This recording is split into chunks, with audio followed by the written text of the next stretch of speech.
Yeah, there you go. Hello, everybody. Watch Crowder's face in the thing. Oh, shit. I hope you're all having a lovely Sunday. It is pretty beautiful here. Weather is schizophrenic as shit because it is beautiful, my allergies have gone insane. I woke up at like 10 a.m.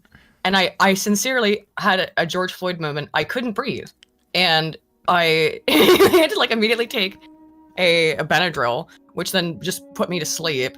I did not make the mistake I made. No, I made that mistake the other day. It's not quite a Floyd moment then just yet. Well, no, I did actually make that mistake the other day. You were high? Where I woke up and I had really bad allergies, and I took it with what I had on my table, which was an alcoholic beverage. And that is I cannot believe people do that on purpose. Mix fucking allergy pills, like Benadryl and alcohol. It was like one of the most just awful experiences, just feeling terrible. I absolutely hated that. I have no idea why people do that on purpose. Even Ralph, I have no clue why people would do that. Oh, that's because he's fat. I guess so. It's See, the thing it is, here's the horrific thing. No, experience. Here's the reason why. You're quite thin, and so you can probably not take a punch as much, whereas Ralph is as much of a hippo. So he can probably, down a couple before it really starts to feel. Oh, speaking of Ralph, without going into, and since this is officially a drama stream, since we're gonna have to talk about the. Oh, is it? Well, there's a couple of things I would like to discuss in a dramatic kind of way. Let's put it that way. A dramatic way. Well, yes. There's basically like I feel that. Ooh, I know a lot of people are saying don't talk about the Crowder stuff. Don't talk about it. I think I have a kind of nuanced take on it. Actually, Tim Pool had an excellent take on it. And I almost entirely agree with everything Tim said about the stuff going on with Steven Crowder. But the real strong, quick... Don't mix medication with alcohol. Alcohol is medication. That's true. Especially in Aiden's world. Yeah, but the Ralph situation looking particularly bad. It seems that the horse has fled the stable in that situation, which you won't understand, Spoon. Those who know already knew. So what does that mean? Would be able to understand. Ralph's wife, I think, left He's married? him. He's been married twice. And he impregnated a 19-year-old. Yeah, that is a good question. That is the operative question. Why? But why? Alcohol is a solution. Yes, quite literally. Some women, Spoon, are really just attracted to like any crumb of power. I think that's it, of attention and power. And so they find a guy who's a YouTuber, or when he hasn't been on YouTube for years, but and they go, well, I'll glom onto that. And I don't mean that in a bad way about neither actually Nora Faith. It's not her fault. She was a child, well, a minor when that started, so that's not really on her. But the second wife, who's now fled the stable, was a full-grown ass adult. I'm guessing she took the baby with her. I don't know. Look, we're on full, in honor of the passing of scumbag ex-lawyer Jerry Springer, who I think he used to be a lawyer. Yeah, and politician. Wow, really? You didn't know that? Yes. I did not know Jerry that. Springer was a lawyer and politician. Jerry Springer is not exactly something that I would waste my time on. And I'm aware of his show. I'm aware of the. Believe, Spoon, that Jerry Springer actively did something to destroy the fabric of American society. I think he did try to monetize drama. I think he's like the OG of that. Oh, for sure. For sure. Before, I think basically what he did is he took the wrestling mentality and then just less tights and oiled men in Hispanics. And then instead of basically instead of making it a show, he tried to make it actual real life problems into a show. Speaking of rednecks and white trash, which we'll get into later. Oh, I don't like where this is. Is that I sent you that stupid idiot on. Actually, I'm gonna share my screen. You're gonna have to be a bit more specific when you say stupid idiot nowadays. That stupid idiot on Twitter. I know that. Could be on Twitter, that is just not helping. I really narrows it down. Hang on, let me share. This video went viral on Twitter, which I hate saying that phrase. It went viral, but it did. It got a lot of views and likes on Twitter, which is let me know when you got it up and I'll show you what it is. Funny me to focus on that aspect. Well, yeah, because that's kind of the thing that makes wrestling. If there's no like men in Hispanics and oiled up, tanning oil and shit, I don't think it's not really wrestling. I think It's just a bunch of what pasty makes people twats. like wrestling, why people like wrestling is because of the stories. It's No, a soap opera for men. that's true. But if you ever seen a really like pasty white dude in a wrestling lineup, they stick out like a sore thumb. Like you need to be tan to look. Otherwise, the light is hitting you because there's spotlights on you. You will be washed out. That's like I'm not like freaking like jokes aside, but like if you ever seen like who was Sheamus from Ireland, who wasn't in the wrestling federation for a while. Another thing that doesn't narrow, yes, you know that no way narrows it down. Yeah, but if Sheamus from Ireland. Yeah, but if you watch him, if you watch your wrestling, then you should see what he's like. Like he is so freaking not tanned. He is pasty as shit, and when the spotlight hits him, like you can't even see any definition in his physique because it's just like one color. It's just white, like white. He's like Vader in Star Wars: Return of the Jedi white. Like it's that level of pale. It's yes. But I'm but like homie. that. Yeah, but like that's the level of paleness we're talking about here. Yeah, but I'm also weak, and you wouldn't want to. Well, I'm sure people would like to see me wrestle with somebody because it would. I mean, it would be a murder. I think we should do this with words. That's not wrestling. Right. That's just a killing. Junebug for 2 says, Aiden, did you pray after last night's Soul AI? I sure did for everyone's immortal soul. I was hanging out in the chat on Almighty Loli's live stream. Did he get the game working? It was like 5 a.m. by the time they finally got the game working. I was just shit posting and I passed out. Results. You are not the monarch. That's pretty good. Are you sharing my screen? Yeah. There we go. Because I actually wanted to start out with this. I didn't think about it until just now, but this I did is not have a third world country. Okay, I'll bite. All right, so this is now. Here's the thing. When I first watched this I was like, is making me very calm. I feel like I know which town this is, but it's difficult because there are a lot of towns that look exactly like this. So this is not a third world country, and it's not, by the way. Oh, I don't know if the music's copyrighted, but this is an average town in Appalachia at this point. In some parts, this looks to me, it actually looks like central West Virginia, which would be like these used to be coal or less. You can actually see this probably maybe coal or glass. It might have been steel, but it had a factory in it at one point. You know, I'm sure something like that. It's some source of industry. And one thing that I wanted to point out is that it might have been in this part. I was going to play this real quick again because some of the buildings have dates on them of when they were constructed, and that's important for the point I'm trying to make. But I don't know if it was in the beginning or near the end because I did catch it at one point. It very common with the buildings from this era to have the date on top of their awning, I guess you'd call it. The stone on top of the... No, it was later. Oh, well. Because I actually don't think this is a mining town. These buildings... Again, this looks like every town. Many towns in West Virginia look just like this. And of course, the point that the poster's trying to make is funny how many who like to criticize homelessness in San Francisco never show footage of West Virginia, Appalachia. First of all, not the same thing, dingus. You know what I find funny about this? What? There's no homeless people in this entire video. It's like, what are you doing?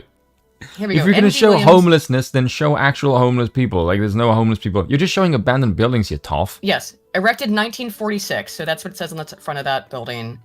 What an idiot. I know. So these are old buildings. This town, though, in 1946, first of all, it's just abandoned. Where's the homeless people? Now, West Virginia does have a terrible opioid epidemic, but there's no homeless people shitting on the streets. Where's the rampant crime? It's unusually clean. Despite the fact that it's abandoned, it's really tidy. Don't call this number, but I can't make out the bottom numbers. 304, that's the West Virginia area code. So I do know it's West Virginia for sure. 304-920. Sherlock Holmes up in this bitch. Looks like a F. I don't... It looks like there's letters in that. I can't read the number, because otherwise I'd backtrace it to see like what exact town that restaurant is in. I'm just noticing. Noticing how clean this is. What appears to be for a place that is abandoned, it's really tidy. Which is weird. I pointed out that one of the buildings had a date on it, so that in 1946 is when probably a lot of these buildings were constructed. This town was probably doing pretty good. Why is Epstein trending? Oh God, not even a question I asked. But this town was Ronnie probably Dennis doing is pretty a man good. based, yeah. Was probably doing pretty good in the 1930s, right? It's obviously all but abandoned now. Ah, yes, metalwork and gearing up for World War II. I want to show you this in response, and this was my response to this loser who posted this. Aiden is doxing the homeless restaurant. I just want to find. Is it Bluefield? I mean, like, it doesn't look like Bluefield. It might be though. I'm not trying to dox him. I'm trying to figure out what town it is because I guarantee I've driven through this town. How do you dox someone with no address? Well, it's a restaurant. It's probably not open, right? I just wanted to find out what, because 304 doesn't help me. That's an area. We have a conundrum. That's the entire state of West Virginia. The area code's 304. So can you dox someone that doesn't have an address? Speaking of a conundrum, though, Spoon. Mm-hmm. Here we have. This is the executive. Make it just every side a bit bigger. Just a bit. All right. There we go. Thank you. Yeah, there we go. The electoral votes are for president. I don't think that the president actually is who a state votes for president is as good of a indicator as who they vote for at the local level, right? Yeah. In terms of how a state is doing, in terms of its own prosperity. So from 1900, this is all executive offices and state legislature and U.S. Congress. So governor, secretary of state, attorney general, auditor, treasurer, state senate, state house, U.S. senator, and U.S. senator class 1 and 2. And U.S. House here at the end. So these are all West Virginian elected officers, both state and federal. But you can just break your country apart and then just have every state just govern like a country. Because you've got a lot of the same positions. Holy crap, Aiden docs the entire state of West Virginia, I know. Okay, so from 1900 to 1916, we can see here pretty red, couple of blue. Uh-oh. Remember, I said that building was built in 1946, as we had the date on. Uh-oh, what happened here? So, 1933, of course, what actually happened here is the Depression, right? Yep. So, West Virginia has always been heavily reliant on blue-collar jobs, right? Particularly union jobs. And the Democrats very much, and I said this in my tweet about it too, the Democrats very much portrayed themselves, and maybe they were, the party of labor, the party of unions. If you know anything about FDR, you would know FDR was not exactly a union man unless he couldn't exploit the shit out of them. But people who work in West Virginia, they were coal miners, they were steel workers, they were glass blowers, they worked in factories, they made things with their hands, and these were not fun jobs. Watch what's the great movie about West Virginia? Well, it's oh shit, I can't remember the name of it. Oh well, it'll come to me later. There's a lot of good movies about West Virginia. They're all sad. What happens? 1933, Depression happens all of a sudden because, again, we're the party of the unions. We're the party of the worker. Uh-oh. What happened for a really long time? Are you seeing a trend here? Completely blue. That only changed into like the late 2020 or late 2010s. Basically, when Trump was around. Yeah. 2016 goes from blue for almost 50 years. So to solid freaking red as soon as Trump. So this loser, being like, oh ha ha ha, San Francisco. Joe Manchin is the sole blue voice there in a sea of red. He's a dino at this point, dude. Democrat name only? Yeah. He's a uniparty dude. Well, he doesn't vote with their bloc. That's why the Democrats hate him so much, because he doesn't vote with them, because he's afraid to lose a seat. Well, yeah, that's because he would get his ass kicked if he did. But, and it's funny because he voted for the Inflation Reduction Act, and now he's saying that he shouldn't have done that.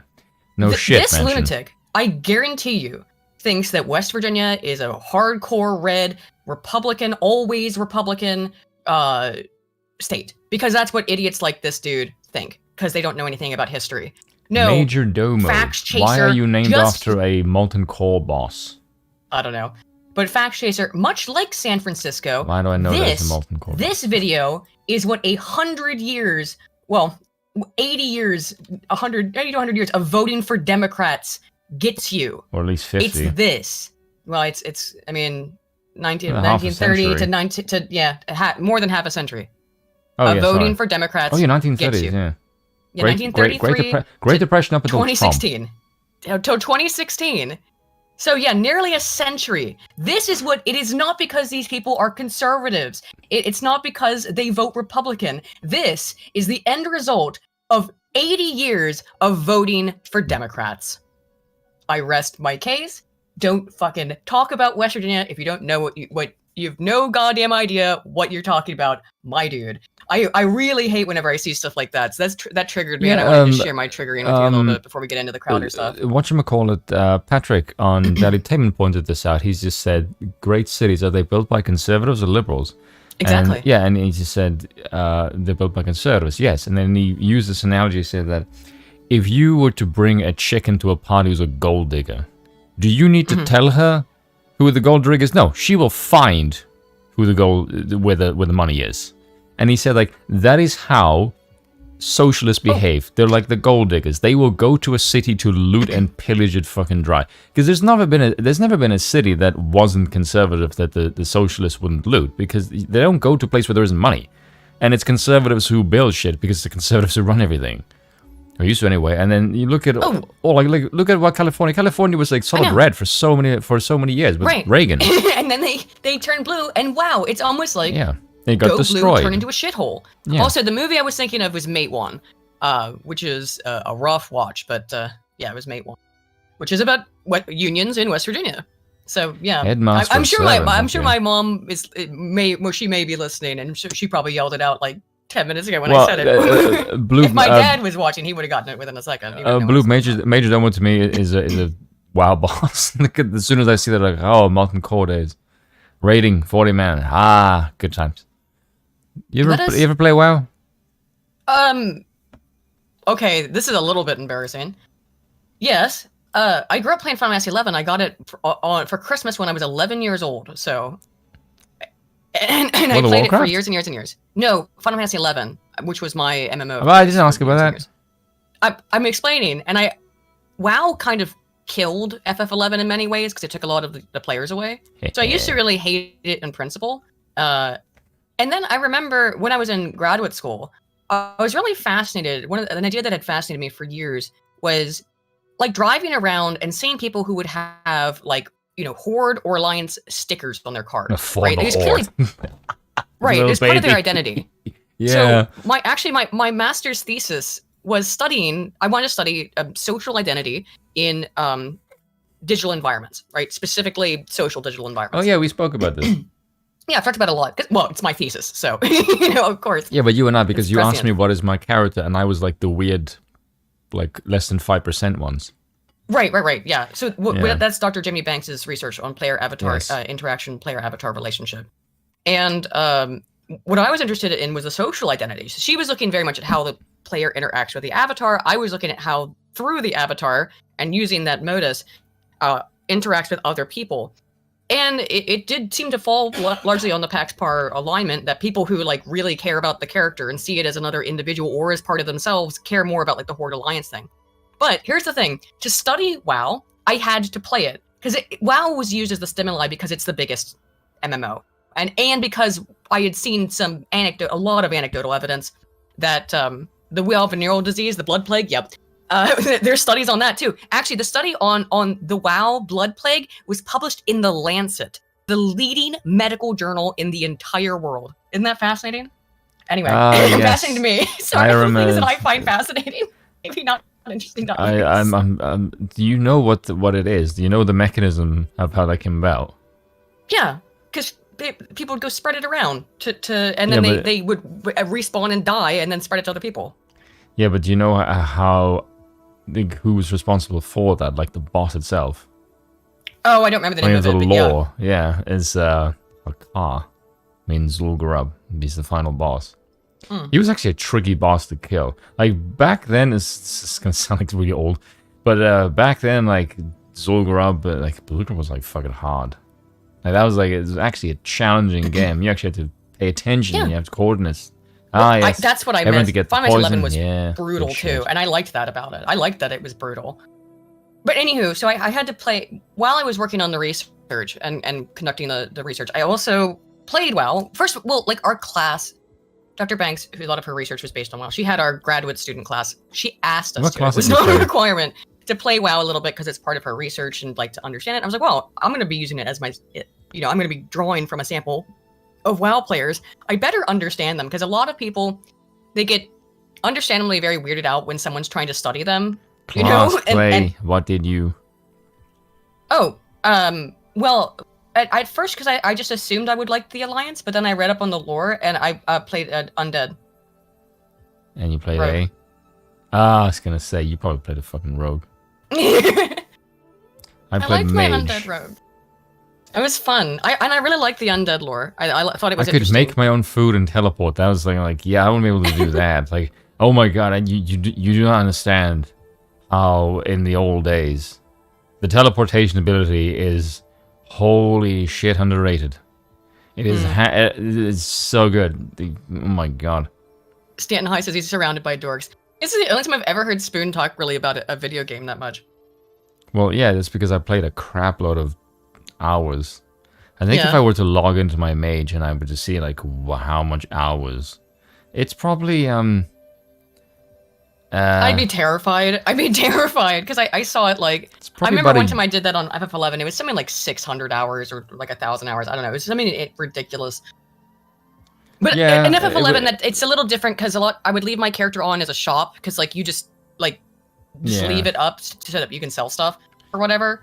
And so a lot of times that not all of that like how many thousands of hours it was or whatever was not actively played, and a lot of that was sitting around and dilly-dallying and doing bollocks. Yeah. just talking to people because it was like a just hanging out like I think just I had literally over sitting there in a chat. 246 days on one character. Oh, that was the thing. It wasn't is in hours. It was in ungodly. days. I'm saying Yes. hours. Now I'm thinking about it. It was something like 600 Yes. days. It was like 2 full fucking years. I played a lot during the early years. Like I was grinding for. I got field marshal the week that system ended, and if I log in that account now, it'll be listed under my feats of strength. Shut up, so Stan. the only other character I played It's was good a stuff. Tauren druid, but I didn't like her as much as I. I See, met the I have people that a- I played game with. I didn't like that. I tried playing the Tauren druid, and I liked her okay, but I liked my undead rogue a lot more. Yeah. But I have a very player avatar symbiote. So again, the And yes, pack I also played typology is- a gnome Ziggy just because gnomes are funny. And also, it is really amusing to be like less than 4 feet tall and kick the shit out of a Tauren. It's really funny, Yeah. especially if you play rogue as well. You're basically just like kneecapping them constantly with tiny daggers and watching them fall, and the thing's like 5 times your size. It's like doof, like you got your ass kicked by something that's the size of your hoof. Oh god, Leroy Jenkins. Rob the Walker names, with yeah. the obligatory Leroy Jenkins, of course. That is Right, still funny as hell. It is. I mean, it was a funny moment. It was a funny moment in internet history. Speaking of a funny moment in internet history, should we move on to Crowder Crab? everything that they say in that video is complete nonsense. 33.3% repeating, of course. Chance of survival. Yeah, all of that is nonsense. That is complete BS. I know it's nonsense. But it's just funny when he just comes up like he just took a shot of coke and then just I know. aggro's everything. And like, my god, the frame rate. Have you ever seen the WoW vent harassment videos? Yes. Okay, good. All right. You that's look hard enough, I requirement. might feature in one of them. 4 strength, 4 stam leather belt. I'm trying to think of like some of the ones that were really funny. Silverstein wins the God. internet. That's classic. That's still funny. The Onyxia one, obviously, that's probably the most iconic one. Next to I'm trying to think what else. Some of the videos that came out of it, the songs were really good. Oh, there was all kinds of. The thing Big Blue is, Dress, obviously, is like classic as shit. Final Fantasy XI had that kind of stuff too, but a whole bunch of it was hosted on these Japanese websites that don't exist anymore, and I guarantee it has Don't never make been me get my main. in any way saved like onto YouTube. We should stop waffling. It's been half an hour. Let's move into the. Although I did want to talk about that Appalachia thing because fuck Yankees, dude. By the way, have you ever noticed the stream doesn't really have any kind of function? It's just kind of chaotic and all over the place.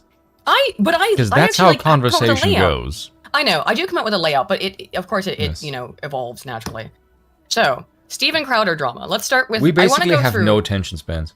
No, but I do want to. I have put this in order. I put this in order to talk about the various dramas that have faced Crowder before this current thing, which we will get into. And I think one of the reasons why, well, not one reason, the reason why I've done this is because I think I want to give some context. Not I think, I do. I want to give some context to maybe some of the reasons why this is happening. Because to me, I was talking to Arthur Macy about it in the chat earlier and in private. The timing of this major drama with Steven Crowder involving his wife seems a little bit suspicious to me, right? And I do think some of it is kind of, I also want to explain that maybe Crowder's kind of a dick, right?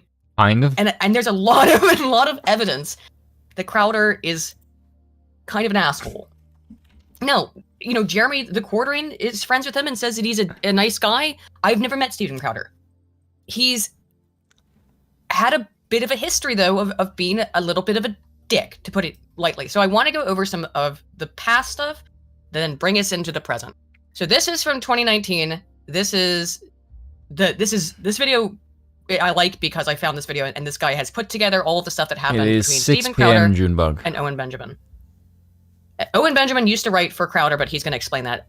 Also, Owen kind of went a little bit nutty for a while, but he seems better now, so. All about the Gavin McInnes situation until you did. And let me be really clear. Gavin McInnes has an open seat to work on a permanent basis here on this show if he wants to. He knows it. And now, by the way, also do his own show. You can better yourself. We've had some people in this company. Gavin McInnes would kick the shit out of Steven Crowder. Well, Gavin McInnes used to work for him, like he said. He used to write for it. Show. Yeah, but he's way funnier. Yeah. Gavin McInnes is actually funny. Steven is cringe as fuck. And that's not a shot at Steven. I also, right, I don't find Steven Crowder funny. I never have. Yeah, no. I will find some of his jokes kind of, guffaw-worthy. But mostly it's cringe boomer humor. My mom loves Steven Crowder. I signed up for Mug Club, one, to support Steven Crowder as an independent conservative. This is a couple years ago. And two, because I wanted to get my mom the mug, because she loves him and she thinks he's funny. It's not my style of humor. It's too juvenile for me. And I like poop jokes. So, that's really saying something. I will laugh. You've seen the stuff I've laughed at, and I don't find Steven Crowder very funny. Sometimes, occasionally. Your humor is very weird. Eclectic? Yes, yeah. It's really weird, because when Aiden's just like, hey, look, this is fun, I'm like, Aiden, this is not... I laugh at messed up shit.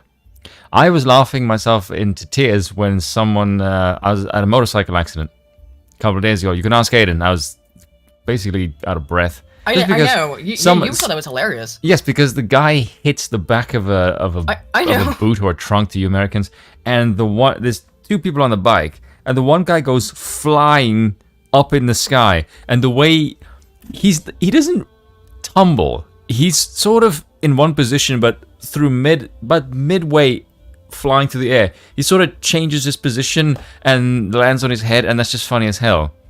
Just the way he's flying through midair. He's all right, by the way. He's not dead. That guy died, though. No, he's not dead. No, they're both fine. You sure?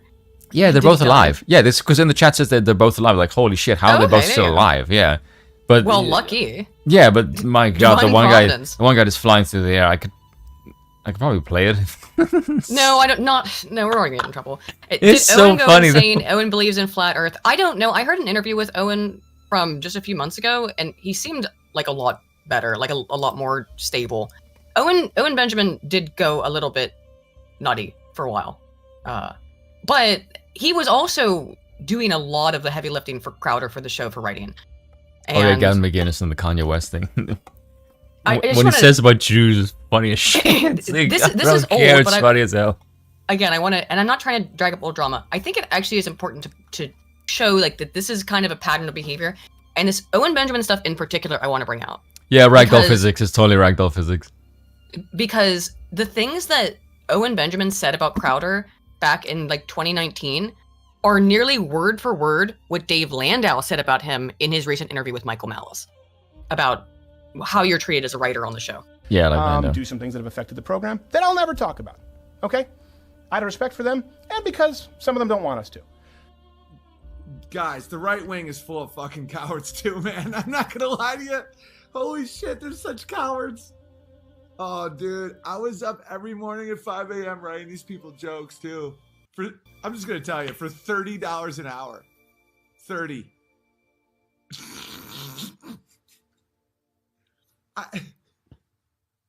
I'm such a fucking fag. I'm such a fag. Unbelievable. If he says that word, Aiden, that gives me a green light to say it as well. No, we're playing it like we're already super like donezo. But let's try not to make it any worse. Again, like I said, hate Owen, the way you censor me. It upsets me. I'm not trying to censor you, but no, you're not trying to. You are. I just am. Trying my ass. I mean, it's already been dropped, so it's already been dropped. Oh, yeah, again, I hope Owen's okay. I saw an interview, like I said again, with him Chad, like do not say naughty words ago. in And he seems to be doing a little bit better, because he seemed like he was going through a real rough time. But if that's true, that Crowder was paying him $30 an hour to basically write the show, that's fucked up. Like, that's... I guess the show, I mean, it was pretty big, even back in 2019. Yeah. 5 a.m. $30 an hour, guys. I mean, I made that much working in an office. You know? Having to, like, do kind of basic shit. It's not money to sneeze at, but for a giant production like this, or at least for where you're the one who basically is writing the show, that seems a little bit ridiculous. It shouldn't be an hourly wage at all. When I was on Sullivan and Son, I made $33,000 a week. I don't know what's going on with that whole crew, because they fucked me over a little bit, and it's only gonna fuck them over. $30 an hour. I would wake up at 5 a.m. to write Steven Crowder jokes. He likes dicks in his ass, his mouth, his hands. I'm off the team because of the moon landing. Yeah, that was it. It was it. Yeah, Owen Benjamin had said some. Yeah, he said something about flat Earth, not the moon landing is fake and stuff like that. Which, you're really? That's. I think he said some stuff about the Jews too, though. But I don't remember exactly what all he said about that stuff. But I as far as I remember, in 2019, it was like the moon landing and the flat Earth stuff. Which I did see a meme a while ago. Speaking of the moon landing, and it was the vehicle that they used on the moon to make a phone call in the 1960s to the president. And they said, like, this is what it looks like in the 1960s, and this is what it looks like in 2019 to do the same thing on a local level. And, like, how the fucking hell? It's a really good meme in the case, like, there's no way in hell they actually landed on the moon. Yeah. But let me explain the $30 an hour. How many... I don't know how many hours he's working. Yeah, $30 an hour sounds really good, you know? But I think it depends on where you're living, right? I don't remember where Crowder was based. I think he was still based out of Texas, so that probably would have been pretty good, even back then. But still, he was fired for being based. I mean, that's Owen's perspective on it. But I'm not scoffing at $30 an hour. I'm scoffing at $30 an hour for someone who is basically writing this massively popular show, who's responsible for writing it. I mean, that... Because Steve... Look, we don't know exactly how much Steven Crowder's worth. We're going to look at the video later where we can see the mansion he lives in, and there's questions I have about that. But I've seen estimates that his net worth is somewhere between $5 and $50 million. That's Remember, quite a range. he was able to turn down the $50 million a year from the Daily Wire, and called it an insulting offer. So now that was not just for him; that was for his entire staff. That was for the whole production. The $50 million a year, he scoffed at. So I just want to point out how much money Crowder likely has, if the $30 sounds like a lot. Yes, and for what Crowder was making. I agree. And for you writing the show, that seems a little bit ridiculous. I don't know how much he wrote, but this thing about him talking about being woken up at 5 a.m. and being told, you got to write skits, you got to write whole bits, you got to basically write the show. That's also what Dave Landau has said.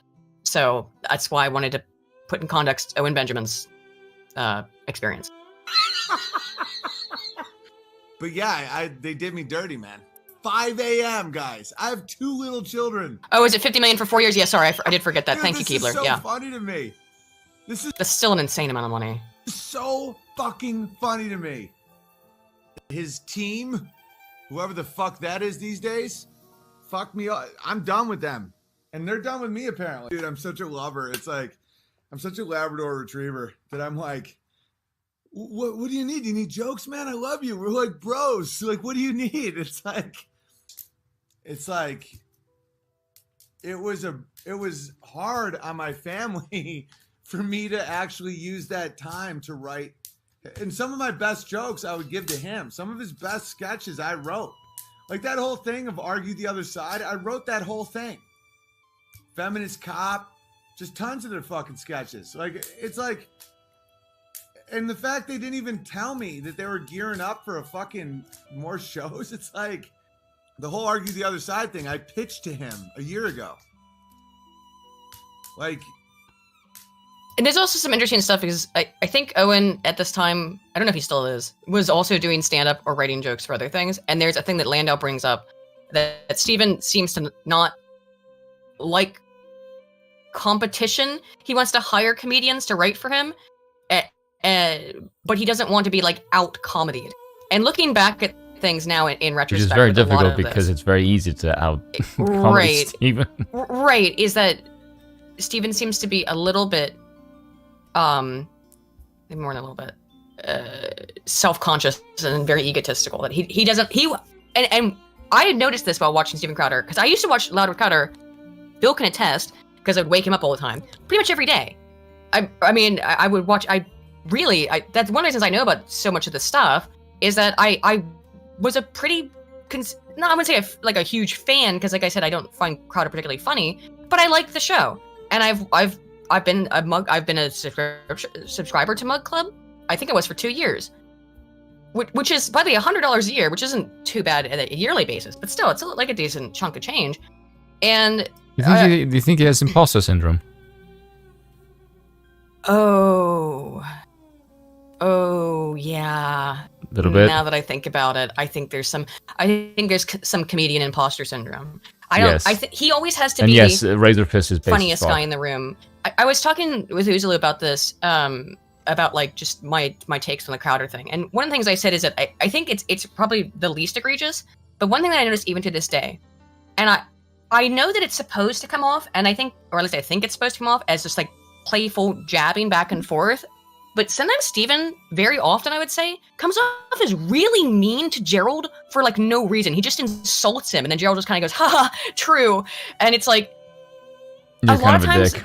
That has made me feel very awkward about their interactions. But again, like I said, I'm going through, I'm relitigating the past to display what I think is a pattern of behavior.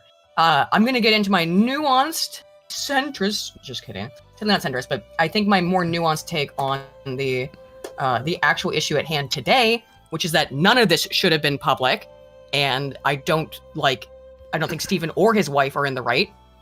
I think she struck first, but we'll get into that. I'm doing this background blast from the past to depict what I think is a pattern of behavior from Steven Crowder. It's like, hey, no problem, guys. There's a lot of shit going on there that isn't good at all. And we all see it. It's obvious. I'll turn on you if you turn on me. I just want you people to know that. You turn on me, I don't turn the other cheek. I'm not Jesus. I don't turn the other cheek. You fucking hit one cheek, I fucking kill you. Let me explain to you something else. I really never wanted to have to address this, but some people have asked. Oh, Owen Benjamin. A lot of people have been asking what's going on. I don't know. And let me tell you this. Owen doesn't respond to phone calls from me, from Johnny Boy, a good friend of mine, a good friend of his, Darren, my father, who he is close with and respects. Nothing. No calls, no answers to texts that, hey, we're calling, and a voicemail that is permanently full. But then he gets bold and shoots you guys straight on a live stream. And have the call logs to prove it. I understand, listen, that rumor mills circulate. For example, let me clarify something. I want to make sure this is really clear. Owen was... Like, this has been cut up, but I think I don't think this person who's clipped this has clipped it disingenuously. Because I remember all this. Here is possibly the best dad joke I've ever seen. Which is? Look at that meme I just sent you. Alright. Is it something I can't read on stream? It's a dad where joke. do astronauts hang out? That's the space bar. That's really good. That's actually funny. Cute. I like that dad joke. Very nice. Very nice. Me gusta mucho. That is from this show. Fantastic. Well done. My father can tell you this. Before I had to do it, I looked literally seasick. It was so hard for me to do. It was burdening other workers, though, too much, and a decision just kind of had to be made. And when anyone would express concern, he would lash out and torch the bridges, including, by the way, with fans. I still haven't spoken with them. For people who choose to be... I don't think this is necessarily inaccurate about Owen Benjamin. I just, again, pattern of behavior. Be upset about something that isn't real. Enjoy Colbert, and guess what? Someone who that's a fucking dig. Like Owen Benjamin would get hired at Colbert. Come on. Like that and leaves a lot of destruction. He would greatly improve the show, in their wake, including with the people who love them most. At a certain point, hard. I'll tell you what. This is opening, kind of peeling the curtain back a little bit. I have to protect my people. Relationships are hard.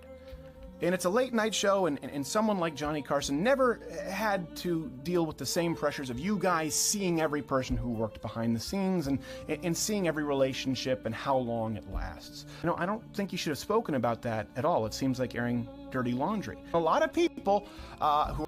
Oh, is that not going to come back? We're still left here.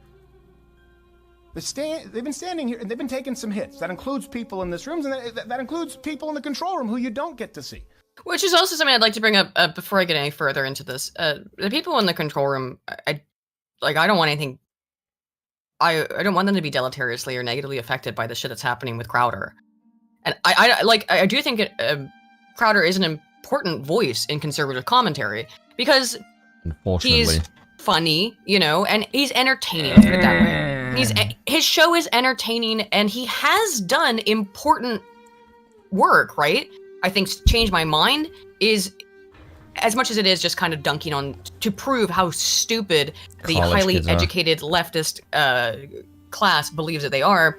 And two, he's done important stuff like when he went and tracked down the supposed residences of all these Biden voters that were under bridges and stuff. You know, like, yeah, that's some actually important work. Just as an example that Crowder has done in the past. I don't like to see this happen, any of this. But I also, man, we talked about the Daily Wire stuff. Do you remember how did you feel about the Daily Wire stuff when that happened? I'm trying to remember if I can recall. Because I remember I said that, yeah, my position I think was that, like, I thought that the contract was a little shitty, but it was also shady that Crowder just, like, privately recorded his friend of 10 years and then exposed it without trying to seek a better offer, which is the normative way that you deal with. I think re-listen to the stream though, guys, and tell me if I'm remembering incorrectly, but I think my take was the offer was kind of an insult. The offer was an insult, but there's no reason Crowder should have. Obviously the point was that this is a starting point, which is what was said by what's his name? The lawyer having Jeremy Boring. But Boring said after the fact, he's like, that was like a starting offer. I didn't expect it to be taken as an insult. Tough time at school. Dave Landau has said that he thinks Crowder was maybe bullied at one point, which maybe is explaining some of the psychology here without deeply psychoanalyzing. That was Landau's take, but we'll get into that. I don't. Was the contract a little bit insulting? Maybe, but that just proves, I think, more evidence to Crowder's kind of out of control ego. Because I think a more normal person would have understood that was an opening bid, which is like, you know, how you do contracts. You throw out a low ball and then you expect it to come back. I am not necessarily a big fan of the Daily Wire, and I think that some of this stuff, and I'll get more into it. No, they're basically the Fox News of the internet. Yes, and I think some of this stuff that's happening looks a little concerted. Do you know what I mean? Like an effort to take down Crowder, because the Daily Wire folks were really mad. They did counteroffer, and DW said no. I am misremembering. Emperor's Rest. Thank you. I have the clips up so we can watch it. But I think wasn't that? Did DW say no for his counteroffer, and they just didn't come back to the table? Because now we'll re-listen to it. I got the clips up here. We got the clips up here so we can. Because the thing is, for me, I took a very kind of middle ground approach for once. Because I thought, like, I can understand both sides of the story, and I don't really think there's much to it. No. Because, you know, I can understand, like, for example, the language that Jeremy Boring used was not good. No, some of the stuff in that contract sounded. The slave. No, the phone call. when he said like the slave wage thing, like that was not a wise thing to say, but it wasn't being recorded. Well, he didn't know. Well, because he thought he was talking to his friend. And first of all, Yes. not a good thing to say, but he wasn't talking about Crowder. And why I did support Crowder initially on him leaking some of that is that, like, I did think it was absolutely possible that some young upcoming creator, conservative voice, could get swept up by the Daily Wire and then basically get dicked around, you know? Yes. Rather when they could have As succeeded corporations more are on tend their to do. own. Exactly. So I was of a mixed mind on the DW stuff, and I still kind of am. But I do think Daily Wire is going for blood on him right now, and I don't have to think that. Candace Owens clearly is. Candace I don't is really fucking blame them. furious at it. Not after he shared all that stuff. No, Yeah, I don't blame no. them either. No, because Yeah. like on the plus side, it makes Daily Wire look great. Yes, And like they avoided a bullet. exactly. Shad has a 3-hour-long stream about it, going through the entirety of the Daily Wire contract. It is not a good one. Shad does also have some drama about him as an employer in the past. So The big takeaway from this entire thing.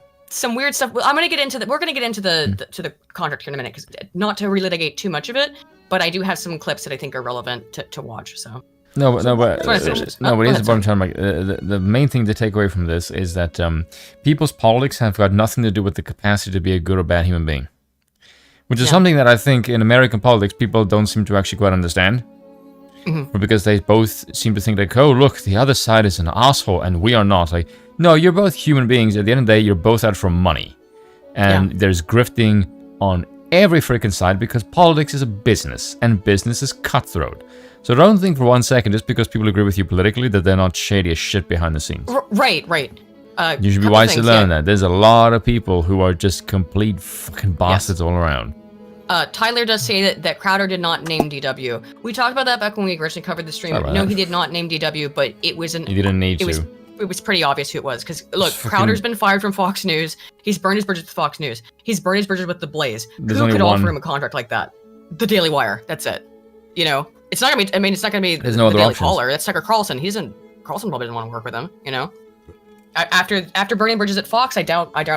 And also, I think what Tucker, in my opinion, this is speculative, but now that Tucker's left, I think Tucker's gonna launch his own media empire. Which, I mean, he already did. Like, he sold his shares in Caller, but Which is a wise move. Yeah, started his own thing. Dude, the Daily Caller at this point is just a shill for neocon warmongers. I think there's a real possibility that Tucker can turn himself into the next Andrew Breitbart. You know, like legit, start a media empire. Or Rush Limbaugh. And launch the careers of because that's what Crowder said he wanted to do. But I think if out of Crowder all wants these to be a people who comedian. Right. He's not funny. Tucker, I think, actually has the capacity to launch a considerably powerful, offensive, conservative, political, force. Yes. I don't.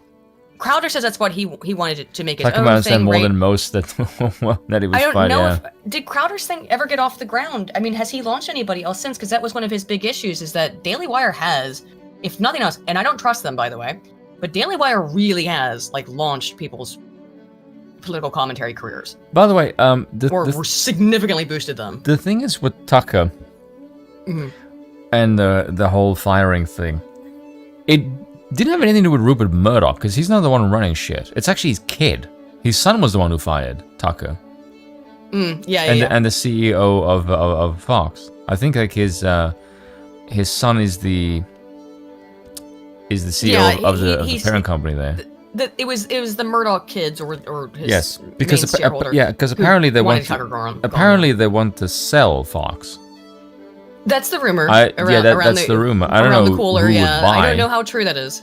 James Hurley, didn't Candace Owens create Social Autopsy? I'm glad you brought it up. I will bring it up later, but yes, Candace Owens did create was trying to create, I don't know how far it got actually, basically a doxing service, like Kiwi Farms for normies, and all it would be is just track every problematic thing that someone would say on the internet, and make it so you look their name up on Social Autopsy, and you could find out if they had bad, naughty, wrong think opinions. After that, Candace left the internet for 6 months and then came back rebranded as a conservative. You understand, I hope you understand, Spoon, why look, I don't trust Candace Owens as far as I could throw her, and I can barely pick up like a 5-pound box, so not very far is the answer, you know? I don't trust Candace Owens so here's at all. the thing. Okay, so... She never said anything mean to me, I just don't trust her. By the way, okay, so... That thing blew up, right? Mm-hmm. But that thing went to the moon. Really? Do you believe that? I know what you're talking about. It's like, well, you might know. Well, you might have to understand like the complexities Sorry, of but how it works. some of the memes with the moon landing are like, man, it makes a conspiracy tinfoil hat and like Spoon's getting on the moon landing didn't happen stuff. Which, you know what? I mean, I've got my own conspiracy theories. Like, I think the government killed JFK and MLK, but I think that's largely confirmed. Well, the MLK one pretty much is confirmed. Yeah. I'm sorry. Have you seen somebody like? I'm sorry, but like, am I supposed to trust the U.S. government when it's been lying for like? Of the Cold War, they're trying to own the Ruskies. Do I think it's not absolutely possible that the U.S. government faked the moon landing to own the Russians? Yes, obviously. Of course it's possible. I'm not saying it is, but it's like, yeah, if you don't think that's a possibility, you might want to like rewire yourself. When was the last time the U.S. government's willing to do? Okay, here's a better question. Yeah, when was the last time the U.S. government told the truth? Never. Yeah. Tree of Logic has a shadier past than Candace Owens. I don't know anything about her past besides that she was a police officer. I quite like Tree, but I don't know. I don't like to dig into people's past. The only reason I know about any of this is because I was watching Crowder the entire time. Someone a hater is when they start delivering blows as punishment for things that you've never actually done. He's just a hater. You need to get your act together. Don't ever do that again, Stephen. That was awful. And listen, knowing the difference between haters and valid criticism is the difference between self-improvement and being a lifelong fool. You're a very flawed human being, but if you want to improve, if you want to even this is pretty mean towards Benjamin. A better person tomorrow than you were yesterday, it starts with accountability and the ability to listen to criticism, to process it, to look long and hard at yourself in the mirror. You know, one of the things that I find very interesting about this, another reason why I wanted to play this video, is because when we listen to the ring recording of Crowder talking to his wife, or now ex-wife, he sounds like he's giving a monologue on his show. Yeah, he totally does. Maybe he's like gotten so into this mindset that he can't like separate it. I don't know. Because it sounds like he's giving this exact speech to her. Like, take accountability, do your wifely duties. Now, I have, again, a nuanced take on that ring call, I think, or that ring recording, because I think that there's some... All right, I'll give my wifely opinion on that later, but we'll get into it. Again, establishing patterns of behavior. And to use it, no matter how painful that may be. Can you actually completely reject the irrelevant haters and sleep at night knowing that you're not a fool? The difference between valid criticism and a hater is said simply, it's not incorporated simply. The difference is truth. All right, we'll see you next week. Hope that helped. I just got a lot of messages that Crowder was talking about me on his show tonight. I thought I was going to be writing for him, and he like took a month and a half off. I literally thought I was going to be doing a show with him. And I gave him space, and I texted him support, and I was doing all the good friend stuff. And then I saw that the show was coming back, and I wasn't a part of writing the new show. And I'm a grown-up, and I knew what that meant. It meant I wasn't a part of it. I've literally changed flights because Crowder wanted me to do punch. Reminds me of Cypher from Matrix. There's no miscommunication. You're a fucking coward. Yeah, that's right. Sorry for laughing, but I didn't want to talk because I didn't want to either get angry or get sad.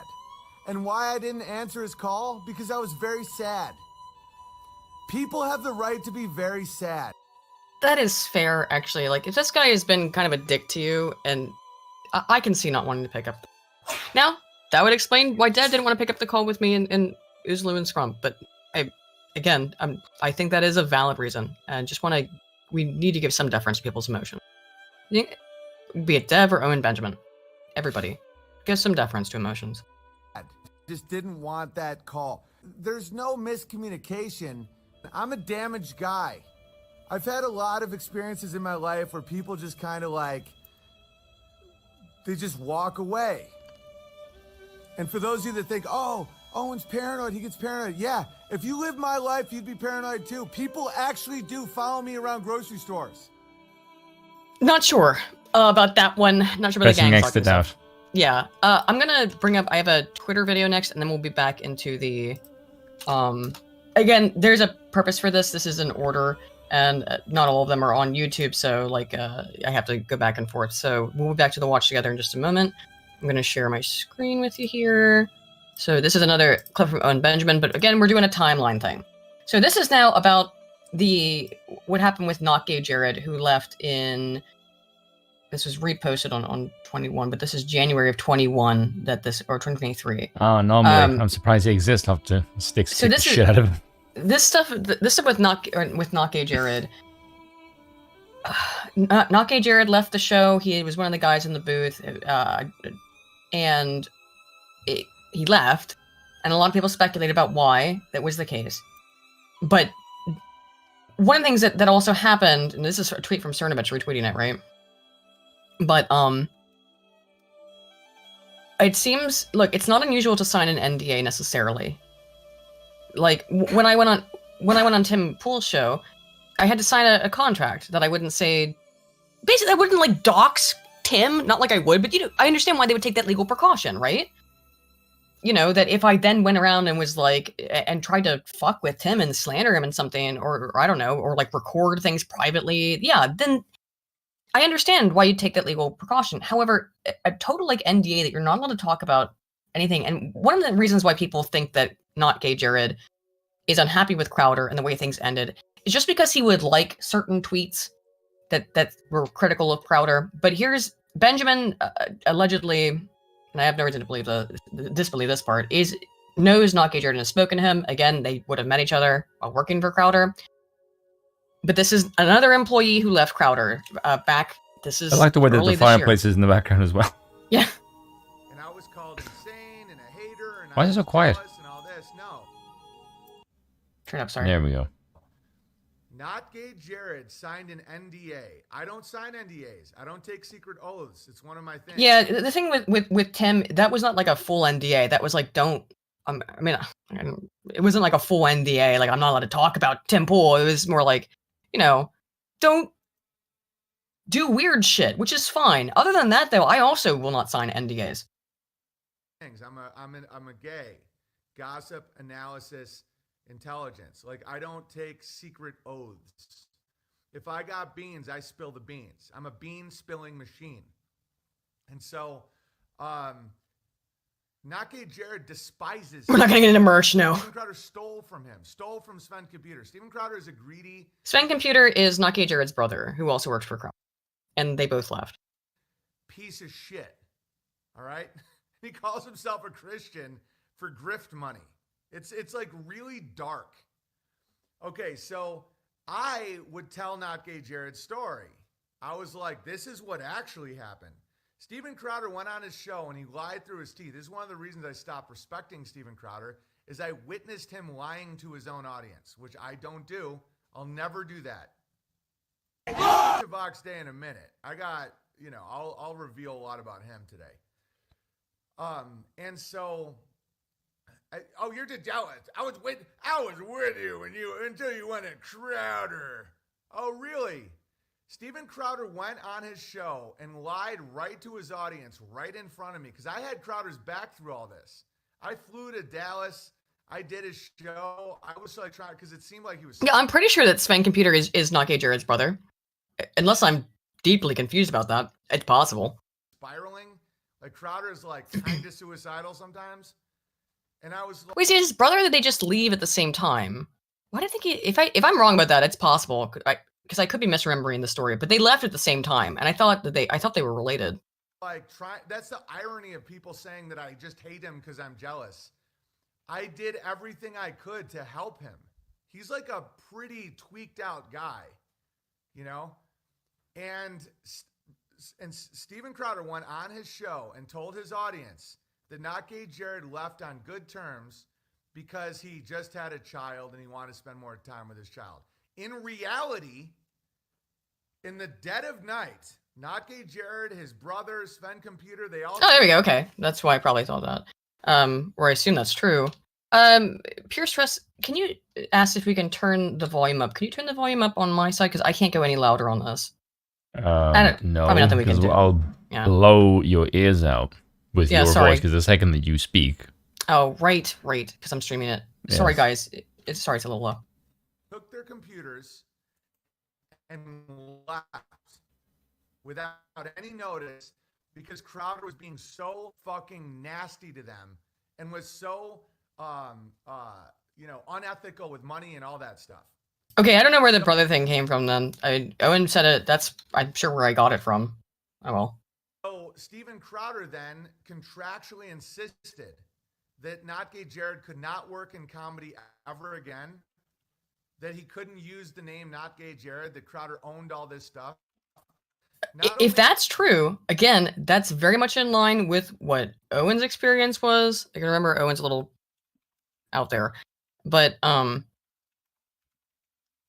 okay, Owen said also Crowder didn't want him doing his own comedy work, essentially. And now, according to him, according to Owen Benjamin as well, in his talks with Not Gay Jared, who can't tell his side of the story because he's under NDA, that Not Gay Jared also wasn't allowed to use the name Not Gay Jared or to do stand-up or to do comedy stuff afterwards. Who knows how true that is? Again, we cannot get Not Gay Jared's side of the story because Jared's not allowed to talk about it. What father would quit his job right when they have a kid? Not Gay Jared took a real leap of faith that he could figure out how to pay for his kid's life, but he didn't want to raise his child in that environment because Crowder is so nasty and despicable of a person. Okay? Owen's just a little bit biased, but... And so, yeah, Steven Crowder makes his employees sign NDAs. Forget about the contract that the Daily Wire is trying to do. Forget that. If you want $50 million, yeah, they're going to own your shit. And if you get kicked off a platform and they can't make their money back, they'll give you less money. That's not even that crazy at all. Okay? He puts people in contracts that are like, they won't ever be able to work in comedy ever again. That was Not Gay Jared's contract. He's not allowed to tell his story. So I told his story. Steven Crowder never talked to me again, bashed me behind the scenes, was really like coming at me in ways, trying to ruin my name, trying to tell people I was insane, blah, blah, blah. It's the same psychopathic story over and over. Yeah, that's very true, Aldum. They had Not Gay Jared go undercover in Antifa, which could have gotten him, like, fucking killed, let's be honest. Jared did some serious... Yeah, you got gotten beaten up, more likely, but still, those people were nuts. And yeah, it is also understandable that Jared wanted to quit because he had a family, which is what Crowder said on his show. I'll get into that. Why did he sign the NDA? Probably because he didn't want to cause a stir. I don't know. I don't know why people do things. It's solipsistic to it. That's what I want to make clear about all of this. None of us watching all this stuff can ever know what actually happened behind the scene because we're not scenes because we weren't present. We weren't privy. So yeah, unfortunately, I have to use some of the... I'm going to get out of Owen Benjamin pretty quickly because, yeah, he is kind of insane. I don't mean that in disrespect to Owen. He's just a bit unhinged. I think anyone can kind of... Yeah, I think everyone can admit that Owen Benjamin's a little bit nuts. Over and over again. The good news is lies never last. They fall apart. They fall apart, okay? And so I'm not crazy. Everyone knows I'm not crazy. I'm actually out. Literally everyone in the chat disagrees, I think, Owen. Just a little bit, though. Side of the beast that he's now spiraling with. I don't view this as controlled at all, what's happening with Crowder. I think that he's now alone for the first time outside of a network, and he has no idea how to be a man. He makes a preposterous amount of money. Like, I was telling everybody this years ago, $5 million from Walther. Like, the amount of money, and he was giving me $35 an hour to write his... Well, you've changed the number on that, Owen. Best jokes. I was by far the funniest part of his show. Because he doesn't value people. I valued him. And I didn't do it for money. I would have done it for nothing. I did it because I believed in what he was doing, because I thought it was true and good and beautiful. No, that's bullshit. Owen. You were complaining the whole time about how much he was paying you, so no, that's bullshit. Yeah, again, I'm playing this for posterity's sake. When Owen came out with all this, I didn't really buy it that much, so I continued to watch Crowder. I was like, maybe there was some shady shit, but, you know. Sorry, Stanton, I can't turn it up any higher. It's up as high as it goes. And you don't have to pick sides between the Daily Wire and Steven Crowder. It's not mommy and daddy. You're not getting into. Yeah, we're gonna get into that. Let me do one more thing. Let me turn up my volume mixer and see. Maybe make it a little louder. That might help. Okay, but we're done with that. We have to go back to watch together now. So I'll stop sharing. I know this is gonna be back and forth, but I want to establish,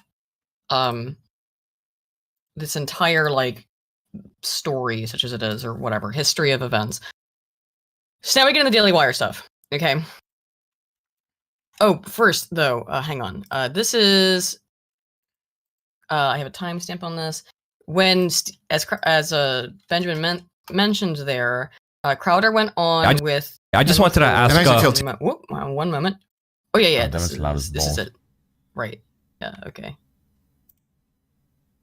I feel terrible. I just wanted to ask 2 quick questions for you guys. One, would you guys be open to doing competitions or contests for new talent? And a lot of people are asking about Not Gay Jared in the comment section. Can you guys clear up what's happening in that situation? Some people are saying that there's an NDA.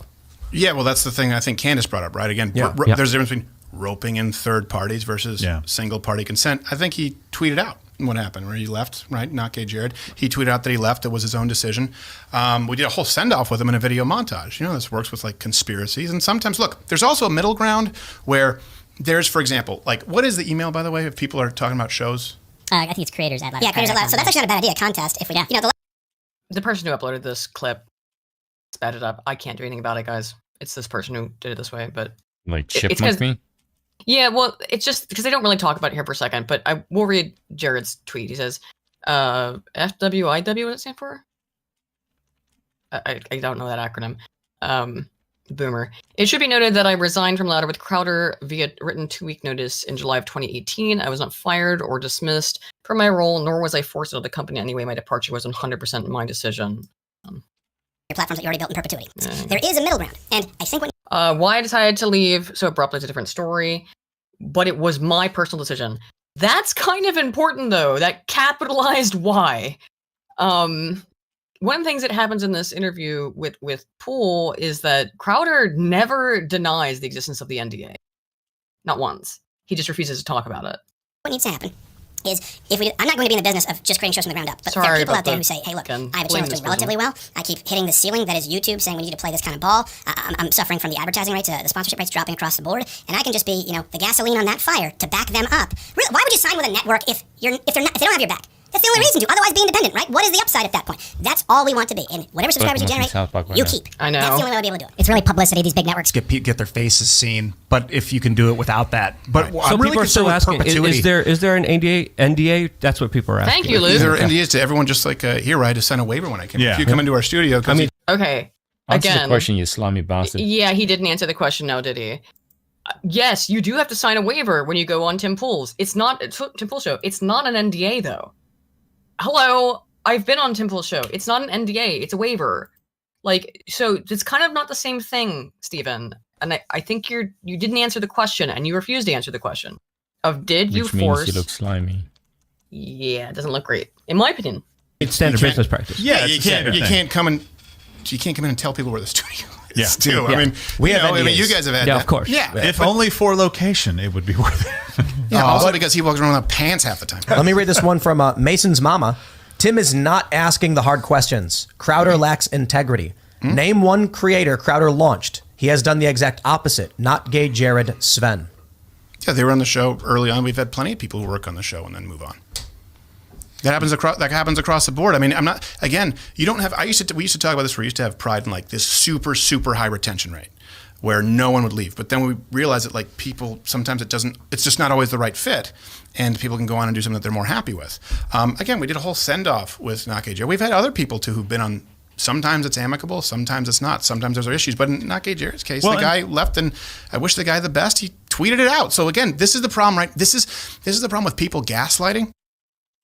Where's the gaslighting? I'm not sure. He did answer the question. Okay, Jared signed the NDA. I don't think he really did answer it. He said people sign things all the time. Should we go back and re-listen to it? People sign things all the time. I had to sign a waiver on this. He didn't say that Naki Jared specifically signed an NDA. He was vague about it. Why should he answer it? Because he was asked a question. And I think in the sake of transparency, he should probably answer the question. I mean, that's just my opinion on it. But I find it weird that he's dodgy. He did, you could just say, yeah, he did, and I can't discuss it any further. But when you Weasley out of it the way that he did, it looks shady. It's all about appearances. Like, how does it look to the outside? And in this case, not well. Yeah.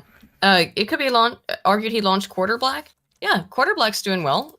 I think does he still work for Crowder in any capacity? I don't think so. Maybe he does. Oh wait, there's a timestamp on this one, so hang on. Again, wouldn't know because I don't watch Steven Crowder. Yeah, I do though. Okay, I just had this entire thing. I'm gonna put this on. So this is now we move into because when that clip happened, it was around the same time because Crowder mentioned something about Candace Owens, which is the first time this shit happened. This is the Daily Wire stuff, right? They don't get deals that they can be wage slaves for a little bit.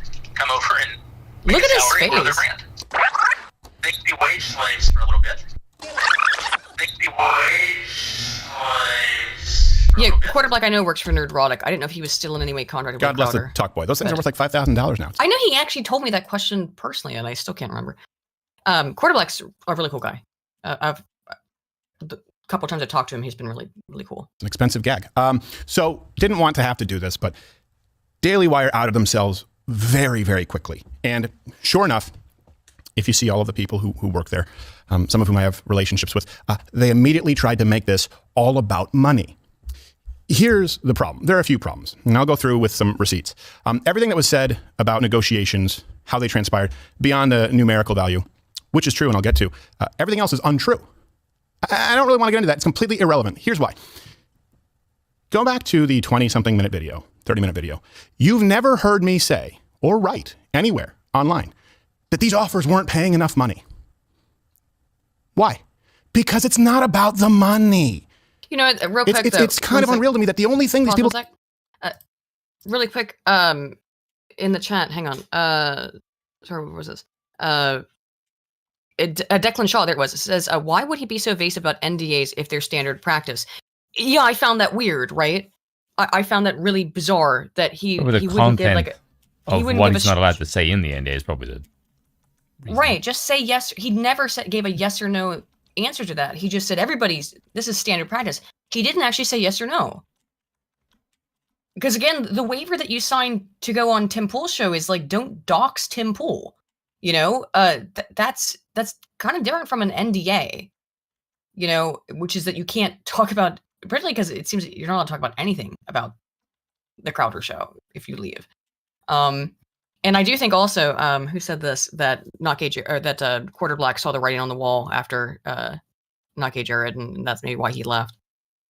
And in fairness, if Crowder talks too much about the NDA might free up Naki Jared to talk about it. That is also possible. However, I don't think the presence of an NDA in and of itself would, if you have any kind of decent contract, which I would assume, having half-Asian lawyer Bill Richmond, presumably writing it, would be that fragile of a contract.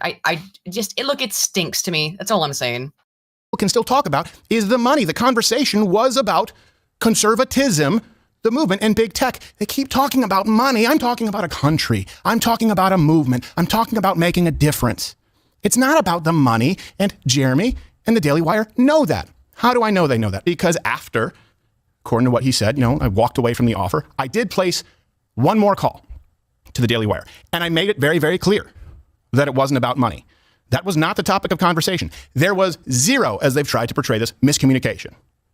It was one last call where the only thing that I asked for, my only demand, was their word, and not even for me, but for other people coming up facing these kinds of contracts. Let's say it's a kid who comes in with 500,000 YouTube subscribers or something like that, 100,000. Let's say some other kid you're paying 6 figures to come in and do it. There's not the penalty of the demonetization or if they're removed from iTunes, Apple, YouTube. And we talked about this before when we covered this when it first dropped, but it was like, it was basically that Daily Wire was going to require you to stay monetized. But I understand why. That was never, and it's part of the problem with the contract, the boilerplate contract they sent to Crowder, because if Crowder were to sign that contract, which why would he not go into negotiations about the contract if it had this boilerplate language about how, like, if you're demonetized, you're fucked. You cannot do anything that would get you demonetized. But Crowder's channel is already demonetized. So the basis of the original contract that the Daily Wire sent Crowder would have been basically null and void from second one because Crowder's already demonetized on YouTube, which is why you negotiate. And I can understand why Crowder might have taken it as a slight, but also it's legal stuff. If you have a problem with it, you've got a lawyer, you've got several lawyers, I assume. Why did you just do this instead of dealing with it behind the scenes? This seems to, again, be like a problem with Crowder, where I don't know why things keep coming public when it's like, this should have been something that was totally handled behind the scenes. I'm just saying, no, I don't like this contract. Offering a counter proposal that was reasonable. And again, I do think the DW contract was absolute, complete ridiculousness, but for who Crowder is and for what Crowder offers, drives clicks. Well, for Crowder, I think that's why he did this, because I think yes, was the contract absolute trash? Yes, and watch Shad's 3-hour-long video about it if you want to go through the exact details of why the contract was shit. But I think that it was like an opening offer. I think it was probably a boilerplate, which they should, and that was on the Daily Wire. That part absolutely is on them, that they didn't think, I mean, they clearly thought to some degree that Crowder was worth a lot of money, but they didn't think to like update their, boilerplate legal work with this opening offer to not say stupid shit like demonetization, which they knew, or they should know, that Crowder already is on YouTube. So that was completely nonsensical. The things about, and that part was ridiculous. There were so many parts of that contract that were just lunacy. It was not a good contract. But again, that's why I think you'd come back to the table rather than being like, I'm going to expose them over it. You don't have to sign with them, by the way, if you don't want. You've clearly built your own brand.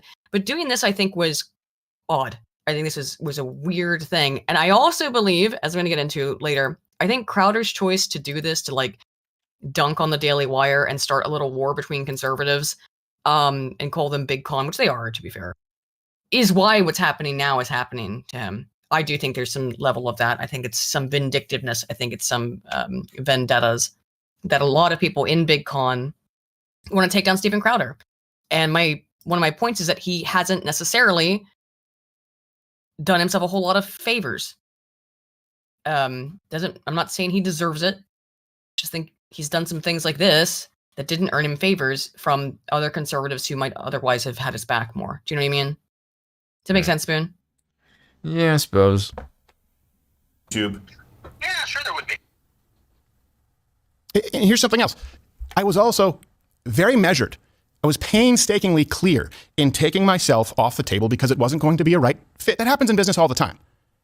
But that we weren't talking about me. Oh, real quick, Arthemisa does bring this up. Yeah, Candace is like a non-reliable, just like my points with Owen Benjamin.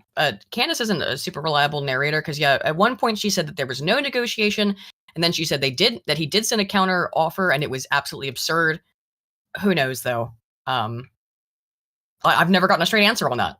If there was a counter offer, even. We were talking about the futures of other people who could potentially be in that position, that very disconcerting position. No miscommunication. What I'm talking about is you're describing a model for everyone, not just, let's get rid of me here. Everyone, if there's a penalty for being demonetized on YouTube. Daily Wire refused the counter offer. If it was ridiculous, I think there are some pretty simple changes that could have been made to the contract. Again, like the whole demonetization thing should have been thrown out immediately. That was a stupid piece of boilerplate that was in there that, again, inherently would disqualify Crowder from all aspects of ever being able to fulfill the contract. Because, yeah, I don't know. I don't know. Again, we're not privy to a whole bunch of this shit. I'm just laying out what we do have. because your business model requires that be a huge component of it, you need to change your business model or this movement cannot work, Jeremy. I can't imagine my show trying to come up and be beholden to YouTube advertiser guidelines, let alone, I mean, honestly, being beholden from a conservative entity with hard strikes, right, being removed, but let alone being advertiser friendly. We know how broad those guidelines are. They might as well just read, don't say anything offensive, and they change them at the drop of a hat. I'm not suggesting that the guidelines aren't terrible. I'm suggesting that if making money off of those platforms is part of how you're justifying the salary you're paying someone, then or the fee I keep saying salary, the fee you're paying someone, then when those go away, everybody loses money. You can't pay the same amount with less revenue. How about you create a different business model? Now, I do agree with that. I mean, it is ridiculous. Like, again, all of the entire shitty contract was null and void basically before anyone could have possibly signed it, because Crowder is already demonetized. He cannot make money from the traditional YouTube business model. So, like, I mean, it's one thing if you're sending these contracts out to small creators who are trying to get a big bump. And I can understand that. And I do think that the contract is very predatory in that way. And it's also very stupid of the Daily Wire to send Crowder the exact same contract that they would send to someone like me, right? I don't know if I would take it. I said before when we talked about it, I said, I mean, I don't want to have my voice stifled. It's a lot of money to turn down, though. I mean, I wouldn't have been offered Crowder money, obviously. But everyone has to make that kind of decision on it. And I do think that the contract is fucking shit. I know what some of you are thinking. Of course, telling someone else, hey, change your business model. I get it. I'm in no position to say that unless, instead of Monday morning quarterbacking it, here's the thing. I didn't just offer criticisms. I offered a guide on how to, here's the deal. I want to sit at the table with people who, granted, have an immense amount of power and have incredibly deep pockets. That is all true, to be clear. And by the way, it's something that I want to have on our side of the aisle. But I offered a guide on how to do it. It is incumbent, this is what this is about. It is incumbent upon conservatives. You did not offer them a guide, Stephen. You told them to change their business model. Like, the thing of it is, you don't have the kind of money to propose this kind of a risk. So it's kind of ridiculous for him to say, this is how you should do business. And it's like, yeah, you don't, this is all theory, this is speculation. But if you don't have a functioning sort of example to say, this is how you should do the business. This is like this is like the co-op model. It's like, this is how we should do business. Do you have any evidence that this will work? No. Okay, so your guide is just like a hypothetical. It's not concrete. So for him to just say like, yeah, this is like, if that was the more successful business model, people would do that, Stephen. But that's not. Mm-hmm. So this speculation is just that. It's just speculation. It's not a guide. That's bollocks. Right. Now, again, I don't trust the Daily Wire. I think that they're sketchy. No. I also think Crowder's sketchy, though, a little bit. And I pointed this out. I don't think Crowder has been completely honest about a bunch of this stuff, because I think he's got a history of kind of being a shitty boss, or at least being difficult to work with. So I also think him getting all dunked on right now reeks a little bit of the Daily Wire. It's a shame that you can't angry about. It's a shame that you can't have a contract where you just say, okay, this is the stuff that I do on this particular platform, but then I have my own one where I can go completely ape shit and I can like go off the fucking cuff. Well, there's a problem with that. Is that Crowder can't? Is that the Mug Club shit is still owned by the Blaze? Yeah, it's owned by the Blaze. So Crowder can't even like give his Mug Club numbers and stuff to. He can't give that over to the Daily Wire because it's owned by the Blaze. Crowder, I understand where he's coming from with this. On some level, of course, because again, I think this isn't some simple, and this is the thing with most things in life, guys. It's not usually like black and white. It's a bunch of series of grays and conflicting interests and all kinds of shit like that. So when we first talked about this months ago, when it happened back in January, I did say like, Crowder, his big moneymaker is Mug Club, and he can't give that over to Daily Wire. Again, I can't overemphasize. The contract was ridiculous. Watch Shad's 3-hour-long video on it if you want the details. It was a ridiculous contract. The way that Jeremy Boring is, and I have his video on it, which we're not going to watch the whole thing. People on both sides. It's fucking hour long, but it does seem to have been a boilerplate contract that might be very appealing and fine for a young, a newer sort of commentator coming up who's got 100 or 500,000 subs. But for Crowder, it probably did come off as an insult. the demonetization thing in particular was like, do you not know what the fuck is up? How do you not know that my channel is demonetized? And you send me this shit. I do get it. I do get it. I also think recording his supposed friend of 10 years, Jeremy Boring, to pull that wage slave thing. I mean, you burned your bridge. You absolutely burned your bridge with Daily Wire for forever, Ed. Just saying. If we believe what we say, to uncouple, to divest, if you want to use that term, from big tech, right? For the business models of the movement as we move forward, to not rely on playing ball with Facebook and with YouTube. Also, Robert said in the chat, the subscription model works well for the Lotus eaters. Yeah, but here's the thing. Yeah. That's just like running... That's like to pay the employers to do the work, but you're not paying for the tools. Like the tools is YouTube. Like you don't have your own servers. You don't have your own platform. It's not like Rumble. You don't own Rumble. Like that's the thing. You don't own like the camera that allows you to go and spread your message to. You don't have the printing press. We own the camera, but you don't own the source, yes. right? Yeah, but but you don't own the mechanism to spread the message. And YouTube, that's the thing. That you always incredibly fickle. But Rumble could turn fickle overnight. We don't know. Yes. Like, this that's always the thing. Not tangential. It's reliant upon the perception of stability. Which why would you believe anything is stable?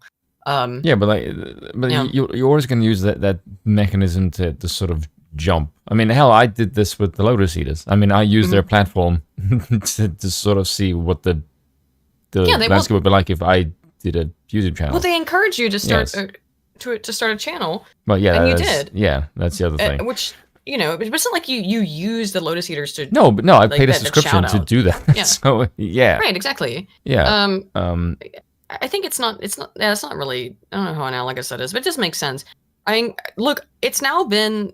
It's only been like 4 months now since this has happened. This part had happened. But Crowder said he was going to set up this thing to launch new creators the way that Daily Wire has. He did not do that as far as I know. It was a talk of it, but I think there was an email. He did set up, maybe it's in this video, he talks about it, but I haven't, who's been launched? Nobody. Not since then. Maybe it's just taking more time. I don't know. I don't know. And Crowder is definitively a much smaller operation than Daily Wire. That is something we have to move toward. You know that we've been trying to do that here for years. That's why every single show we say, hey, if you can watch on Rumble, please do so. We're not looking to be banned on YouTube, but at least we certainly won't compromise the truth. Yeah, Jake, you would. I would never go on the Lotus Eaters this summer. I don't know for sure. I haven't talked about it in a minute. I would never go on the Lotus Eaters. Why? 2 reasons. Show your face? No, I'm nowhere near smart enough to be on that show because I can tell the kind of audience that goes on that show. No offense to you, or V, or anyone else. I'm not. What does that mean? It means that I am unpolished and uncouth, and I am not intellectually highbrow enough because Sargon is up his own ass with who he talks to. I say that as a fan of him, but here's the thing. I don't give a flying rat's ass about what any of you people think of me. I will tell you straight up to your face what I think of any content creator. And Sargon is up his own ass when it comes to intellectualism. I like him, but that's his attitude that he gives off. Yeah. Right? And that's I like him as well. Like he's yes. Callum, Harry, yes. So many of the guys who work for him, I'm like so impressed by them. Like wow, you guys do really actually good work. That's Holy more shit, Callum that's more my crowd. crowd. Out of the park. I would like have a beer with okay, put it this way. Harry and Callum are the kind of guys who would like have a beer and a pint of lager. Sargon's the kind of person that would drink Chardonnay. I don't know how accurate that is. I don't know how accurate that is. But yeah, who's the other guy at the book here? No, I'm not exactly North FC, but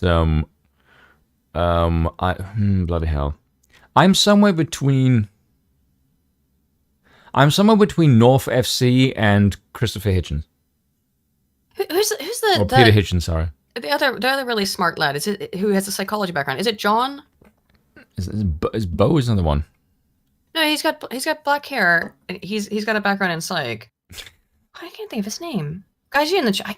I can flex big brain takes, but the thing is, Connor. It's Connor. Yeah. Yes, but no. The thing is Spoon. Oh fuck it! You're not make me wear it. No, I don't think I'm too alike to any of those people. I would probably Callum is probably. Or is it Josh? No, it's Josh. Josh is the guy with the black hair. Josh is the guy with the black hair. But Connor's also again, Sargon has done a great job at like finding a bunch of very entertaining and intelligent young men to run that show. Who, I mean, really, I think have all kind of surpassed him. I would rather I watched Lotus Eater's clips for Josh and for Harry and for Connor and Callum, and not although I like Sargon, but what Sargon has done is what Crowder is claiming he was going to do, but can I give you my honest take on Sargon? Sure. I like him, but he's trying. This is the thing. With names. Okay, no, here's the thing with Sargon. Like, I do like him. I think he's an intelligent chap, and I like his content actually. I really like his commentary.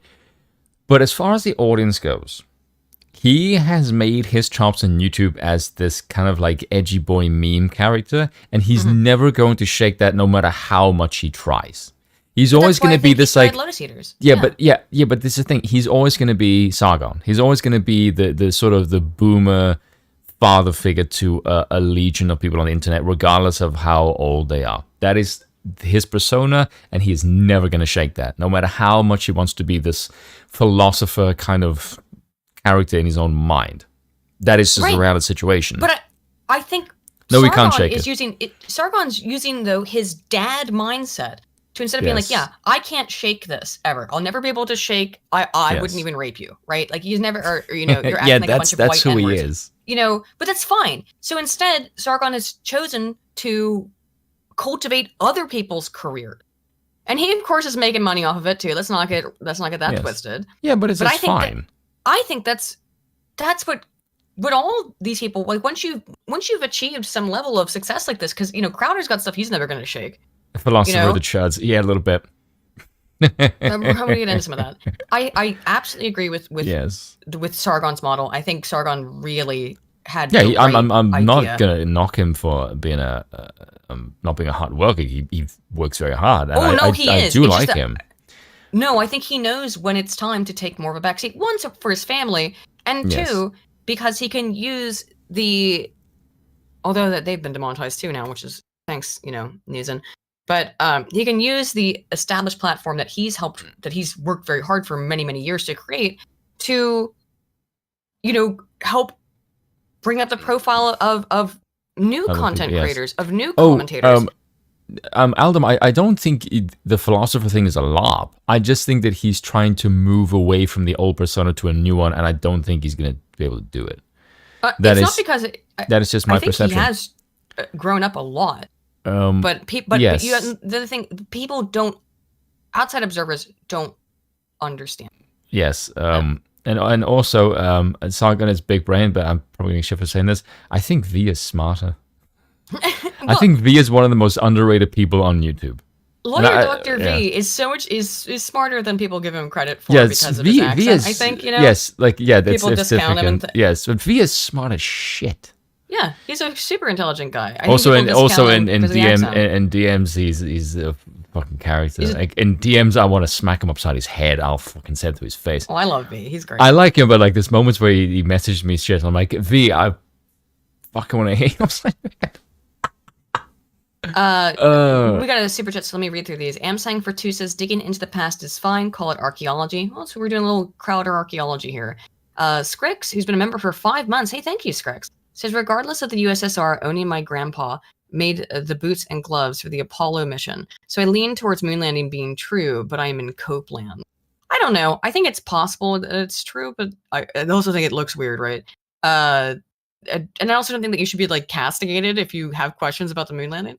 Dreadnought for 5 says, Spoon, you didn't see the distributed stream with Sargon. He explicitly said that what he's trying to do is be a dad, an adult giving advice.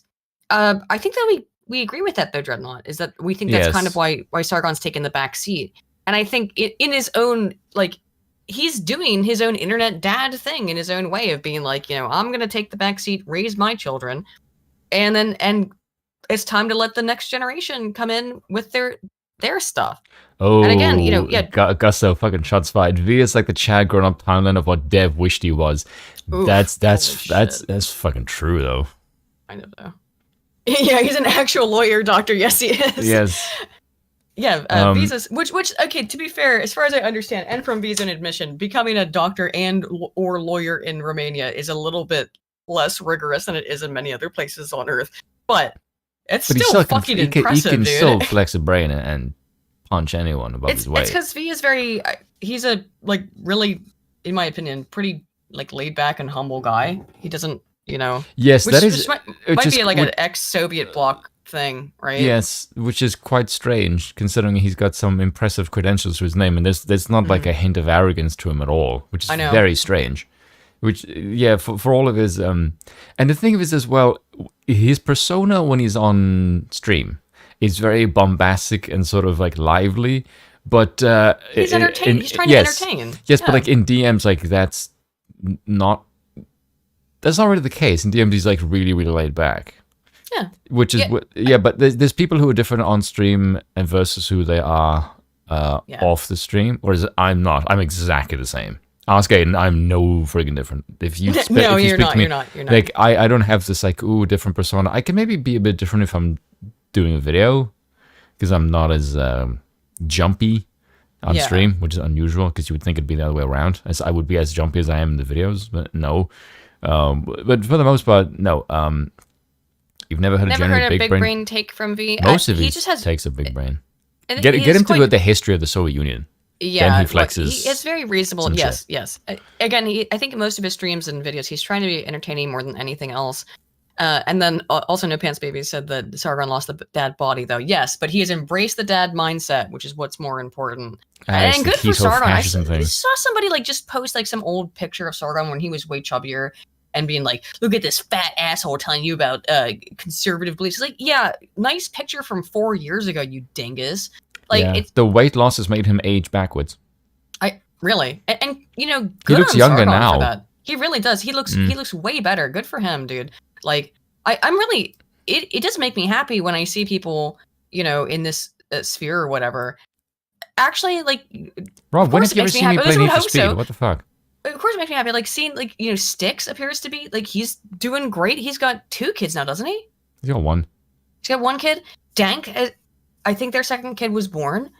Sargon's got 4 kids or something, right? All stream, I'm actually a long-haired soy boy. I think that's. No, I'm not Styx. I do love seeing that. I do love seeing all no of that. offense, Styx. Wait, what? I don't know. No, someone said off stream, I'm actually a long-haired soy boy. Like, no. Oh. No, I used to have long hair. I used to like fucking 90s. Oh, Jeff Hurley, the person who posted the fat picture of Sargon with his nipples protruding was Jeff Holiday. Imagine my fucking shock. Of course it was. I just saw it on Twitter while I was scrolling. I was like, okay. Oh yeah, the poster. Yeah, okay. But the thing is, I don't think it's because I know a lot of people do gaming streams. I don't have it in me to just like do a gaming stream. If people ask me to just play games and then just listen to me yell or read something, I could probably do that. Yeah, it's not really my bag. Yes, it's not mine either. But I've had people. It's kind of weird because people tell me like, do this or do that. I'm like, why would it's some of the stuff people ask me to do and think I just think like I would never do this and think people would actually watch me. Which is strange. Yeah, I play games sometimes, but yeah. Like I thought about racing games. I am a god. I am an undisputed king of racing, which is really weird because it's not a genre that I particularly like with Greater Fae, but I'm fucking good at it. Yeah, that's true. That's true. Artemisia brought up that pretty much all those guys ended up having girls all around the same time. Dank, Barian, and Sargon, which is I don't know. It's sweet. I like seeing people do well, or not Sargon Styx. Kids Over 5 Pounds says, I'm back from streaming with Yiz. Welcome back. Says special delivery for Aiden. I fully embrace the monarchist uncle mentality for all to see, and I have seen these pictures, and they are very, as always. Thank you, Kizza. Cops are cheating as fuck. No, I don't really mind the cops cheating. I expect the cops to be bastards. It's a game after all. True, to be fair. Let's go back into the Crowder video for a little bit, and then get through the rest of this shit, because this is going to go on for a minute, man. In order to be advertiser friendly. Here's the thing, Daily Wire. Jeremy, and I really do hope that we can talk at some point. Please, you can pick up the phone. We've done that. It's kind of hard to do that after we here have found. Yeah, after you edit the laundry. Why would he pick up the phone after he knows that you're now privately recording him? Why would he pick up the phone with you, dude? Yeah. Found a way to make that work. For proof, see election night, our numbers on Rumble there, and see the numbers on Rumble when we get suspended from YouTube. I think it was 4 times this last. Oh, and by the way, I think you make that same argument about the fact that I leaked those 4 single words from a private convo with Dev, which is hang on, I do think it's a little bit different. Me sending to Oozloo and Scrump, don't do that again, is a little different from leaking an entire phone call. Do you know what I mean? I think it's a little bit different. Okay, but tell me if you think I'm wrong. What do you think, Spoon? Is there a difference between don't do that again and leaking an entire phone call? I think I need a lot of whiskey. Well, go ahead. Last year, and I went to great lengths to communicate that. Hey, nice Weasel World Crowder response. You didn't answer the question. To the people at Daily Wire. There can be no answer next the question. No, I'm going to demand it of you. Answer the question. Do you think that it's as bad? Me leaking those 4 words from Dev is as bad? Oh, that was the question. Me. Oh, sorry. Yes. No, obviously yours is not as bad. Okay. All right. One is okay. one is a petty squabble of an angry Canadian, and the other one is the other one's also an angry Canadian. Yeah. This is also an angry Canadian. Yeah, it's actually a lot of similarities now that I think about it. Junebug42 says, like the stream, everybody. Yeah, sure. If you're enjoying the stream, please consider giving a like. No, Aiden, you betrayed your covenant with all of your internet friends. Yeah, I'm sorry. I don't think leaking 4 words relevant to a conversation of don't try to get me to talk to these dudes again is the same thing as leaking an entire fucking phone call with your friend of 10 years. People at the top with the financial resources are doing the big. That's being the arm of big tech. What you just said is, well, we have to play ball with big tech if we want to make money. Well, I don't. Why don't you guys follow a model like I have and scale it? That's what I've been doing since 2014. You know that. I've been trying to make sure, which I thought we were all doing, that we can all flip the bird to Silicon Valley. This is saying we need him and you need to play ball. Something else I want to point out as we get into the end of this Crowder drama.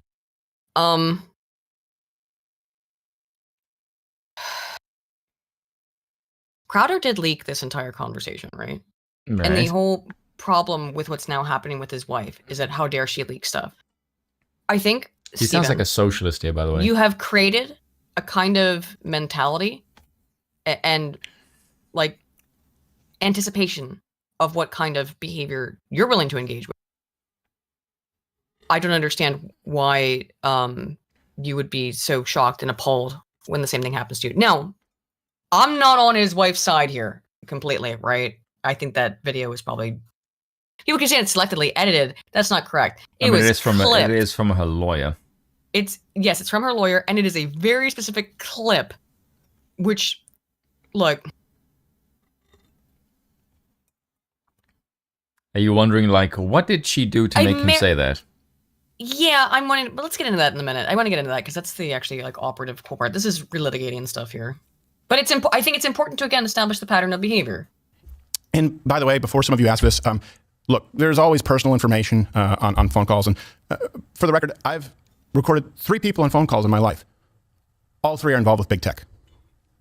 Just to be clear, the entire call transcript has been sent to others to verify without hopefully having to release the whole thing. And I'll be on Tim Pool's show, I believe, on Monday to talk about it. Now, this is something else that's been brought to my attention that, look, some people have been sent out from Daily Wire and have gotten very personal. Read that super chat.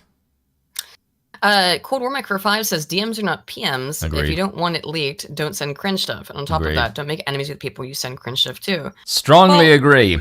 I do agree. And again, and I've talked about it before because Deb is still raging at me on Twitter. It was 4 words. It's not like I leaked something sensitive. It was I tried to call him. He didn't want to pick up. And I sent to the 2 people that he didn't want to talk to. Don't do that again, which seems pertinent. I mean, if I'm to supposed to be nailed to a cross for that, I really don't. I don't get it. So you know what your problem is with this? Wrong. You seem to think the opinions of Canadians matter, and I don't know why you do that. Mostly because I'm no offense, Jordan. Mostly because I'm trying to be a nice person. Yes, but why would you be nice with people who are an asshole to you? This is your biggest flaw as a human being. Maybe. is that you don't seem to understand 14 this. words. Which is it's weird to me because you can understand that there are jackasses in the world, particularly because this is how you came to the monarchy position. Democracy is shit, but you don't seem to apply that same thing to social value, which I think is very strange. Because if you can see it in the political world, why can you not do this in social? Yeah. Again, this is your blind spot, and I say this to you as your friend, but like this is the thing you suck at, and you need to change. Stop wanting everyone to get along. Yes, I know exactly. I know. It's because Aiden's adorable and she's a dork. It's like, I just want everyone to get along and everyone to sing Hold Hands and Kumbaya. That's why I don't like this Crowder stuff. That's why I don't like this Crowder stuff. I want people who I think are more aligned than disaligned to be able to get along. Yes, but if people are 95% agree and the 5% is going to cause friction, you need to stamp out the 5% of the friction. You can't just make it go away. Well, I think it's more than that. But at this point with Dev, but I thought it was ever, and he brings it up again last night. Okay, whatever, dude. Obviously, when we released this video, we didn't name names, and I told you there. You see, to me, there's just a lot of I'm going to say it because somebody else. There's just a lot of bagginess. Yeah, that's true. And, yes, and this is one of the reasons I don't watch this kind of stuff because I'm like, there's no. I want to do something that has kind of depth and something that makes me think. This just makes me go, this is drama, and I don't need that shit. Like, there's nothing for me here as far as to discuss. It's like, oh, look, what is your opinion on Crowd? I'm like, I don't give a fuck. I'm being honest, this is not affecting my life or not affecting the movement. It's just kind of I think it might affect the movement, which is the problem. And I'll bring up why is because because the movement is focused on this kind of shit, which just makes you look dumb. Yeah, well, all the leftists are laughing at the right now. Cigarettes, no, but they all should go up and smoke. Anyway. Him and Aiden apologists, but you're also wrong. I'm just trying my best. I think that, and it's also like, for people who many of whom claim to be Christian. No Pants Baby is such a great name. Again, Jesus didn't mean to let yourself get bullied when he said turn the other cheek. That was about being treated as an equal. You should smack the other cheek with a white glove and say silence, bitch. Yeah. It's all divisive, like, yeah, exactly. What do I have after this on the Crowder thing? Let me look at my notes real quick, because I don't want to relitigate too much. But this is about, Crowder. Yeah, I want to get into the new stuff. Okay, or some of the newer stuff. I want to get into it. Okay. Yes, but also Elder so the reason, but that's because Razor and Styx are like a different breed of people. Yeah. Like, they don't get caught up with the petty crap. They can just give their take and not get roped into it, which I actually really admire about them. I think it's because they both have long hair. Actually, I do want to keep playing this Crowder video, and then I want to move into the Daily Wire's response, because I don't think he's very. I think he's once again. I think he's. Oh, there was a thing he said right before this. Let me go back like 10 seconds, because he said something here that I wanted to react to, and then you said something, and I lost my train of thought. Hang on. Look, some people have been sent out from Daily Wire and have gotten very, very personal. Obviously, when we released this video, we didn't name names, and I told you there are a lot of people in the space who have made offers.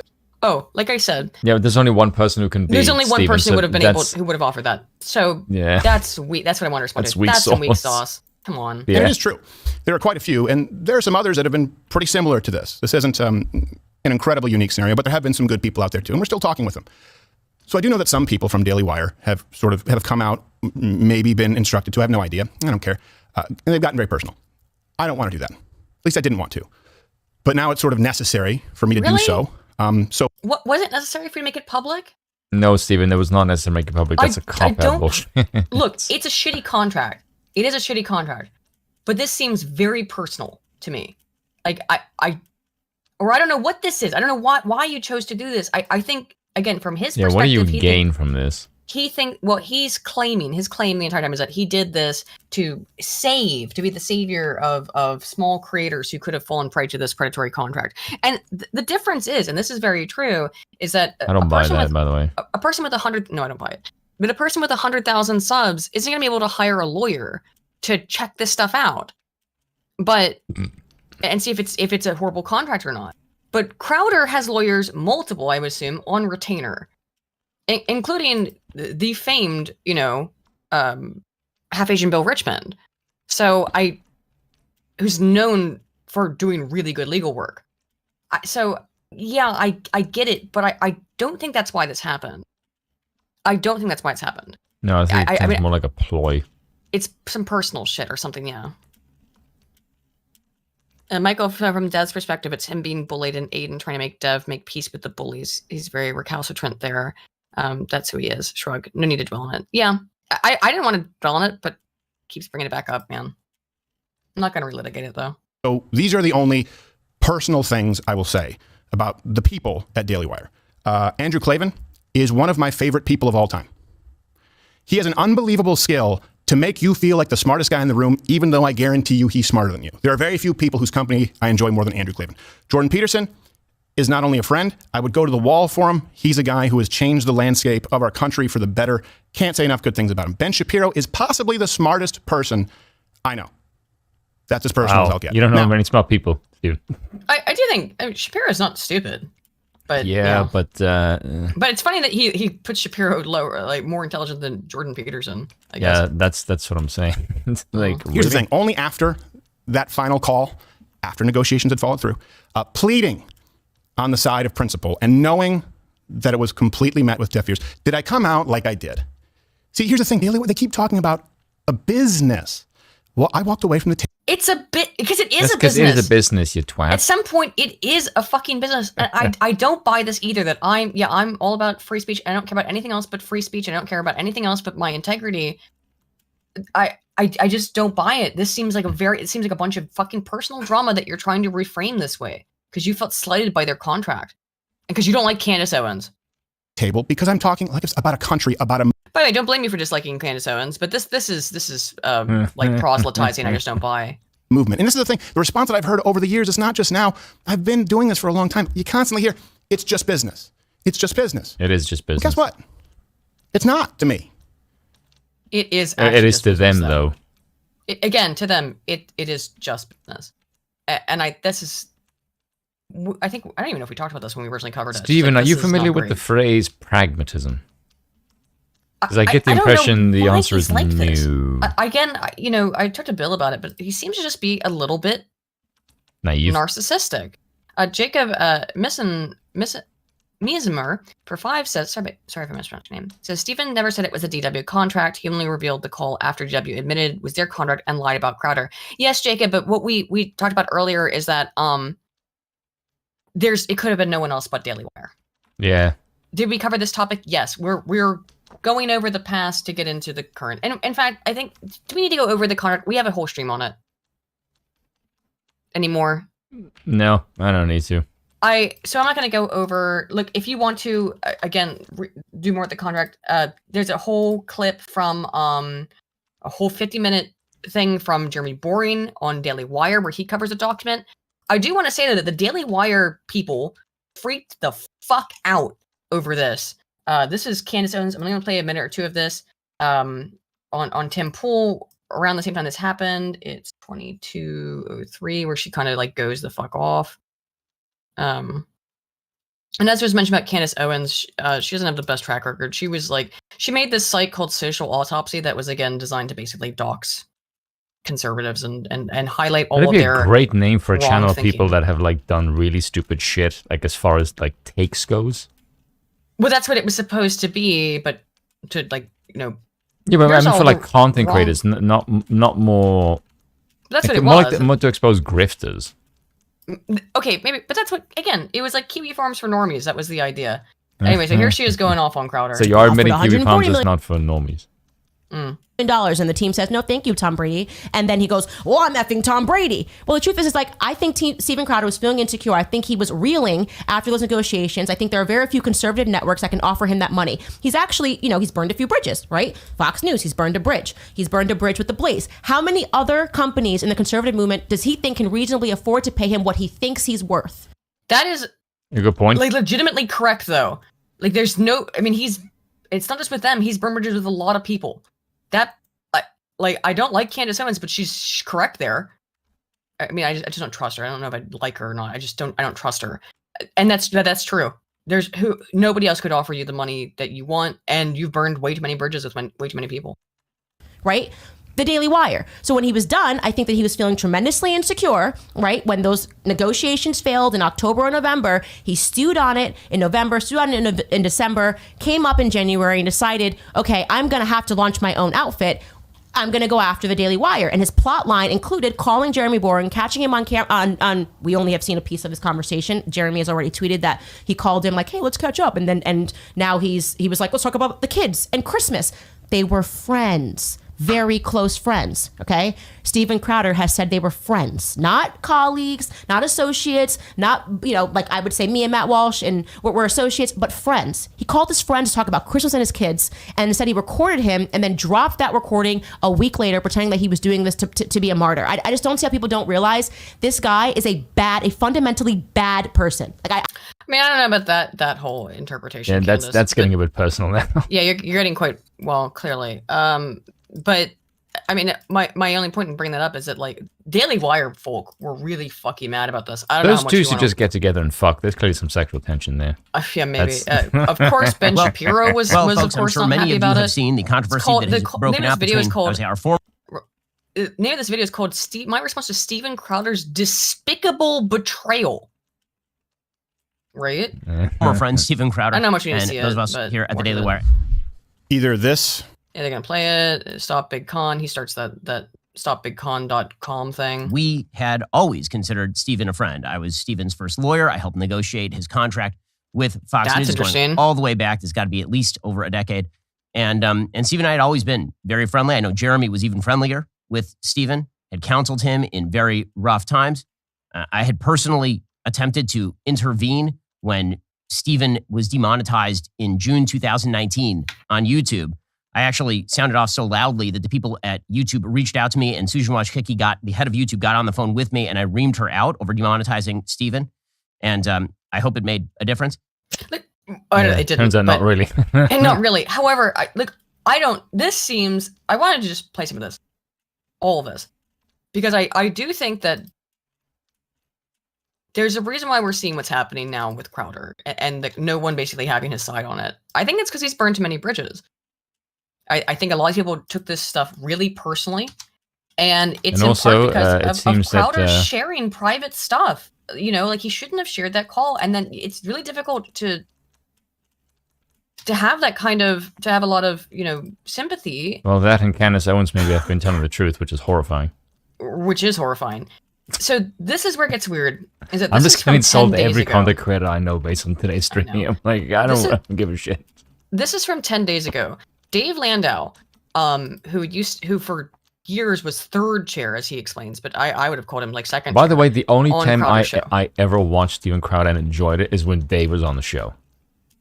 Yeah, because Landau's funny. Yes, and because he is, well, for one thing, he's much funnier than Steven, and two, he pushes Steven to be darker.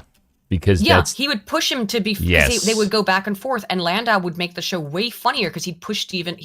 He'd make Steven funnier. Well, to be fair, this interview, I've listened to it twice now over because not because of the drama, but because it's so Malice and Landau together are hilarious. Also, it's Steven. Michael is really fucking brutal.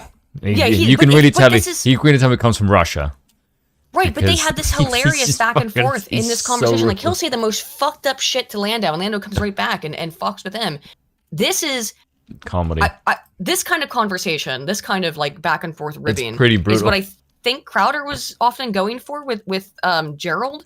But this one came off as like legitimately funny, whereas often with Gerald it comes off as malicious to me. That might just be my perspective. I mean, obviously it is my perspective, but oftentimes it would feel like Crowder was being like needlessly mean to Gerald. I will say I did kind of get that vibe here as well. Even for me, and I can handle Malice pretty easy, but some of the stuff like, god damn, Malice is not fucking. Dude, yeah, Malice is brutal, but Landau's pretty brutal back. It's that's why he's more self-deprecating than brutal than Malice. Yeah, I thought the whole interview was really funny. Again, that's why. I did like it, but I'm like, god damn, Malice, fucking hell, you're not holding up.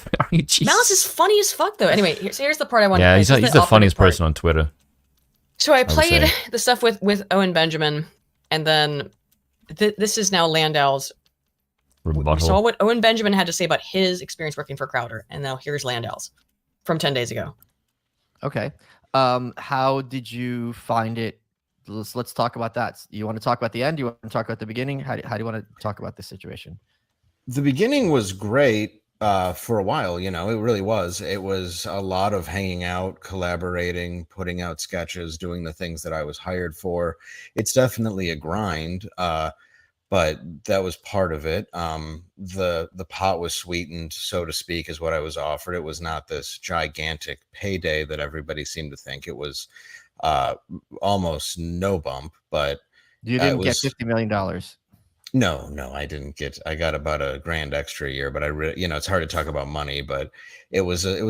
But I knew that it would help on the road, and you know, he wanted me to be there on more Fridays, and that started being a point of tension because I started making money on the road. Something that I find very unusual about Steven is he does not seem to be paying the comedic aspect of his show all that much, which is really weird because if it wasn't for his comedy, his show wouldn't be worth fucking anything. Right. The main drawing point of Steven Crowder's show over any other political show is that it's comedy. Yes. Or that it has a comedic element. So again, like I think you said it correctly, perhaps it is some element of imposter syndrome, which David's going to get into more here. I mean, let's be really honest. Could you replace Steven with somebody funnier and would the show be as good or better? Yes, is my honest opinion. Crowder certainly has a good. He's got a personality. Yes, people like it, but he has confidence. But the confidence is not tied to the comedy. Could you replace him with somebody funnier? And the answer is yes. Like he's got bubbliness. That is Steven's main selling point. But comedy is not it. Yes, Swirly says, "Can we just be honest already and admit that Crowder's clearly a catty gay man?" It's the whole issue here. I've heard a lot of people say he's repressed. He's a repressed homosexual. Well, he has admitted to being bisexual. Has he? Yeah, I'm gonna play it later. I got it. Don't worry. Okay. What? Yeah. Okay, I need to know what is with so many right wingers and why are none of you straight? Why can't you just like tits and ass like a normal man? What the fuck is wrong with so many of you? Well, look. All I'm saying is that like this whole thing has been going on now for like months and months with Crowder. Just like I think he has kind of like a feminine. He has some weird like catty feminine reactions to things that I find off-putting, honestly. It's because you don't like democracy. It makes you gay. Here's Landau's story, though. And I did say I would be there on more Fridays, but every time I would show up, he wouldn't show up. Okay. And a big problem with this, too, I think Landau's going to explain more. I have listened to this ways, but Lance is right, by the way. Fridays and Saturdays are the 2 days as a comedian. Those are your 2 nights to make money. You know, those are your 2 nights a week where you can go to and do a comedy show at a club or at a venue.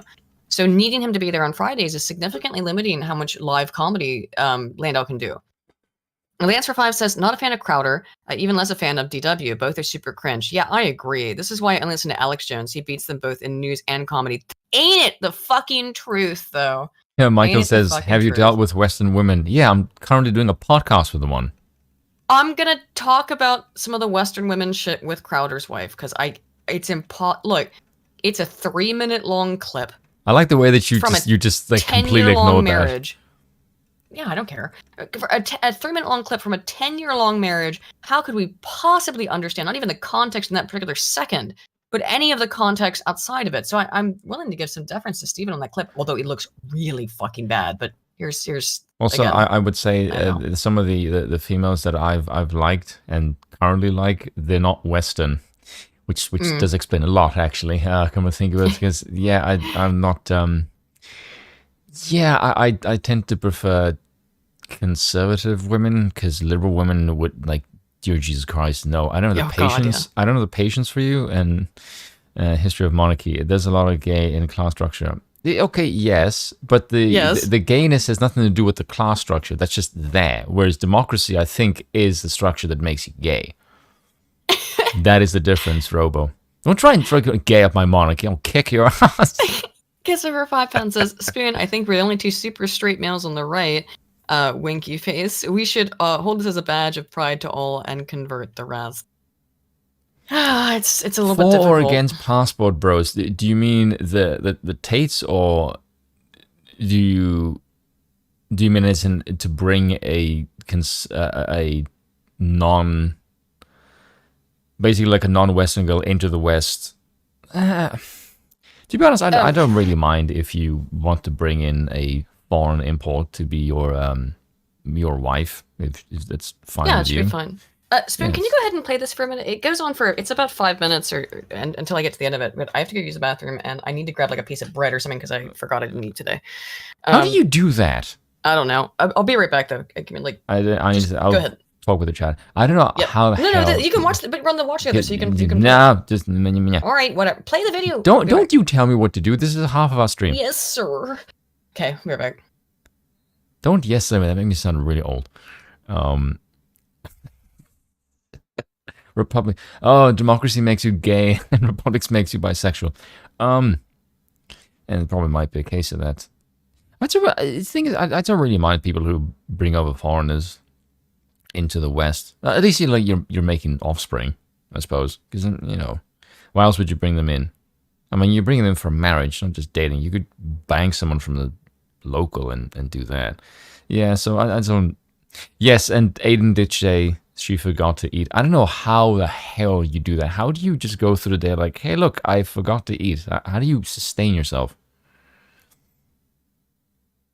Spoon, that is extremely close to my actual age. You're off by a year. I'll let you decide if it's older or younger. But yes. And I just... Monarchy does not make you sheeple. You need to go with the herd to get elected via democracy. Monarchy does not make you sheeple. Monarchy is the exact opposite. You can have your own opinions and thoughts. It doesn't get warped into a us versus them kind of mentality as you do in democracy. That's the inherent problem with democracy is it inherently creates animus. Whereas you don't have this in a monarchy because the king decides and he doesn't really give a flying fuck what the hell you think. Said, all right, well, I'm just going to work or go and see my son. And, he's... The fact that his background is blood triggers the shit out of me. In Detroit. And I said, as long as everything was working out, there was a possibility that they could move there. Yeah, they meaning your family. Yes. So about a year went by, and things had gotten more tense. Like things were more restrictive. For example, I had been. Democracy does make you gay. Look at the Greeks. Oh, that's rough. That's what he said. More censored as things went on, where I couldn't, for example, say the word "cum." Okay. Like ejaculate. I forgot when I made the joke that was offensive or whatever it was. You could only eat it. You couldn't say it's going to go. Was there a gay monarchy? I don't know about a gay monarchy. I know that there has been gay monarchs. Frederick the Great of Prussia, I believe, was gay. He was also an outstanding monarch. Go in your mouth, not come out of your mouth. I could eat it with a spoon, or I could... Thanks for that, Dave. Say yummy yum yums when referring to it, but I could never actually say... I could eat it with a fork. I could eat it on a ship. I can't finish the rhyme, but you get me. I could refer to... I could go, those are nice gutters you have, but I couldn't say that I had the gutters. They're vascular. I'm very pleased with them these days. Yeah. Are you still there? They're back. Yeah. Good for you. I don't have cum gutters at all. Don't say that. Well, I just don't. I'm sorry. You're not allowed to use that word in this show. I forgot about the email you sent me. No, you're not allowed to use the word gutters. Any reference to manual labor is... Oh, yeah, you can say the word cum, right? How does the filters know? Yeah. The off button is so weird. Like, you need to shut up now. Like, come and come. It's the same word. Yeah, exactly. Kind of strange. And I don't think this, the context here. Yeah, Frederick the Great was gay, I think. And then I don't know if you knew that. No, I didn't. But yeah, it just this whole like shut up button is so weird to me. And again, I think if you're looking for some evidence that Crowder's intimidated by other comedians, which is obviously true, kind of seems to be the case. Yeah, it would seem like, Landau, you're being too funny. Shut up. Do you know who I think would be funny. A good fit for a show? Who? A good way to replace him, I think, because it'd just be funny. I'd like to see give an episode to Milo. Oh God, that'll be funny as hell. I think like Milo would really relish the role. I'm gonna be honest, because Milo is funny. He is an attention-seeking shit stirrer, and I do think he would be. I think he would be like, you know, you can't do that with Crowder of Milo, but I think if you give him an hour, like, hey Milo, just like be yourself. I think he would. I think he'd actually be. I would totally watch it because I feel like he would say some insane shit. I just find the idea of having the shut up button to be. I kind of get it, but at the same time, it I don't know. Seems a little weird. Yeah, I can agree with. Seems a little egotistical, right? Yes, it is his show. It's literally called Louder with Crowder. It's his show. I get that, but and also the name rhymes. Bizarre. Yeah, of course. Yeah. Lansford 10 says, I also can't help but find it amusing that Crowder made such a stink about Daily Wire contract when he willingly entered into the most predatory contract in the world, a Western marriage. Bruh, true. Ouch. Ouch. So yeah. Apparently, we're now discussing the sexualities of monarchs. I saw. Yes. While I went to go grab my bread and butter, literally. It's because I said democracy makes you gay. Apparently, democracy makes you gay, and republics make you bisexual.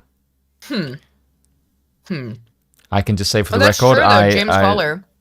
I've not. Collar, he brings that up in this interview.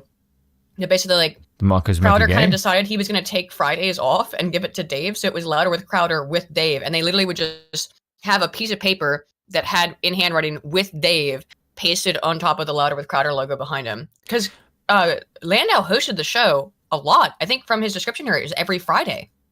Do you know what is unusual? It is very weird. There's a lot of people that are gay that are monarchists, which is really strange because there's a lot. Like who? David Starkey. There you go.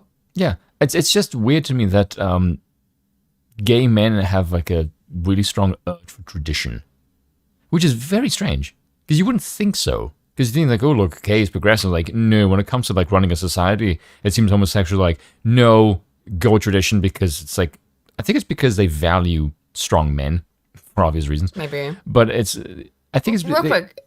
Tyler trying to be PG-13 and banning Coom shock. Yeah, but Crowder would repeatedly not be PG-13 and would be like, tell your kids to listen to not watch right now. First of all, I don't know who in the love of God would let their kids watch Steven Crowder. I know that it's comedy, quote unquote, but it's a political show. Why would anyone under 13 be watching it in the first place? I don't get it. I don't know. Whatever. Just my opinion on the PG-13 thing.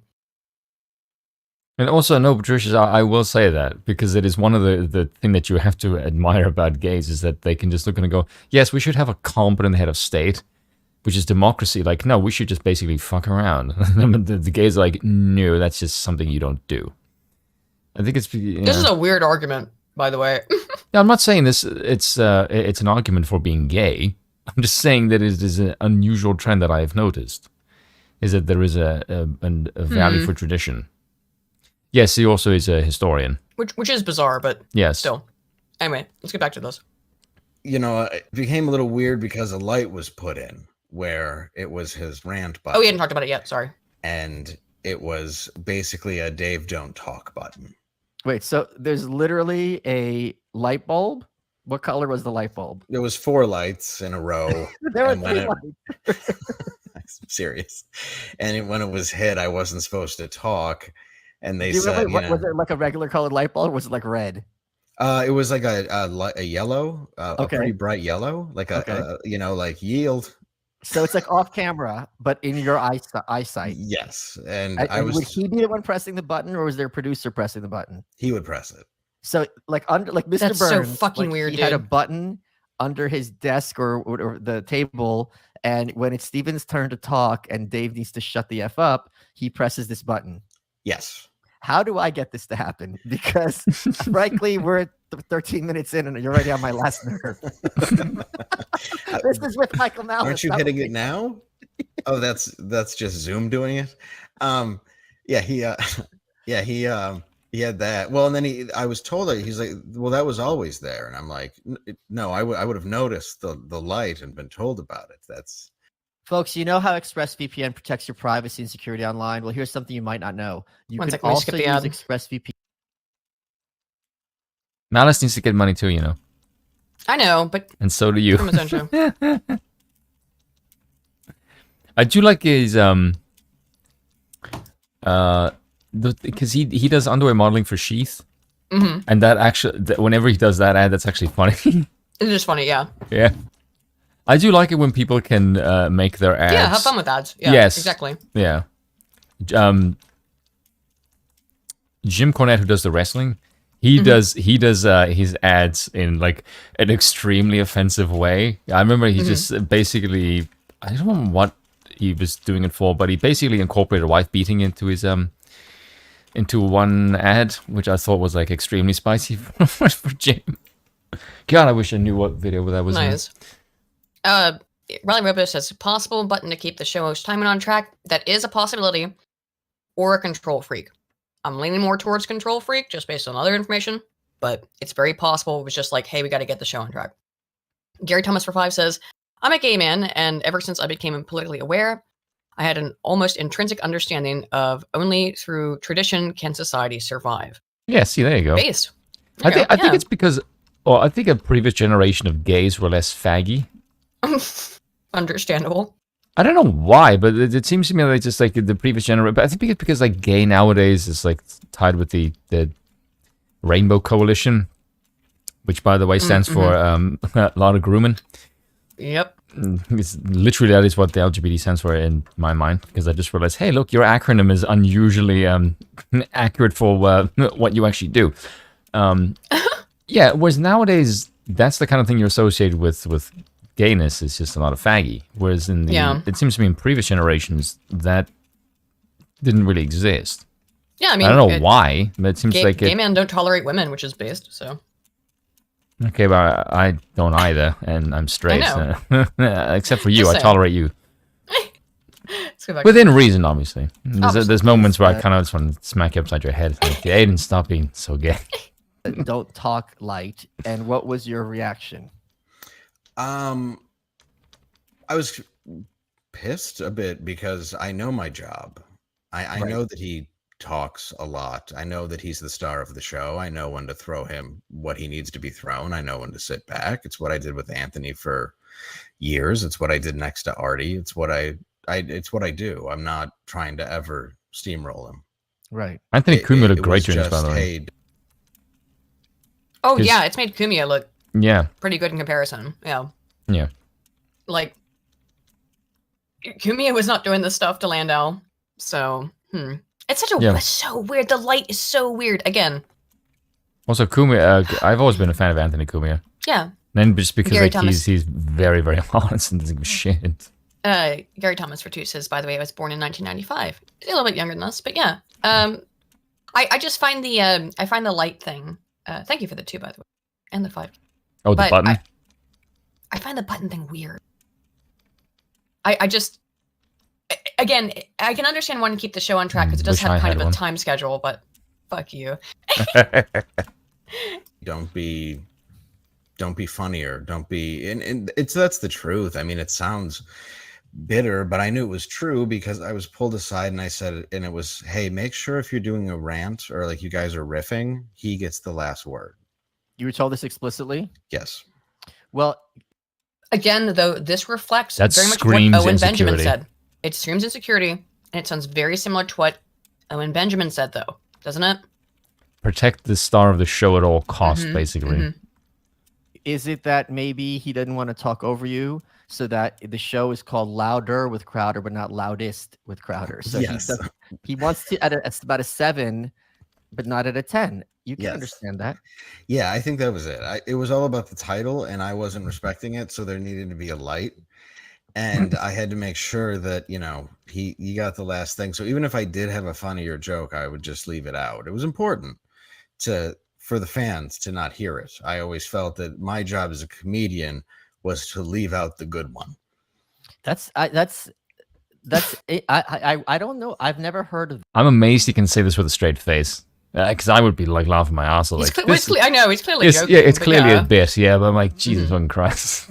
That, to be honest, I mean, I don't feel like that's a thing.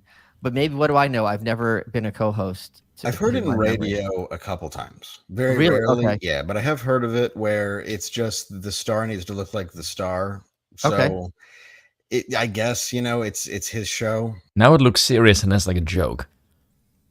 And I can't tell anymore. It's Michael Madness. I don't know, Fine. But I also feel like somebody who's so pro free speech and non-censorship. Cleveland makes a good point. Maybe Crowder had to deal with a lot at Fox. Maybe. And so he just brought that on with him. Perhaps. I wouldn't surprise me. I didn't think about that, actually. Good point. Yeah, good point. He was really about censorship. Okay. It involved me.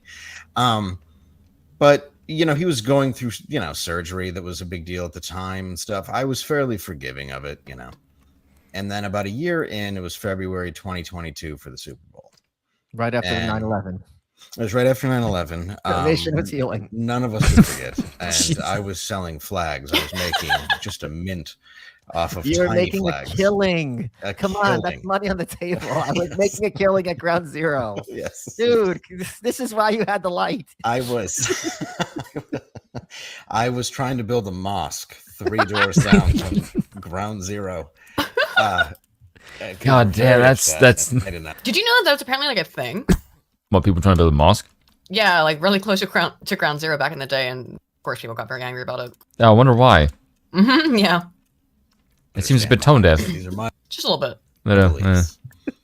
And so I was plotting a big Patriot Day event, and that was a big day. So I forgot where we were. We're talking about a year after. He wanted me to film a special. Okay.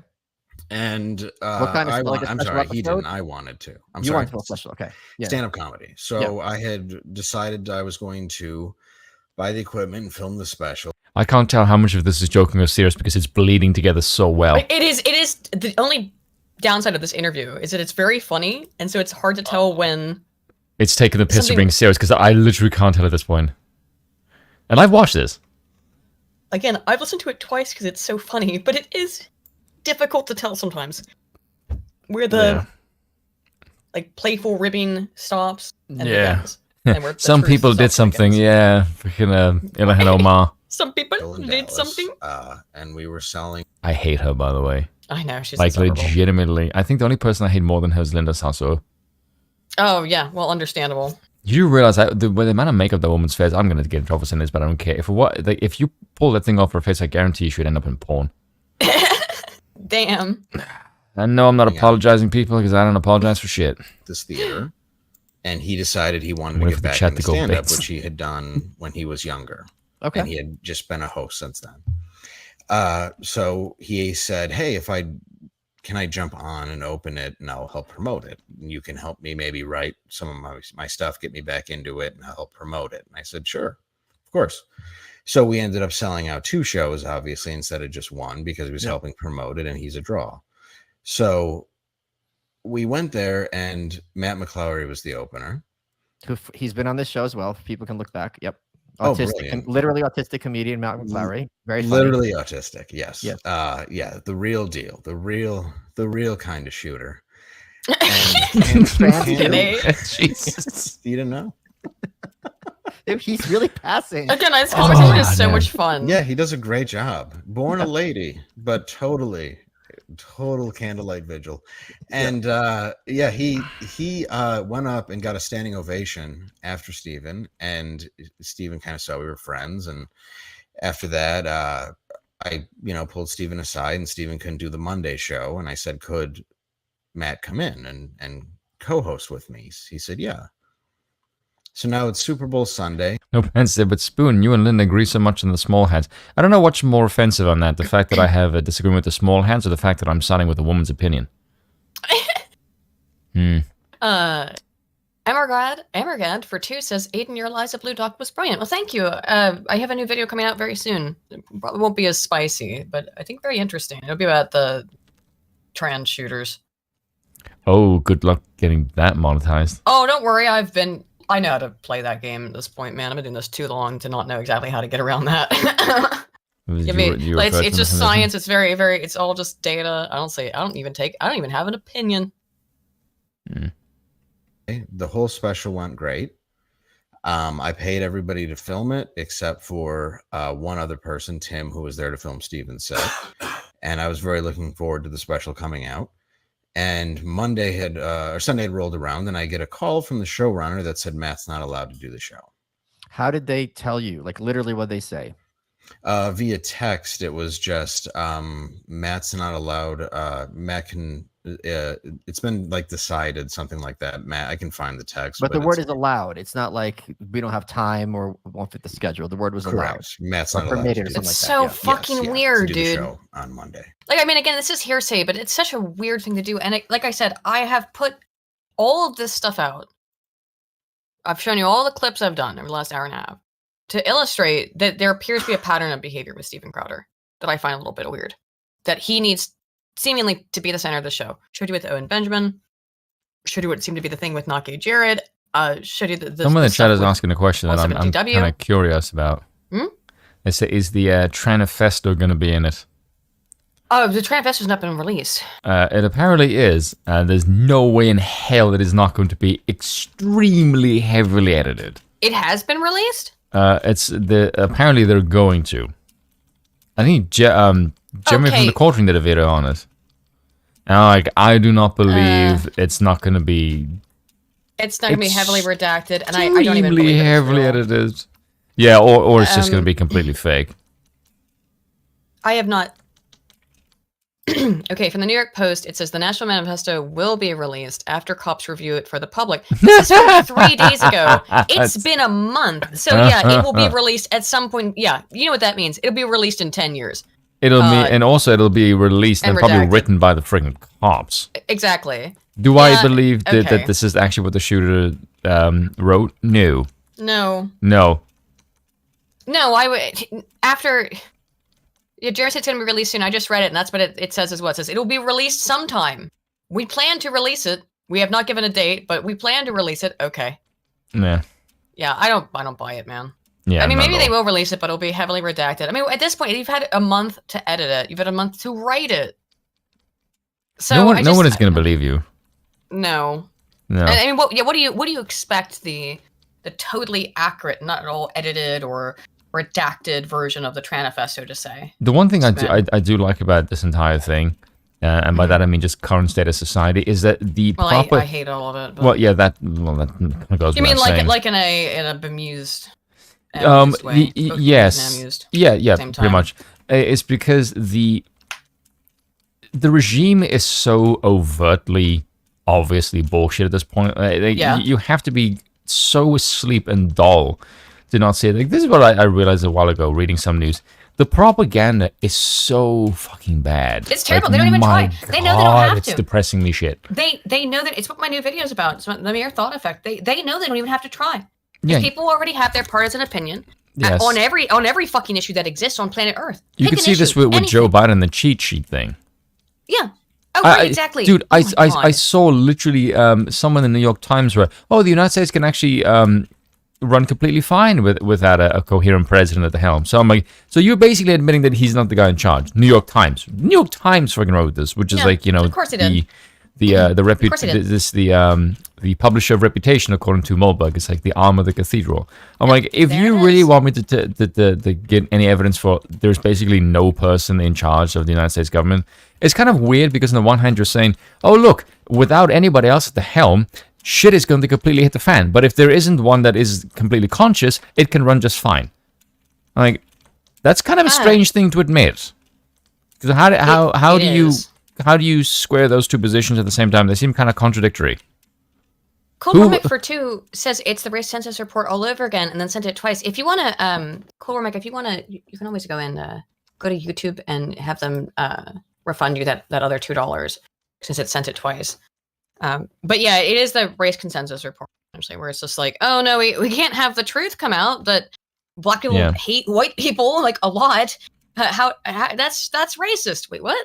Yeah, they don't want this like I would assume, with good reason at this point, come on, that if they do release the Tranifesto for the Nashville shooter, it's not just like, I mean, have you seen some of the like redacted CIA documents where just like page after page after page after page of just blacked out, stuff, and there's like one word. We're being totally transparent while we can see 98% of the document you can't see. Like, right, okay. And we've literally just there's entire pages where there's like one sentence unredacted. Yes. So it's either going to be that, or it will be just a complete fabrication, and it will be something about how like I was bullied by the horrible white transphobes, white supremacist Donald Trump supporters, and it's the kind of thing that would get ridiculed by community notes. Transgender affirming care, life-saving treatment, and Orwellian bullshit.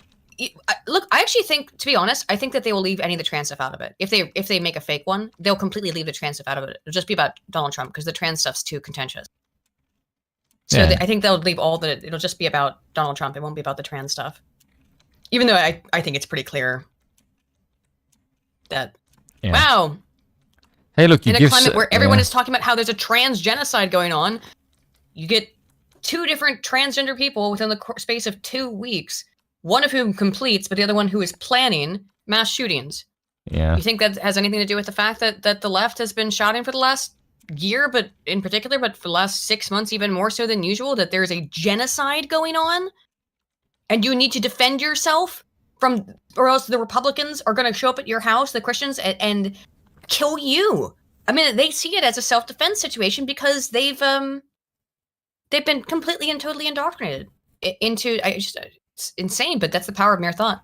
1776, thank you for $5, says there's a problem when people say the right is fighting itself over content creators, putting them on the pedestal, and the movement is the people, not online.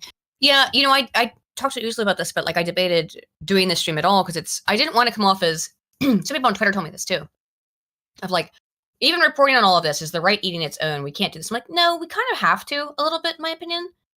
If we cover it up and act like it's not happening, first of all, people will take that as a sign of weakness.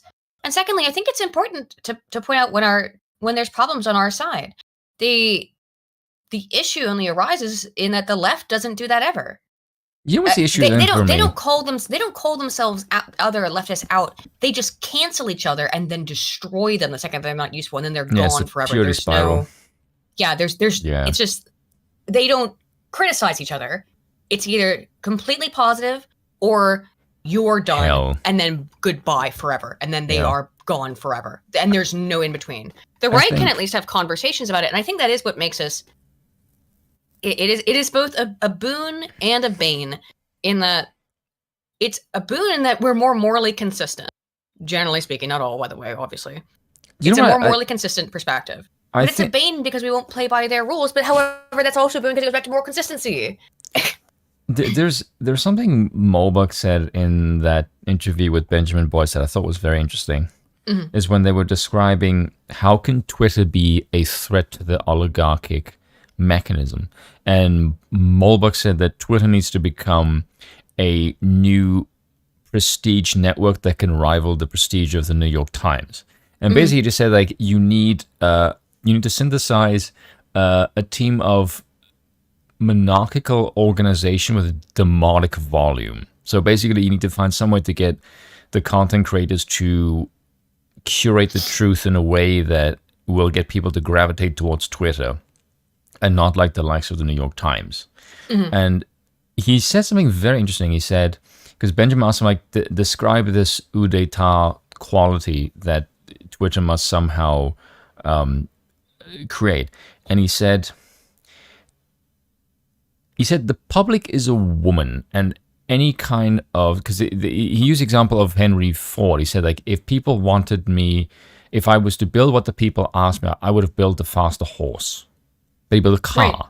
And he said that the public is a woman, and any kind people of dance... People don't know what they want. Yeah, but this is the thing. The public is a woman, and any kind of interaction with the public is a sort of seduction. And he said that you need to make yourself in such a way that the public will just gravitate towards you. And the problem, major problem with voting is related to that. It's not even that people don't even know what they want, which they don't. They don't know. They definitely don't know what they need. Yeah, but that's my point. Is that exactly? I agree with you. If you look at the way politics is run, we have this incredibly bizarre society where you think, no, you need to listen to the people. If you just think about that for a second, if you were to hire someone, would you ever ignore their CV and just interview them and hire them based on what they told you on the day? No, that's insane. But this is how we run fucking countries, which is insane. And Well, the CVs do get brought up to a certain. Yes, but most people care about. Yeah, no, you're right. It's just like, I like how he talks or how he looks. He looks strong. Like, or no I one like gives the a letter next to his name. Yes, more exactly. often than not, it's just that last one. And the thing is, what I find very bizarre is that the way that democracy works is you are not held liable if you vote for someone that fucks up the country. Which is really bizarre because they, in the same way that the oligarchy runs complete hell and the politicians not really take the fall, but they're just sort of the person that does. The same way the public doesn't take the fall for their stupid actions. It's this really weird roundabout way of no one is held accountable for any of the stupid shit that they do, which is the fucking problem. Because if you look at how you run the country as far as who you put into power, you need to make the case of, I don't really give a flying crap what the hell you think. Because at the end of the day, you're not going to be held accountable for the dumb shit you vote for. I will. So the way that you should actually run it is to say that I'm going to be your chief. I don't really give a fuck what the hell you do. Because at the end of the day, if shit hits the fan, are you people going to say, oh, look, I need to really to buckle down and we can all handle our shit? No. Because when shit hits the fan, you're going to look at your president and say, now it's time for you to lead us. Right. Which is not the way that we ever look at our presidents, but that is how it actually works. At the end of the day, you need to make the case of like, no, I don't give a crap what the hell you think, because when shit hits the fan, you're going to look to me. Yeah, exactly. So I don't need to listen to what you want. I need to make the case for why you should pick me. My opinion matters more than yours. My fortitude is what matters, because at the end of the day, you're not going to do shit. I'm the one who's going to be in charge. That's the way you should actually look at it. Well, that's not the way we ever look at democracy, but that is how it should actually work, which I think is the problem, is that we don't have leaders who basically just tell the peasants to shut the fuck up because you picked me, now I'm in charge. Shut up. Real quick, Riley Robo, people don't know what they want or need, so is a king not a person? No, you're misunderstanding me. I'm speaking of people as a general demographic group, the aggregate. Usually when I use the word people, I'm referring to the aggregate as in the average, not as in every single person. And a king or monarch is specifically raised and edified in a different way. And has greater responsibility than a democratically led leader. Yeah, because so I just want to be clear about my use of the word people is referring to aggregates. Yes, but the way that the king thinks like what is best for the nation and operates on a long-term basis.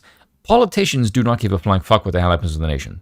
That's the biggest problem with politicians. Why should they? Because they're only there for short term. They're temporary caretakers. They're not owners of the land. There's like, if you read Democracy of the God That Failed, there's like one of the first things he points out is that politicians do not think, like nobody thinks they make money and then they get out and then they have no reason to ever care after that. They make money at your expense. Yep. That's the thing about politicians. No one thinks, oh look, if a politicians will lie and say whatever they can to get into power. No one thinks, oh look, a politician that does good is not good for the country. Like this is the thing. Is a politician a good leader? Can you be a good politician and a good leader? I would say no. No, I don't think you can be a good politician in terms of the art or act of politics. Exactly. And also be a good leader. Maybe you can, but it's extremely rare. Can you be a good king and a good leader? Like, yeah, you need to be. You must be. The problem is, though, as I said, is that a lot of times you're going to have to make unpopular decisions. And democratically elected leaders will almost never make unpopular decisions because they want to get reelected and stay inside their sphere of power. Yes. So they are actually disincentivized from making unpopular but correct decisions for the populace. And also, that's the big fucking sting on that, isn't it? Yes. Is that democratic leaders are going to give you what you think you want, not what you need. Yes. And also the other thing is with regards to short-term gain, long-term pain, or long-term gain, short-term bust, they're not going to do if it damage them depending on how long they've been in office. For example, like if they're going to do something that's really bad for them in the short term, they're not going to do it. But if they do something that's maybe bad in the long term, but when they're out of office, they don't give a shit, so they will likely do the bad thing. Because here's the thing, even if by the time they are starting to run for re-election... Man, a southern drawl just slipped out there just a second ago. I know. The second that... Okay, so like let's say you do something that has a very short-term negative impact. And then it has an ameliorative effect and things get way better than they were. When you're running for a re-election, it's very possible that because of the primacy effect and because of the negativity of the initial action, people just will remember that. And they won't notice now that things are way better, perhaps as a result of, if not directly from a result of your actions. Yeah. These are all you know, we need to give people relief, but we're going to have inflation in 5 years' time when I'm out of office. Right. Well, you come at monarchy more from a historical perspective. I come at it from a completely psychological perspective of knowing how people as groups behave, act, and respond to stimuli.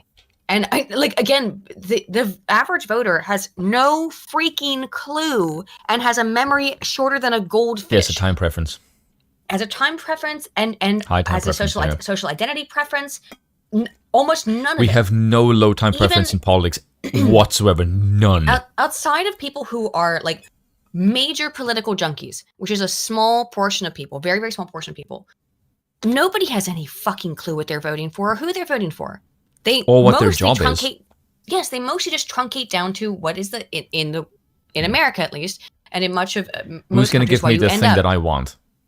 Almost every democracy, and I know people will be like, oh, but this Germany or Netherlands or whatever, oh, they have a whole bunch of parties. Yeah, but who gets elected? Yes, it's two parties. It always ends up being two parties because that's simple. People aren't that complicated in terms of social identity.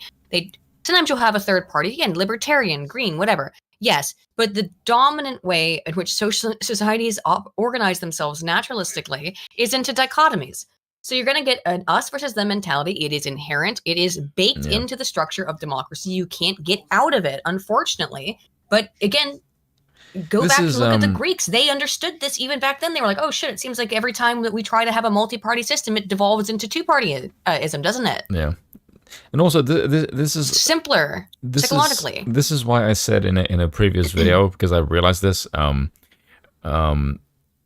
It's like I admire your ability to turn literally any topic into 20-minute rant about monarchy. Yes, well, we are on a monarchy channel, so that's kind of the point. This is the Broken Crown channel. It is that is what you're here for. I would assume is turn literally any topic, including Steven Crowder, is like fucking weird. Just break down into be like, let's talk about monarchy for 20 minutes. I will say this is something that I occurred to me a while ago, is that the way you put positions in politics, like specifically with the low time preference and the sort of incentive structure, you don't treat politicians like they're actually human beings that can learn. So, for example, the point that I made in the video is that if you look at the way a politician is supposed to operate, like they represent the will of the people. Okay, first of all, that doesn't make any sense because you can't have a coherent will of the people. That doesn't exist. But the second is that people's positions change, especially over time, especially if they do something stupid and the next person has to come in and fix it. Like that's how that works. But if you do this in a political way, you are putting them in a position where they can't change their mind, and if they do, it can potentially screw them. So, for example, if the public want to do something really, really dumb, the person has to say, no, because even though I represent your interests are kind of really stupid. And if they don't, they're not really a good person because they're not really representing the will of the people. If they go against the will of the people, they're not doing a good job. If they are for the will of the people and do something really bad, they're going to take the blame, not the people, because that's the way that the blame is outsourced in this sort of demographic. If they don't do it, they ignore the will of the people. If they change too late, then they're also ignoring the will of people because it doesn't look like they're listening. Right. And if they change too quickly, it looks like they're trying to take advantage of the situation. Right. So there's no position where even the politician isn't getting screwed. I don't think there's any. And they can't learn either, because this is the thing that bugged me the most, is that in a democracy, you're supposed to represent the will of the people. But if the people change and you change with them, this is like, oh, you're trying to take advantage. But I'm supposed to be their representative. If they change, surely I should change as well. But in democracy, this is like, oh, no, you're trying to take advantage. Like, motherfucker, but this is what the people want. If they change, I should change with them. That's not a bug of democracy. That's a feature. Because always inherently, it's not just one person now, is it? It's a party. It's a group of people who are running behind them, because inherently, it turns into a self-oligarchy. Aristotle called this. Any actually serious political scholar can tell you that democracy always ends up being a soft, if not a hard, oligarchy. It's a series of people in positions of power. And then, you can't run on what the people want because you're backed up by 50 people behind you, underneath you, who expect you to behave in a certain way. And if you don't do that, then you're going to get kicked out. I mean, Trump was the anomaly for that reason. Anywho, let's go back to the Dave Lando thing, because this is funny. It's a really good clip, and I want to get through the end of the Crowder stuff. Yeah, the founders did warn against. Yeah, because the founders were heavily against democracy. Well, yeah, we did just go on a 20-minute rant about monarchy, but yeah, let's get back to the actual topic du jour. Was there any explanation at all? No. Okay. So I said, that's odd. I already asked Steven, and he said it was okay. Yeah. And they said, oh, that's weird. I must have gotten mixed messages. So I just texted Steven and said, hey, I just talked to the showrunner. I just want to make sure it's still cool that Matt comes in. And he texted me something back along the lines of, what's done is done. Oh. And I said, that's so weird, dude. It's your show. Wait, yes. maybe he had a light, and when the light went on, decision making ceases. See, you have the yellow light. He's got the red light in his house. It's lights all the way up. It's true. Maybe when I asked him, he was seeing a green light. Yes, you idiot. I know. This is how show business works. It is the business of show, and yes. I am not paying attention to the. How are you going to show things without lights? You're going to show them in the dark. Exactly. It makes no sense. Very little sense. Exactly. Malice on point. Really, movie, I guess that's showing things in the dark. Well, I guess this is why I'm sitting here in my demon chair instead of in a nice studio. It's fine. I'm blurring out my background so nobody knows what this hellish life is. It looks terrible, Dave. By the way, really is. There's sadness behind me. I've asked everybody around you and inside you. There's a lot of mothers going to hell behind me. So he just says, "What's done is done." Yeah, and I said, "What does that mean? It's your show," which is ironic. That's what he said. And my phone rings, and I don't want to go greatly into the conversation between us, but it was. He's like, do you still want to be on Louder with Crowder? And I said, not at the moment. And he starts going off on me. And now there's a ton of people in my apartment who can This is the thing, too, that other people were literally raising his around voice for this. He's screaming at me. Okay, so literally raising his voice, not just being stern, like to the point where it's audible. There's legitimately people who could back this up. Started stern. If Landau is lying about this, I mean, according to him here, there's multiple other witnesses who could hear Steven Crowder screaming at him on the phone over what? Asking him to bring on another guy as a co-host when you want Landau to host because you don't want to do the show? This is so control freak behavior. Control freak behavior. But then it got into telling me that he owns me and in those words? Yes. Wow. Yeah. He owns me, and once you say it must have been on clearance. I mean, I was on sale, baby. Neither of us can even reach the top shelf, let alone sit on it. No. It's. I was in a basket with a bunch of balls. He. I was in a looted Walmart. They have a good back and forth. They do. They're great. They should do a show. Kizza for £5 says, Aiden Spoon, have you watched Suits? And how Mike got his job as a lawyer despite not having a degree, carrying a suitcase of drugs. I have not. It's interesting, though. I mean, it's impressive. Kind of sounds like Better Call Saul a little bit, but he did actually get a law degree. I've not watched it. I've heard it's good, though. I'll have to check it out sometime. Thank you, Kizza. Yeah, it was venomous, and I don't know what he was going through at that point, and I just was like, dude, it was all this projection coming at me. Wait, 100% agreed. Because you're a comic, right? Yeah. So I'm obviously not a comedian, but there have been many moments in my life. Yes, you are, Michael. What are you talking about? Surreal that I could, even if they're disturbing to experience, on some level, I could be like, this is hilarious. Not hilarious, but hilarious. Like this is just in the terms of absurdity. Like if someone is sitting there screaming at me, I own you. It's just like there's no Venn diagram in my background between that and reality, other than that brief period when I was a slave in Libya. But we don't talk about that as much anymore after the Obama administration. So I was once a slave. I made mugs for a talk show. Go on. Damn. Again, their fucking rapport is so good. Oh god, that was fucking rough. It's just the absolute deadpan of, except for that time I was a slave in Libya, and then right into well, I sold mugs for a talk show. Holy crap! Again, they should do a show. They have a way better rapport than Lando, I think, had with Crowder.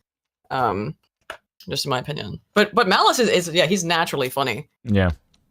It's just ironic considering he comes from Eastern Europe. Oh, that doesn't mean anything. Yes, it does. Was this the first time he had yelled at you? In that way, yes, where it had come out where I saw a different person that I had heard rumors about. Had Anthony Cumia ever yelled at you like that? Oh, no.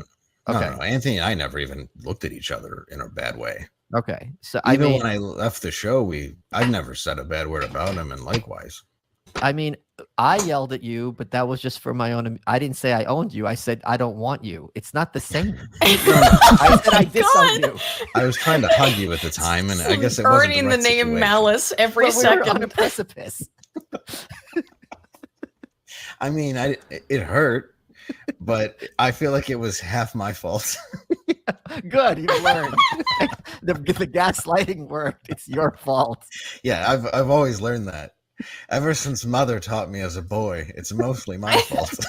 This is why Mommy and Daddy can't live together. It's because you're too dumb. Oh my God. See, that's like fucking brutal. It is fucking brutal, but it's clearly in good jest. Again, like I said, sometimes when there's no malice in it, no pun intended. Right. Sometimes when it would happen with Gerald, I'd be like, and Steven, I'd be like, ooh, seems a little mean, but this seems even this is like. Even this is making me go like, God damn, this is fucking rough. Arthemisia for 5 says, I'll be home soon. If you want, I could hop in when it gets closer to the wife argument. If not, it's all good. Been enjoying listening. Hey, yeah, I'd love for you to come on because Arthemisia's made a video about it, and I maybe if you could just come on for a few minutes when he gets home. Because we're about to move into the divorce stuff. Gary Thomas for 2 says, if you don't like Duchess MM, you don't watch Suits. I do not watch Suits, so I don't know the reference, but thank you. I will have to watch it. I've heard lots of good things about it. That's why. And neither of us wants you. Listen, we're leaving, but it's just because of you. Yeah, we love each other very much. Do you see the pictures before you, how we're together? Well, do you see how the ones with you? So, but I mean, you must. So let's just live in this moment for a bit because it's just very jarring to me, right? So you're already kind of ticked that your buddy Matt, who had a good audience reaction that Steven was privy to, Steven had said, hey, have him on the show, to your face that he's allowed on. So that, and then just to be kind of, for Matt to be dismissed summarily, he's got to suck. Did you have the opportunity to even tell Matt he's pulled before this whole interaction happened? No, but Matt was so very fucked, dude. Well, one, Matt could hear, and also Matt was there. Yeah, Matt was in the room. Yeah. Oh, and also he's very intelligent. He read the situation immediately and kind of could read it the night before because Matt did very well. But here's the other thing. Sorry to interrupt you. Matt isn't like, hey, I got this buddy back in Detroit. He should be your show. Steven saw firsthand that Matt is a professional comedian and responded well to Steven's same audience. So this isn't like some hearsay thing. I got this great buddy. We went to high school together. You should have him on. Again, this seems so reminiscent of what Owen Benjamin was saying, right? Like it feels like a near one-to-one. That this seems to be, like I said, a pattern of behavior that Steven can't deal with not being the funniest guy in the room or the funniest guy in any way. And it's just Steven comes across like a massive attention seeker. Again, I'm using the word narcissist subclinically. I'm not saying clinical narcissist, but it seems like or as you said, also perhaps imposter syndrome. Imposter syndrome, It might be an imposter syndrome thing. Meghan Markle. Oh God. All right. That's kind of a cheap shot even for Steve. That's pretty bad. Oh no, it was Gary Thomas said if you don't like Duchess Meghan Markle, don't watch Suits. Well, okay, that's. Is it? It's very positive towards her. Oh, okay. Oh, she's in it. Right. Gross. Oh well, I still heard it's really good. No, he got a standing ovation as an opener in 2 shows in front of him. Okay. Yeah, correct. Okay. That's really insane as an opener to get a standing ovation. Yeah. Usually, they're not there to watch you. Yeah. As the opener, and if you get a standing ovation, that's pretty damn good. Yeah. I mean, that's also really rare as shit. Yes, it is. Okay. So as he's yelling, like, what is going through your head? How much are you paying me again? The only thing bothered me just because I don't like being talked to like that. Yeah, who does? At all. Right? But it was comical. in a lot of ways, because it's just, I understand that there's going to be a touch of narcissism to anybody who's sort of in that field. I get it. Oh, yeah. But Ego and hubris, yeah. Yeah, but at the same time, it was so over the top that I was trying not to laugh. And then he said Matt couldn't do his closing bit, which was killer because it was too dirty. And you've seen Wait, hold on. He couldn't do the closing bit on stage? If we were going to tour together in the future, Matt couldn't do his closing bit on stage. Somehow that comes up. So you could tell there was this projection of how he was angry of how well that bit did. Wait. Yeah, I'm sorry. Getting the same vibe. Again, that's Landau's interpretation. But it does seem kind of weird that Landau. I agree with that interpretation. This is not on their TV show or their internet show. Excuse me. It's not on their internet show where that Crowder says, "Oh, I know." He says it all the time. Here. Yeah, Crowder says all the time. He's like, "Oh, I know little kids listen," or you tell me that your kids listen. It's like, well, first of all, I find that a little weird. But secondly, he Crowder will go into really dark and messed up stuff all the time and make dark jokes and then be like, "Oh, sorry, I know that there's little kids watching." But it's okay when he does it. Out. It really does. It's a cop out of and Crowder's made really gross jokes, really messed up jokes. But Ezra Klein ones. Right. It seems that it's only a problem when the people around him make shocking jokes or you can't be as humor. funny as I am. That's how it comes off to me. Again, I can't be too solipsistic. But that's just the vibe I get from it, right? I need to linger on this for a moment because this is kind of surprising to me. He told you to tell your friend who you don't own that if he's going to tour with you, there is a joke that is the closing joke. You close on the strong joke. You don't close on, whatever, like any of your material. And oh my God. He does this all the time though. Like he constantly shits on Dave Landau, on fucking Dave Smith as well. Yeah, I know. Just maybe he just doesn't like Dave's.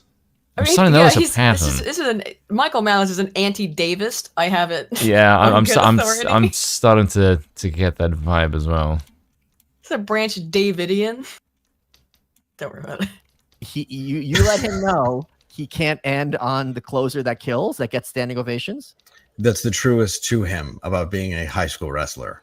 But so he can't. But it's not like this. Without ruining the joke, it's not like this joke is a Nazi joke. Endorsing lynching or endorsing like something horrifically offensive. Oh no! That's right. More Stevens. But I mean, nice shot, eh? Damn! Like I said, this interview was fucking. I listened to it twice for a reason. It's the third listen. Well, I was working both times. But this was a fantastic interview in general. It's legitimately funny, but also really telling. Terrifying for the audience. It's not like he's saying, "Hey, if I'm touring with this guy, this joke makes it look like I'm, kind of I endorse slavery or something crazy like that." That's not what he's saying. Not at all. The joke is actually, if I could be specific, it's Matt. about. No. It's honestly just a joke about how when he played, football or when he was a high school wrestler. He would come out to the song "A Whole Lot of Love." That was their song before they would mount boys Zeppelin. on all fours. It was like, essentially like, oh look, they forfeited again, undefeated season. I mean, that sounds like that's the kind of joke that Crowder would make. It's a gay joke, and it's exactly the kind of joke that Crowder would make. That's not. And then he talks about how and it goes into this whole thing about how he doesn't like sports and. Whenever you tell a group of guys that, they look at you like you took a cock out of your mouth to say it, and it's like just how Agreed. And it's about him dealing with Asperger's, but also coming from a family of athletes. So it's this very true, personal, yeah, very personal, very real, not filthy, not gratuitous, just this very honest story. So. He went into that, and then he goes into. Did he give you a reason why he can't do that joke? He said it was too dirty. But it's not like you have kids at these. Like your material, a lot of your material is very dark and very appropriate for kids, right? 100%. When you say a good, let's be conservative. What 30% is like kids should not be hearing these jokes. 100. Yeah, absolutely. Easily. Well, okay. And he would say stuff to me before shows of like, "Just keep it clean." Which, when you're me, you're like, "What the." You're just holding it in, like, why? Like, Why are you keeping it clean at a comedy show, which is going to be 18 plus? Yeah, that's kind of the whole. Like, if you can't be dirty even with comedy, like this is the thing. There's very few comedians who can work clean and kill. Mm-hmm. It's basically like Jerry Seinfeld. Yeah. That's what does basically Asperger's have to do with it, Juho? That's a part of the story. It's because the guy they're talking about has Asperger's. Has Asperger's, and it's part of his story. It's talking about like how he doesn't like sports and grew up in a very sport-loving family. It's part of his personal story. Yeah, like it's part of the bit. So that's the only reason why they brought up Asperger's, and that they have said that this guy is legitimately has Asperger's, but is really, really funny and yes. Basically like Musk. Yeah. So, but again, it's part of his personal story. So, like, Steven saying it's gross is kind of weird. It's too adult. I don't know, Steven. You've made some really sexual, really, really sexual jokes on your show. I should know. I've watched it almost every day for years. So.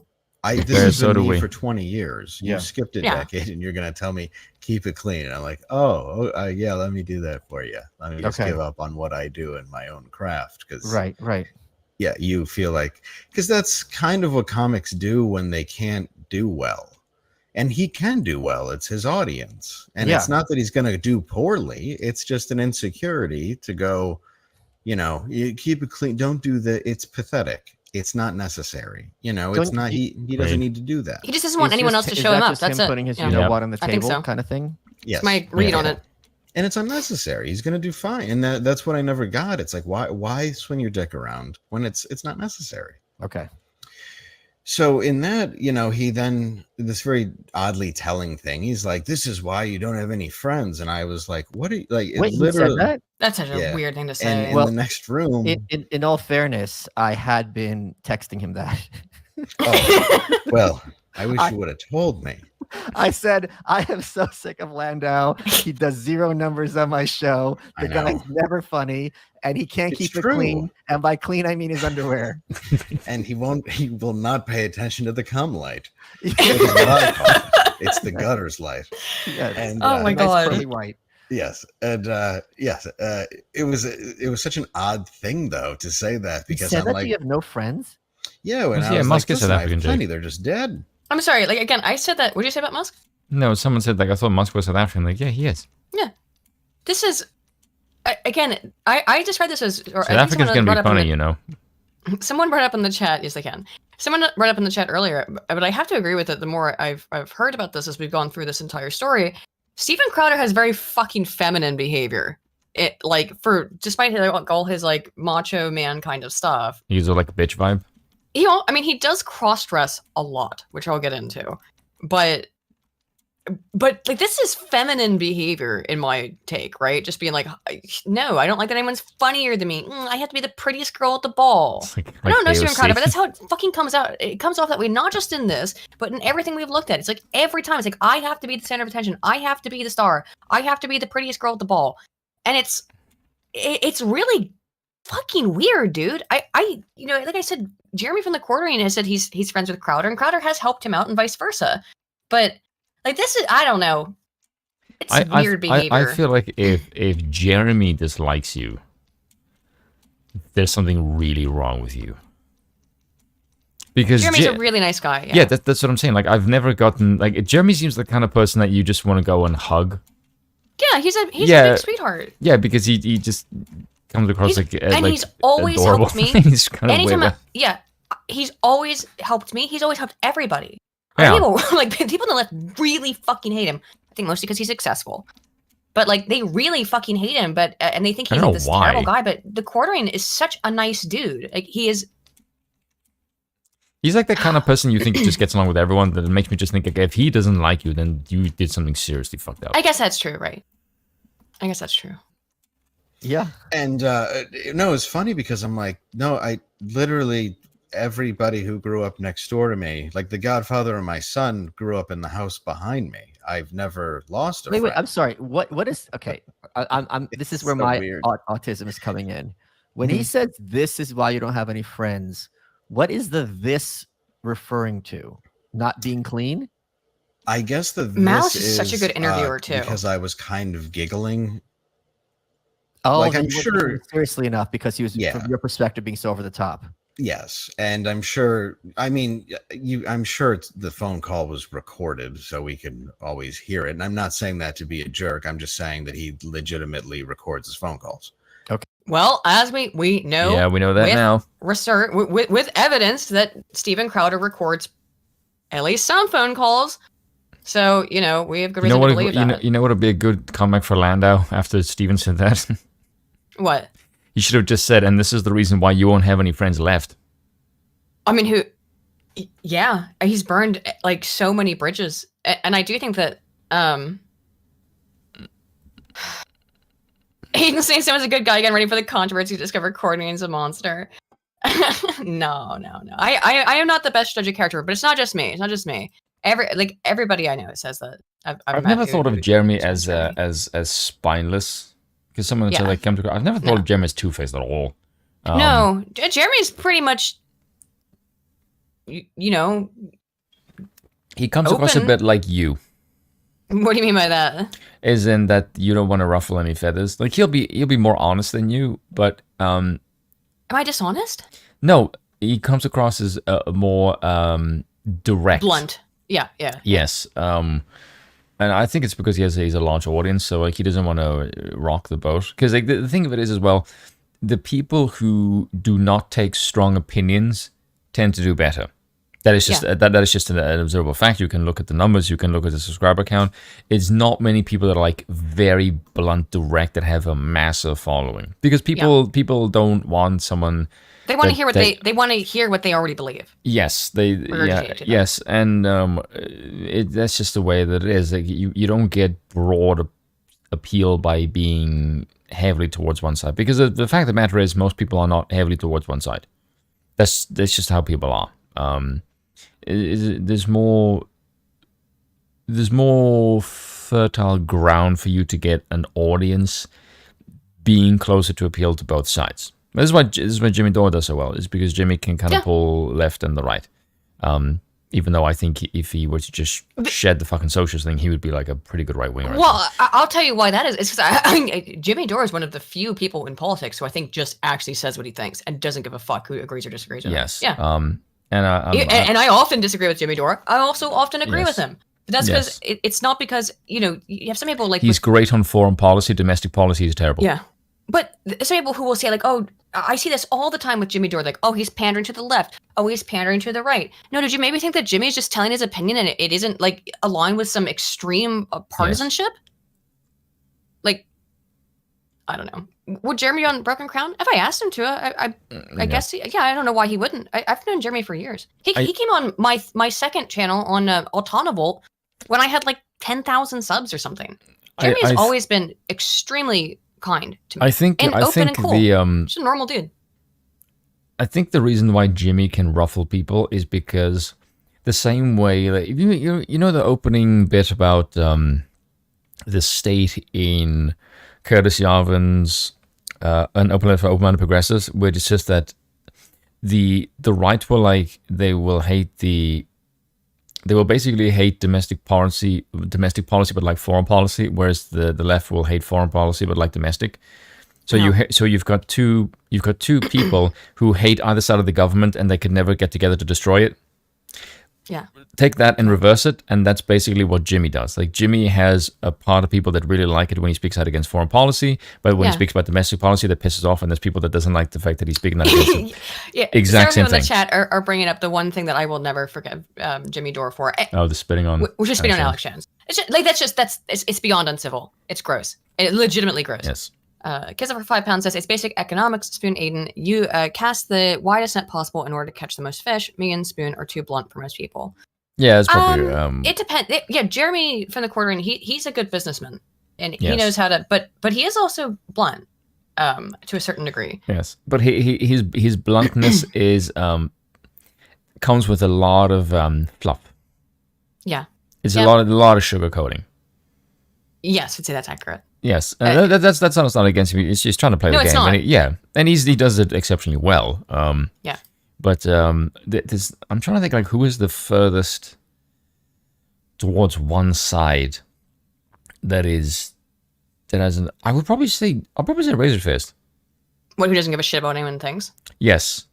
Yeah. And that has a massive following. Because like Styx is like Hard Bastard doesn't care, but yes. you know, like yes. But yeah, Razor Fist doesn't appear to care at all. I would say Styx doesn't care either. Yes, but okay, Styx is clearly right wing, but he's right wing libertarian. Styx is trying, and he is trying to be, I think, reasonable. I don't think he cares what people think about him, but he is trying to be like, hey, let's try and look at this very even-handedly kind of stuff. I do think he has that. But I think that is what Steve. No, he's not two-faced.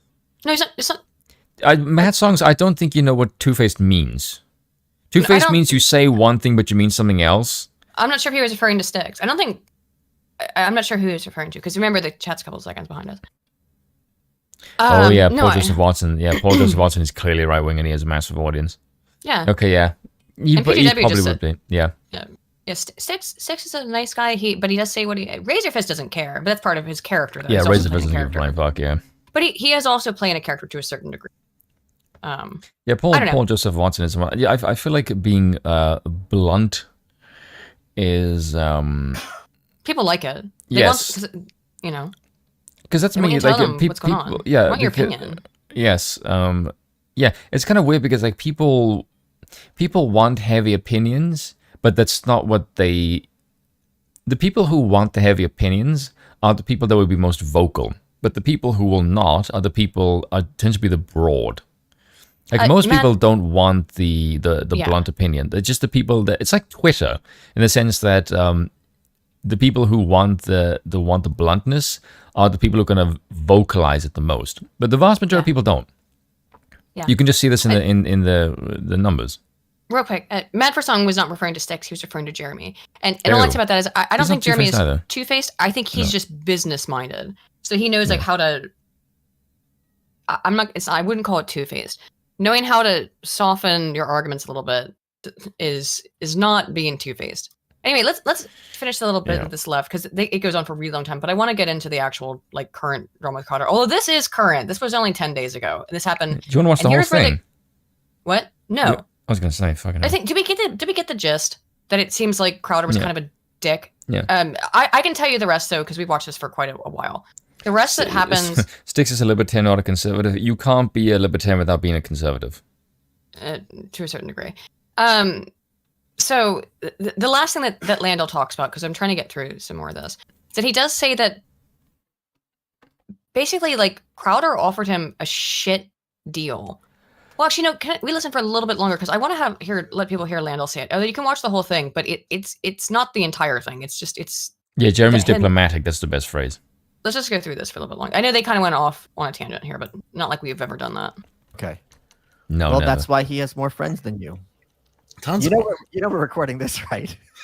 No. Why wouldn't you? You said this was a call between friends. Why do you do this? I would never refer to myself as your friend in any kind. Oh my god! I own you. You told me that this was something that. Why would I share this information publicly? I could get in trouble. Do you know that he does some sort of karate? He could hurt me.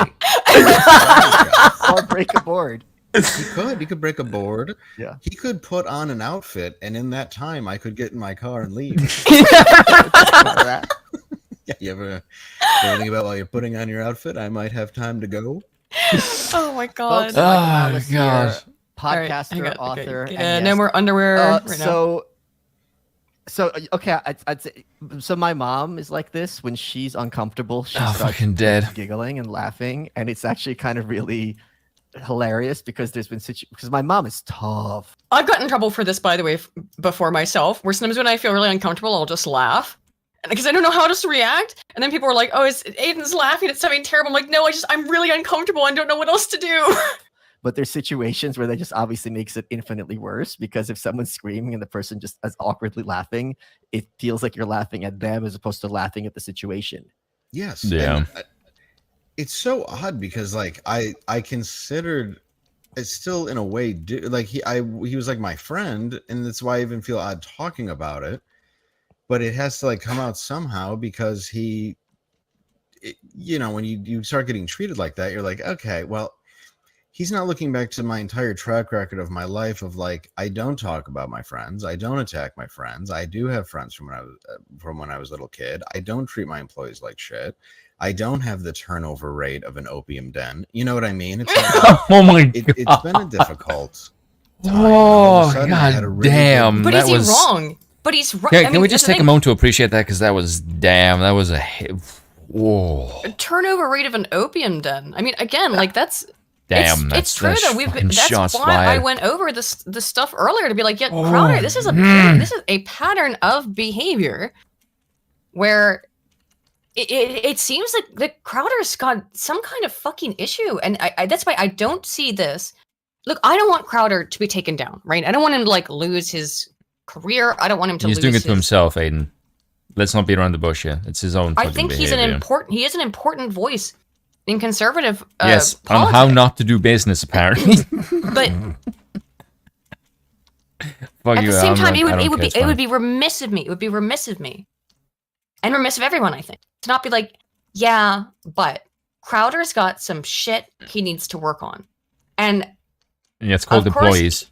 Of course, he's in. I think that's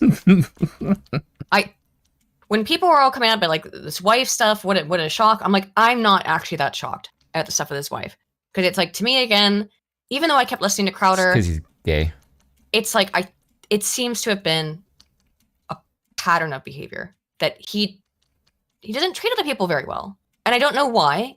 I can only speculate, but he doesn't appear to treat other people very nicely. Night, and I had a decent year of stand-up, and my agent came there. And this is another thing, I guess, I just kind of adding on, where my agent had come there, and the whole year I was like, look, he kind of wants me to be there on Fridays, even though he's not showing up. And my agent he's this gay Cuban dude who was like, well, if you're working with me, you need to be working. So he would just always book my shows out. But then all of a sudden... Wait, so how many times did he no show on a Friday before you were like, okay, this is ridiculous? Probably 8 or 9. Oh, good lord! And I remember this happening. Never right? He's there on Friday. Okay, so I remember this happening. I kept like tuning into Louder with Crowder, and it was always Louder with Crowder with Dave, and it happened over and over and over again. So it seems to me that like, yeah, Steven basically just kind of decided he's not going to do Fridays anymore. It's going to be Dave's job. Well, if you're now going to delegate one entire day of the 5-day work week of doing this show to Dave, in my opinion, Dave should get a raise. He's not co-host anymore now, is he? Yeah. He's not, excuse me, he wouldn't call it coach. He's not your third chair. He's now a full-on host.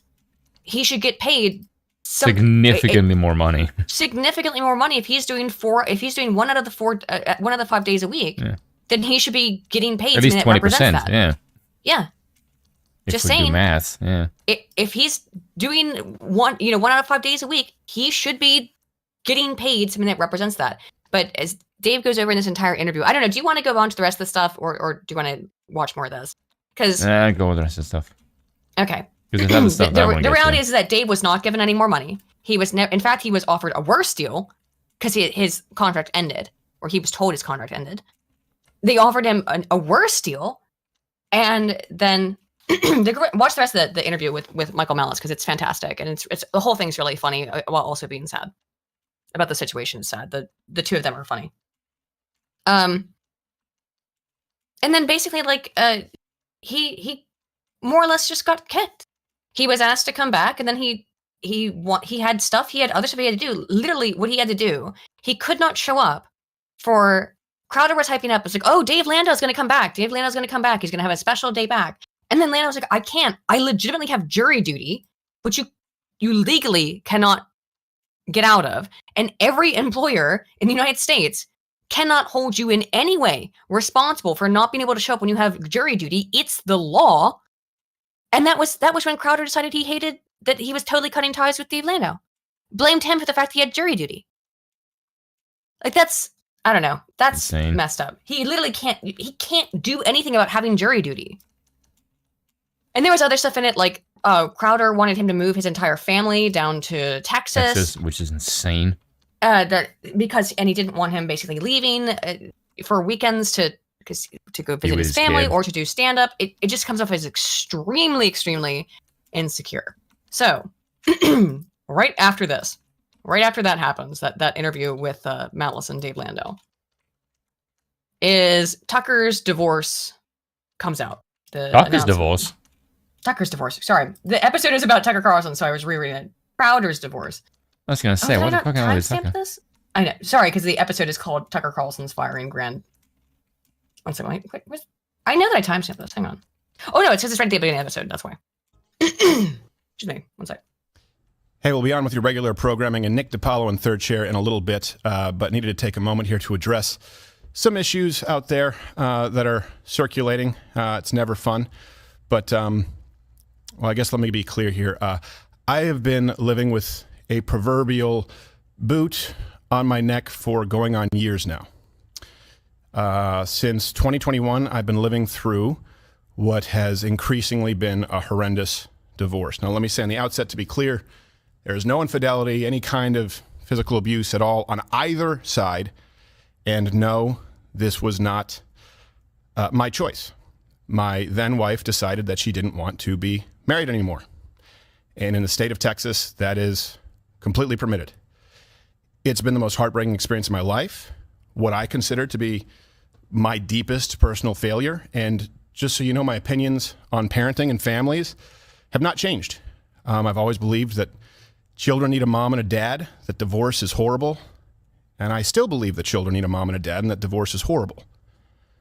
Okay, a couple of things. I do want to say, the left has been, dunking on him for this, which is really gross. That part is really gross. Look, relationships are really messy, very often, as we all know, right? None of us will ever know the actual details, intricacies of what's going on in Steven Crowder's life or in his divorce. Yes, aka Patosai, he doesn't think she should be able to want a divorce, but that's part of his conservative shtick. Yeah. And look, I think divorce is terrible too, and I think that a lot of problems in society have been caused by no-fault divorce, right? Where women can just kind of take a dude's money and fuck off, right? You know what I mean? I do think there's a major issue there. What you need to do is put all of your assets in your mother's name. Yeah. And that is the smart move. That is the smart move. Yeah. That guy basically showed the rest of the world, hey guys, you want to marry a Golding and tramp? This is your failsafe. Yeah.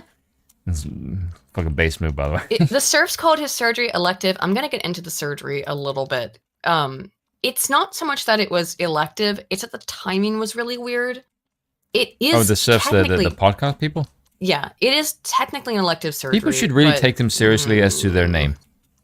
Right. It's in the serfs, and you should never listen to the opinions of serfs because they are irrelevant. I'll get into the surgery thing. But, says the monarchist. Yeah. So, but this is just the divorce announcement. But in today's legal system, my beliefs don't matter. In Texas, divorce is permitted when one party wants it, period. So for well over a year, in the best interest as well as physical safety of my children, we've decided to keep this issue private and to resolve it privately with the appropriate attorneys, what have you. And that's the reason you're announcing it publicly. And all this one thing. Yeah, weird. It's kind of strange, Stephen, but okay, go on. Well, I think that he felt like he had no choice, I guess. I guess not. Why? Well, because I'm going to get into it.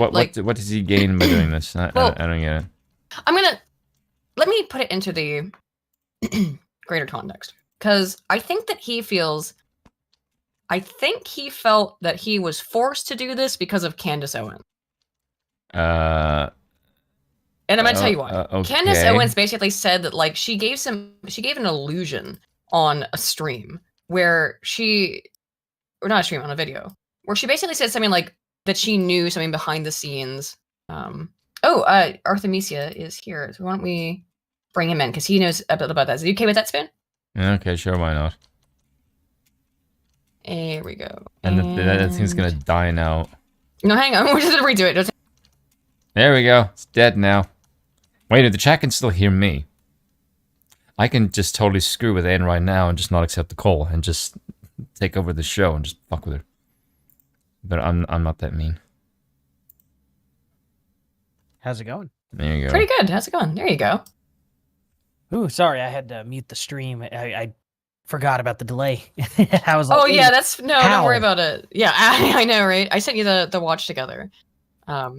So welcome back again, Artemisia. It's always nice to have you here. And thank you all so much for having me. Yeah. Do you have any opening thoughts on any of the Crowder stuff as we get into the divorce stuff? Absolutely. Well, so a lot of people, initially, since we're at that, or you're at that part with the where you're showing his explanation from Candace Owens. Yeah, I'm about to get into that. Yeah, that whole thing. I believe that I looked through this, so I went back and the dates I believe are correct. This was first. It was this stream first. Crowder announcing the divorce. But okay, the actual stream events were this. Candace Owens said that she knew something about how Crowder wasn't as trad as he claimed to be because she knew about the divorce. Crowder makes this announcement. Candace Owens claps back with her shit, and then the ring video is released. Yeah, exactly. And what was weird, I don't know why conservatives do this, but if you get a divorce, apparently it is just I mean, they'll drag you through the mud on it, and it's like, hey, sometimes that happens. It does. It's a thing. It happens sometimes. Even the best, healthiest of relationships, just sometimes it happens. Exactly.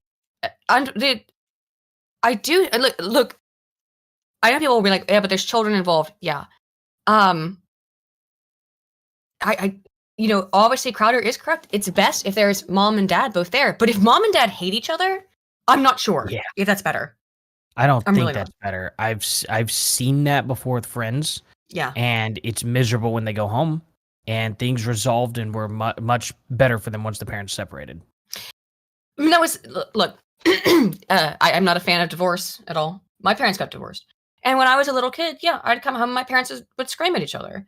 And even though it was difficult because my dad moved several hours away, and that was rough to only get to see him on weekends. And then when my mom then moved to Baltimore to only get to see him like twice a month, that was rough. But I think that was probably in many ways better than having my parents scream at each other. You know what I mean? Absolutely. In front of your face. Because as a kid, too, no matter what, kids are going to internalize any of this. Right? Like it was that joke that Dave Landau was making earlier, being like, yeah, unfortunately, kids do think that way. Like, you deserve this in some way. Exactly. Well, one thing I had a problem with people saying, they were like, well, he automatically, with this video, it was an absolute admission that there was nothing abusive and that there was no infidelity, no cheating, no nothing happening. And I'm like, well, if they, much like an NDA, if him and the family him and her family are in agreement of we're not going to say anything, and we don't want it to be public, I think he's just honoring that. Yeah. My ultimate point on all of this stuff with Crowder and his wife is that none of it should have been public. Now, her releasing that video, I think, is more egregious, or her lawyer doing it. Let me be clear, for legal reasons. That was kind of beyond the pale. That's even though I don't understand. How did the lawyer? How did the lawyer get permission to do this? Like, she sent it to the lawyer. I mean, it must be part of her evidence in their divorce hearing. But what? Obviously, it's a bid for public sympathy. Because again, I believe the correct order of events is that it was Candace Owens said, I have private information. I'm going to play Candace Owens because she actually has all the videos. Let's just do that. Let's move to that one because this is the video where Crowder announced it. And I just wanted to have his divorce announcement. But then Candace Owens did a thing. Go ahead. I was just going to say, how did she get permission, though, or how did the lawyer get permission to send it out to a journalist, though? That's the interesting thing. I don't know. I don't probably think he did. I think his wife might have deeply fucked herself legally by doing this, by the way. And I don't have a lot of sympathy over that. Let me find the right. Okay. But I wonder, did the lawyer do it without permission or with permission? That's the interesting thing too. The lawyer is Tim made a good video, or he made a good response to it on his live show, and he says he knows this lawyer or has interacted with him, and he's kind of like a scumbag. So, lawyer. Sorry, that's redundant, isn't it? Well, yeah, right. This is. Is there a hashtag not all for lawyers? Yes. Well, that or is it hashtag all? Actually, I think even Mercado would say like hashtag all lawyers are scum. But I think he has said that. But actually, let's just move to the Candace video because she's got it. She's put it all together. I have said earlier in the stream, I don't trust Candace at all because of what she did with Social Autopsy. She does lay the whole thing out here, though, in a more succinct way than I think watching Crowder's video does, because she has clips from all of it. Here it is. Time for some topics du jour.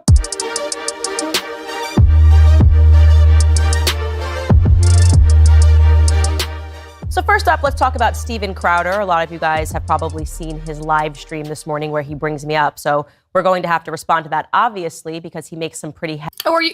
I was going to say, are you going to watch together? That would make me... There you go. Sorry, I had to pull it open.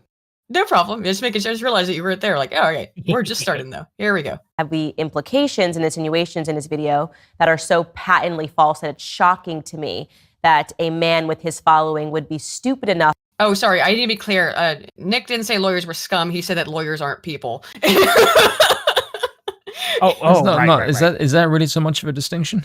Yeah. Based Ricada. To put this onto a platform. So let's first back this up in case you don't know who Steven Crowder is. It's totally plausible. He sort of lives on the internet. Steven Crowder is somebody who has a show I'm gonna let her I like the shots that she just kind of threw there, which is kind of funny coming from her because you also... Okay, right. Yeah, you also live on the internet. Let her go through her spiel. I clipped it at this point to just let her have to do the whole thing. Go for it, Candace. Who had something very terrible happen to him at the end of last year. The Daily Wire came to him with a $50 million term sheet. He was offered $50 million. I know, horrible, terrible.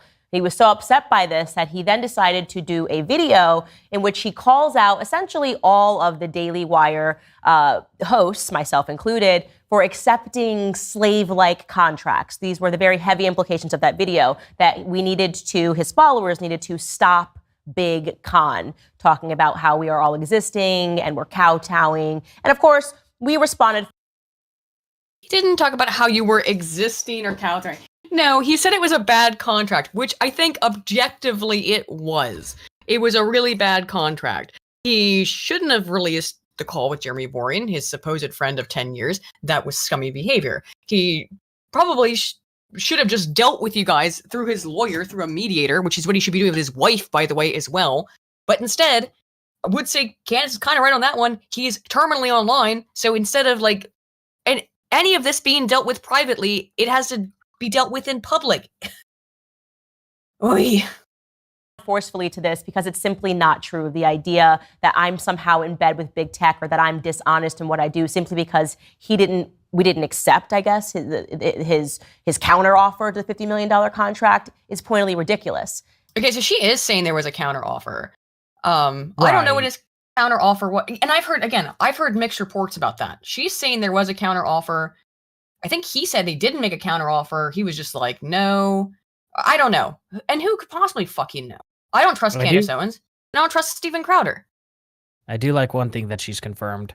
Mm-hmm. Even though she wouldn't confirm that she was in bed with Big Tech, she definitely confirmed that she was not in bed with Steven Crowder. That is true. Although, considering they're bickering back and forth for like a year, maybe they should. He's single. Yeah, that's true. She's married. He was single at the time, too, at this rotten claim, but... That's right. Yeah, he filed for divorce in 2021. I've also heard some people a lot of people are getting the timelines on that part mixed up, because like that video was recorded before the divorce filing. So people are saying that like... I don't know that she intentionally recorded that just to set up for the divorce, but actually he's the one who hired a divorce lawyer. We're going to get into I don't know if I believe that either, by the way. We're going to get into the statement from his lawyer, because I find it all some real big sus baka shit that I don't trust any of these people. I don't trust any of them. Yeah. You know? And I again, at the end of the day, my very nuanced, complicated, little skeptic, big brain opinion is none of this should be public. Not a single fucking iota of it should be public. But it is. So we're talking about it. Now, why are we talking about him again? Well, when in closing back in January, I essentially said that we were no longer going to talk about Steven Crowder, and I instead offered that people should pray for him because obviously when a man does something like that, he is broken. You don't do something like that to your friends unless there is something going on in your personal life. Well, Steven Crowder announced this morning that he is going through a divorce, and I want to show you bits of that video. Yeah, so I do that. Okay, my timeline is correct. I did this yesterday, guys. I went through this like for a couple hours yesterday to make sure my timeline was correct. My timeline is correct. Take a listen. But needed to take a moment here to address we got a this part. proverbial. I was Sorry, we got through that part. My choice. Okay, so in the open, you get it. Steven Crowder is a victim. Once again, he's always a martyr for his belief. He's always a victim. And this time, it's the proverbial boot on the neck. He's literally George Floyd. So the idea here is you need to feel really bad for Steven Crowder right away because he's got a boot on his neck. Let's see what else he said. So if you're familiar with the idea of extortion. I love this. It's like watching two people bicker that I can't fucking stand either way. I know, right? Like it is. Like All offense intended to everyone involved. Yeah, I know. Oh, man, like. Because bollocks to him. I guess, yeah, bollocks to both of them. Like they. It's really unusual hearing you say bollocks. It's not something you ever hear an American say. It's like hearing Americans say wanker. It's like, or twat. How about? I like twat. I love cunt. I love bint. Bint's my favorite. That's because it's a great phrase. Bint. Yeah, it's a great term. But I've actually started to use them often. That's extremely British. Be gone, bint. Phrase or British term though. You don't hear Americans say that often. Yeah, because they don't know what it means. Often, but my wife hates it. Oh, a lot of women get really offended by terms like and I don't blame them. I get it, but like it's funny though. Because is there any word for men? Is there any word for men that's like so encompassing of your gender as like bint or cunt or like that's just like woman, insufferable woman. Dick, prick, but dick is used for women. Prick is more used for men. They're both words for genitals though, just as cunt is. I think cock is used pretty well to. Yeah, your cock, about a shitty dude. Right. Oh, slag, that's a good one. Yeah. Yeah, but I think cock is more of a. It doesn't sound as punchy when it's said by an American. That's like a phrase you need an English accent to pull off. At least for like the context of what it's supposed to mean. What does bint mean? Let me see if I can find a definition. It's stupid. It's basically stupid woman. Stupid woman. Yeah. But actually, the Oxford English Dictionary just says woman. Yeah. That's awesome. Based. Used to refer to a girl or woman, but it has a negative connotation. Oh I'm trying to think of now what is the most offensive male word that you can throw at a guy. That is like specifically gendered in a way that is specifically aimed at men. I can't really think of anything. Yeah, there's something that like has that kind of punch that like cunt or bitch or bint does. Maybe it's because we're better than you and therefore we don't have one. In America in general, I think just the term for cigarettes there is usually the one that we throw. Yeah, usually the words for men though are homosexual implications. Yeah. It's not that it's not just like you existing as a heterosexual man, which is the case with bint or bitch or cunt. There are so many words that are directed at women that speak ill of them. I can think of at least like 5, which is great. And, it's also it's also why I can't insult men in a way that it's just like you're an idiot. Like it's just kind of just calling them stupid. I don't really have any. That's a general one. I think that we have the modern ones. Yeah, Coomer, simp, incel. Call them Canadian, says El Degusto. Yeah. Incel's so strong at this point right now. Actually, it actually works. Yeah. It is. It makes a lot of men very upset. Bellend, maybe. However, but Bellend can be used for anybody. The funny thing about incel though is that it, by nature, is also insulting to women. Because you're saying that as a man that your like goal in life is to fuck a woman. You know why I don't find incel. It's offensive which implies that women's only value is as a sex object, right? Incel just makes me think of Duracell. When someone says incel, my first instinct is batteries. Every time. Like, I cannot take the phrase seriously because it makes me think of something else. Simp is good. But yeah, I think incel has there's also a backhanded insult at women as well of being like, the only thing that women have a value is sex.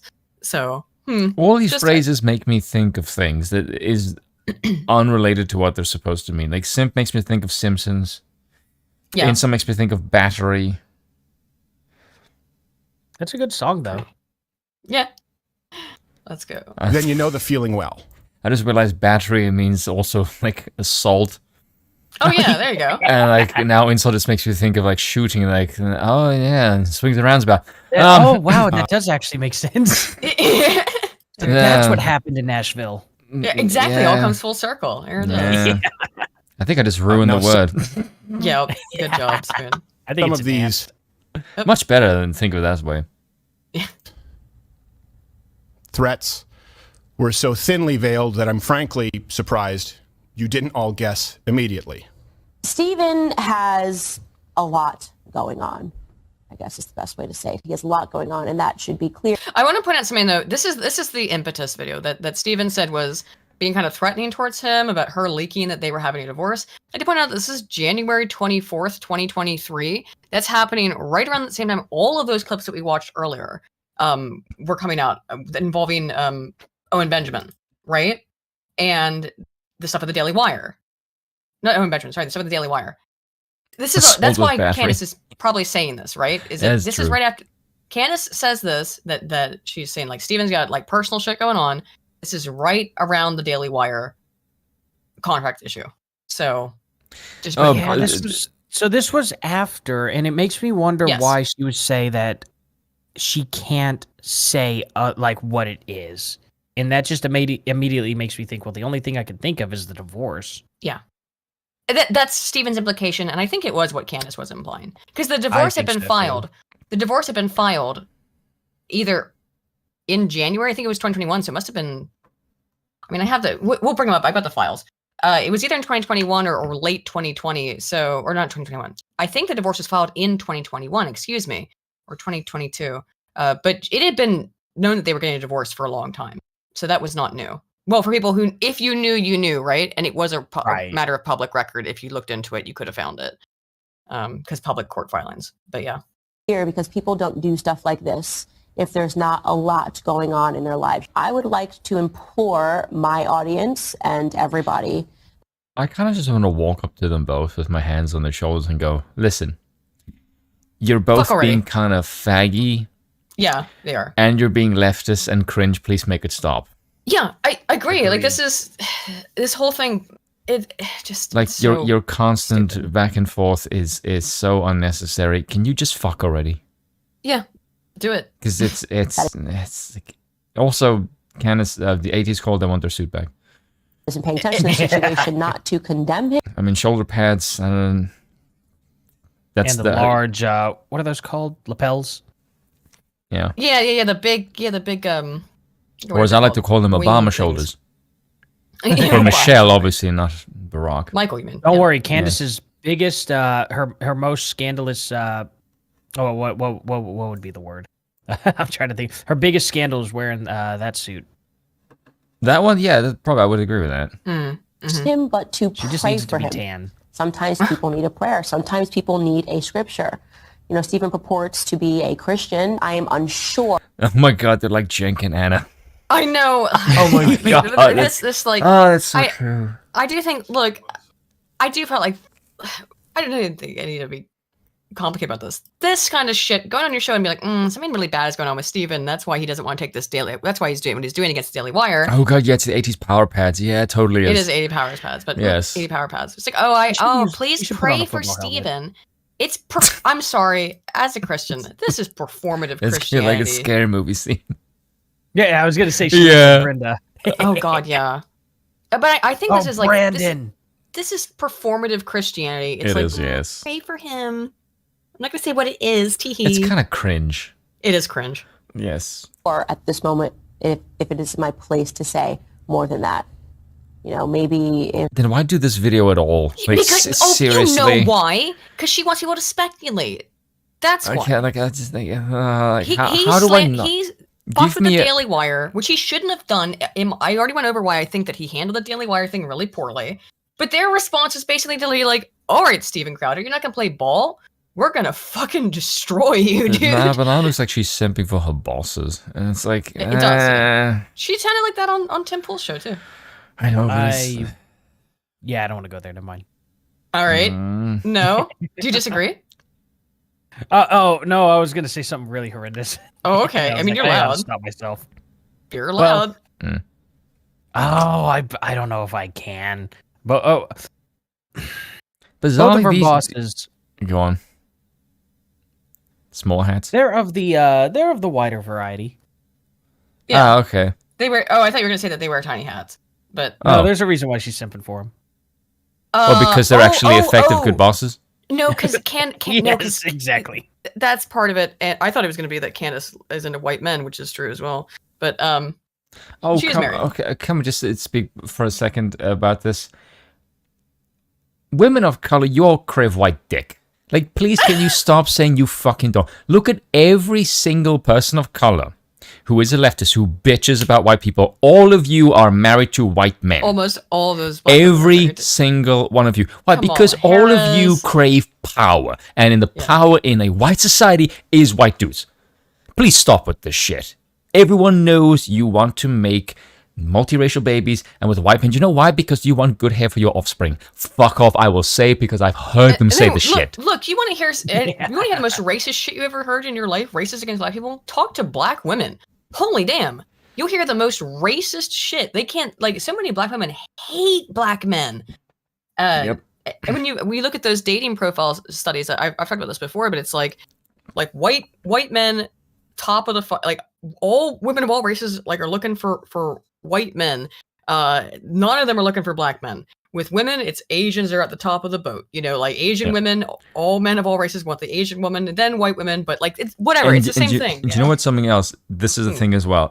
I said this. I actually said this to Thomas Sotomayor because I was on his podcast. I said this to him, and he actually, actually, he was actually quite shocked because I made a good point, and he went like, "Wow." Like, yeah, thanks. If I can make him say that's a good fucking point. But I said if you look at, there was a video that I saw like several years ago, and it was like 5 black women, and it was really weird. They were discussing why do successful black men not want them, and it wasn't just successful black men. This is like the upper echelon, the creme de la creme of black men. It's like athletes, musicians, and actors. So like, and it was just like 5 like successful black women, but they're not like these men, you know, like this, like the upper echelon. And they were saying like, why do they not choose you? And I'm saying like, look where half of these men came from. They came from the hood. They came from like difficult circumstances. And in that environment, all the women around them are matriarchal as shit. And in this environment, they look at men and think, what is the purpose of men in my environment? Mm-hmm. There's no example of successful men because it's the entire structure is run by women. And in this environment, there is no reason for them to have any relationship with men. They don't know what that looks like, nor do they understand what is the function of men. So if a man happens to get the fuck out of this environment, the first thing he's going to do is look for a submissive woman. And he's not going to find that in your race because he never saw examples of what a feminine woman even fucking looks like. And a lot of my black male friends in my life have been guys who have had good relationships with their fathers, you know? Yes, and that's the other one. Because it's ended up being like when you have, again, the U.S. government has had an active protocol to ruin the black family for 80 years. Yeah. And it's worked. It's worked. And now, disturbingly well. The horrifying thing. Because again, when the black family was stable, it was more successful than a lot of white families. They were actually making progress in terms of, you know, more than whites actually. Yeah, exactly. And then it's like, well, we can't have that because we need this servile, group of people. And then so like, let's put abortion clinics on every corner. Let's encourage divorce. Let's encourage welfare. Degeneracy. And illiteracy, et cetera, et cetera. Well, the illiteracy comes the illiteracy and crime comes as an inherent end result, as a predicted end result of removing the black father. Also, someone needs to point this out about women, and I don't give a fuck who says this. Women will change their behavior to attract the man. Oh yeah, for sure. Have you seen black women who date white men? They are completely different. Yep. Their attitude is entirely different. I've seen black women say, why is it when you look for a white man, you are submissive? You are not at all a cliched hood rat chick. It's like, yes, because white men do not play that shit. White men just look at you like, if you behave that way around me, I'm not going to fucking look at you, let alone give you any attention. Well, someone. So if they come on, dude. Like, okay, yeah, there is some of them. Like there's one black, just like when I was in Justin TV, this was like fucking years ago, and there's one black chick in our circle, and she was really fucking cool. She was ghetto as fuck, but she dated like a Southern white boy. And we spoke about music, and she was a Pearl Jam fan. I was like, what? You listen to Pearl Jam? What the fuck? I was so blown away. But it's like, oh yeah, my boyfriend's one. I'm like, that explained it. But that's she was really typical. yeah. But it was so weird because I've never known like a really hood rat chick to like listen to white boy music. That was like really weird. I'd never heard that. But she was really cool as fuck. She's really funny as well. It's typical of women though. Women they'll take up things that their husband is interested in because they want to, or their boyfriend or whatever. Yeah. I'm gonna read a couple super chats from Kizza, and then let's get back into the video. Cool, Kizza for £5 says, "Sounds like Crowder needs a slap and some testosterone boosters in order to sort his shit out. He needs something. He needs to sort his shit out. That's for sure. I don't know Maybe what he his needs wardrobe. for it. Yeah. So many of these people need to touch grass. Agreed. Yes. Kizza for another 5 says, these quote conservatives conserve. Some of them sound like they need to shit smoke grass. and marriage is a joke. If the parents hate each other, the kids should end up with the other family. I don't know what you mean by that. What's the other family? Other family? With other, not the. With. Oh, you with mean other like, families, okay. Oh, Adoption, you mean or? like as in adoption? Don't look, you don't poo, Kizza. The adoption statistics are absolutely miserable. Like, the waiting list is a mile long and it does not have good outcomes. Weapon slavery didn't change. It just got a new wallpaper. Yeah. I would have said debt and banking. Yeah, I agree with that, Mike Mysterio. Thank you for the 5. And finally, Kizza for £5 says, Spoon, these conservatives are progressives 10 to 30 years in the past. Yeah. Also, Candace loves white penis, so them fucking might help. Maybe. She is married, though. Anyway, let's get back to this part of the video. And Sorry. the more the merrier. Bit of an would I be able to do something real quick? Gonna Of course. encourage some people here. Hey, everybody here should definitely give a like to the stream. If most thank people you. don't know, likes equal new people coming in, and if y'all want to support your Aiden and Spoon, that's good things. I didn't actually know that. Thank you so much, Artemisia. Thank you for shilling for us. Thank you. Oh dude. no, it's no problem. Yeah, it's I've learned that recently. YouTube heavily puts the video out on the front page. The more likes it gets. So. And I always forget to. That explains a hell of a lot. Yeah, it's all about. It's a lot of it's about likes. Because I've noticed all of my shorter content that like went massively viral, where it is on the YouTube page is the main point that would get the video to go viral. Because I've noticed all the videos that like have like over 50,000 views, which is way higher than normal. Over 85% of them was on the homepage. Absolutely. Yeah, those likes matter. It's crazy. So Yeah. I think if everyone liked it right now, y'all would have over 200 likes. Yeah, Let's see if that's correct. Because I think we do pretty good. Psychological reactants definitely don't like the video. I've made a point Definitely, if you were to like the video, that would be. I've made a point of contention to never tell anyone to like the video. Upset. Yeah, well, I always overthink everything psychologically. I'm like, don't tell me what to do, because then they'll do the opposite, you know. I just don't like it because like if you watch a video and it's like 15 seconds in, like remember to like the video, like bitch, you haven't even given me a reason to like the fucking video. I know that we've been going for hours. I think we're fine. Keza for £5 says Aiden Spoon by other family. I meant aunties, uncles, grandparents, etc. Oh, okay. But ran Immediate out of space. families. Oh, okay. It's the best solution to that situation. Yeah. Do you guys have a word for that in English? That What do you it mean? means like family Extended and then, family? Yes, because we have in Afrikaans we say gezin, and gezin means like your mother and father, and then familie is outside of that. Okay. So like the word familie in Afrikaans means something entirely different. I think we just say extended family. I guess I don't know, but yeah, that I was because when you said that, because at first I was like, "Ooh, adoption is really bad," but yeah, maybe give them to the grandparents if it's that bad. But still, that's like rough to like give on your parents who are you probably like getting like looking towards retirement and be like, I made a bad choice, but at least I guess they did There's it a right reason why once. so many millennials are fucked. I know. Look. No fault divorce is the problem more than anything. I'm not saying that if people have a terrible marriage, they shouldn't be allowed to get divorced because sometimes things are genuinely abusive.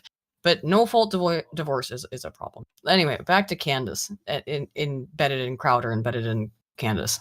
If I feel sex joke in further defense, something should be said, or maybe if I feel that the public has a right to understand certain circumstances. All my children have a right to privacy. Now, Crowder, you are making this worse. Every time you talk about it, you make it worse. Some other issues have been, or I should say, inferences have been more pernicious behind the scenes with demands and threats to use this information that they believe would be so publicly embarrassing to me and my wife at a difficult time that it could be used, knowingly putting my children in harm's way. So to those self-styled Christians, conservatives, and allies, well, not in my book. Now, if you find yourself, I don't want to get into details, so this is going to likely be the only time I have to address this or want to address this. If you're asking yourself, hey, did X person or did Y person know? The answer is likely yes. So much that I want to say here. First and foremost, if you're a person that watches his show, how do you not see that he is so obviously acting and that he is a very bad actor? Do you feel bad for him when he says that? I don't really trust you either, Candace. I do think he's acting, and I don't trust him, but I also don't trust you. I do kind of agree. Also, the fact that he's like breathing heavily between sentences does piss me the fuck off. Well, you can always tell. Like, he has a very rehearsed. We watched it in one of his other videos. When he was talking about Owen Benjamin at the beginning of the stream, he's like, I didn't want to do it with Owen, but and it's like, okay, it's clearly like a rehearsed performance. Again, Crowder is a theater kid at the end of the day. That explains a lot. He likes doing his theatrical shit. Oh, actually, you know what? I'll bring that up in a second. Did you know he was part of a famous TV show? Crowder? Oh, yeah, as a kid. Yeah. As a kid, he was in the show Arthur. Yes, he was a voice actor, right? Yeah. Oh. He was in it for years. That might explain a few things. Yeah, he's been involved in media his entire life, basically. Oh, that maybe explains why he's fucked up. Is what is like out of control narcissism? There's a lot of kids who, when they're acting when they're young, that get really fucked up. Yeah, I think that's probably true. Obviously, I mean, we have countless examples, but I also think that the Crowder's it helps explain his seeming apparent narcissism or self-centeredness, whatever you want to call it. Narcissism has a clinical implication, so narcissism probably isn't the best term, but it's self-centeredness, which is going to become clear in the Ring video, I think. I don't know. I also want to put like a trillion caveats on the released Ring video because it's 3 minutes of a 10-year marriage, and it's like, okay. Is this the part where Candace is going to explain how she found out about the information? Yeah. This is cringe. This part's so weird, yeah. If you're familiar with the idea of extortion, well, if you are familiar with the idea of extortion, you should realize that video that he just showed of me wasn't that. Nobody threatened him. Nobody made demands behind closed doors. His insinuation. Wait, that's the new video she put out where she explains her side of how they got the video, which makes no fucking sense. I'm just gonna go through the lawyer's blog on it. But no, this isn't that part. Sorry, I got confused. That's her new video, not this one. I wanted to play this one just to like explain the back and forth that happened between them over this whole thing. Okay. That I knew about his divorce before he decided to attack the Daily Wire is a pointed lie. But Candace, it kind of sounded like you did. What were you saying then? Why did you tell your viewers to pray for him? This is what's crazy, though. Like, are you going to end up playing that next video where she does her detective work? It's another like 11 minutes. I mean, why not? We started early. Because this is just her contradicting herself, just like she did on Timcast. Does it constantly. I have her other video as well where she It's in the Steven Crowder's a monster changed my mind. Then I'll play that after we watch the video because it's her reaction to it. So yeah. Let me tell you what actually went on behind the scenes. Steven Crowder on election night was our friend. He was on she hates the him so much. backstage. You can tell how much she hates him in the way she says his name. It's weird. Oh yeah.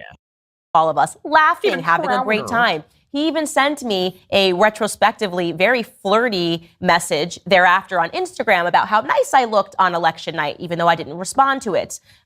Thereafter, obviously, he attacked the Daily Wire. He decided to record his friend, Jeremy Boring, and to release the recording out of context to make it seem like Jeremy Boring knows that he's employing all of us like we're slaves. Again, kind of a weird thing for you to be saying here. Releasing a recording out of context. Exactly. I mean, they're all fucking hypocrites here. Back and forth, it's hypocrisy after hypocrisy. I do think it, like, Crowder gets mad about people talking about him, about Owen Benjamin talking about him, saying it's out of context, you're lying about me. Steven Crowder gets then fucking records. I've done this stream for 3 hours to show you guys every fucking hypocrisy in this history. Crowder mad at Owen Benjamin for talking about him, saying he's putting shit out of context. Steven Crowder records his supposed friend, Jeremy Boring, and releases stuff, in my opinion, I agree, out of context. Here's Candace Owens complaining about it. But Candace Owens is going to back up Steven Crowder's ex-wife releasing a 3-minute video, which is inherently out of context. You're all hypocrites. Yeah, it's pretty bad. Steven I know, right? Crowder did. We had a right to respond forcefully to all of his claims. We all did that on our different platforms. And then I said to myself, just sitting there one day, why is he doing this? It's a very simple question and an obvious question that any person would ask. This is not normal behavior. It's very erratic to go from being friends with somebody, being with them on election night, laughing, having a great time, to suddenly wanting to ruin their entire company and launching Stop Big Con. It's bizarre behavior. I turned to my husband and I said, where's his wife in all of this? Isn't she so supposedly a Christian? I'm just thinking about the way that I talk about everything in my life with my husband. Every night I'm talking to him about what's going on at work.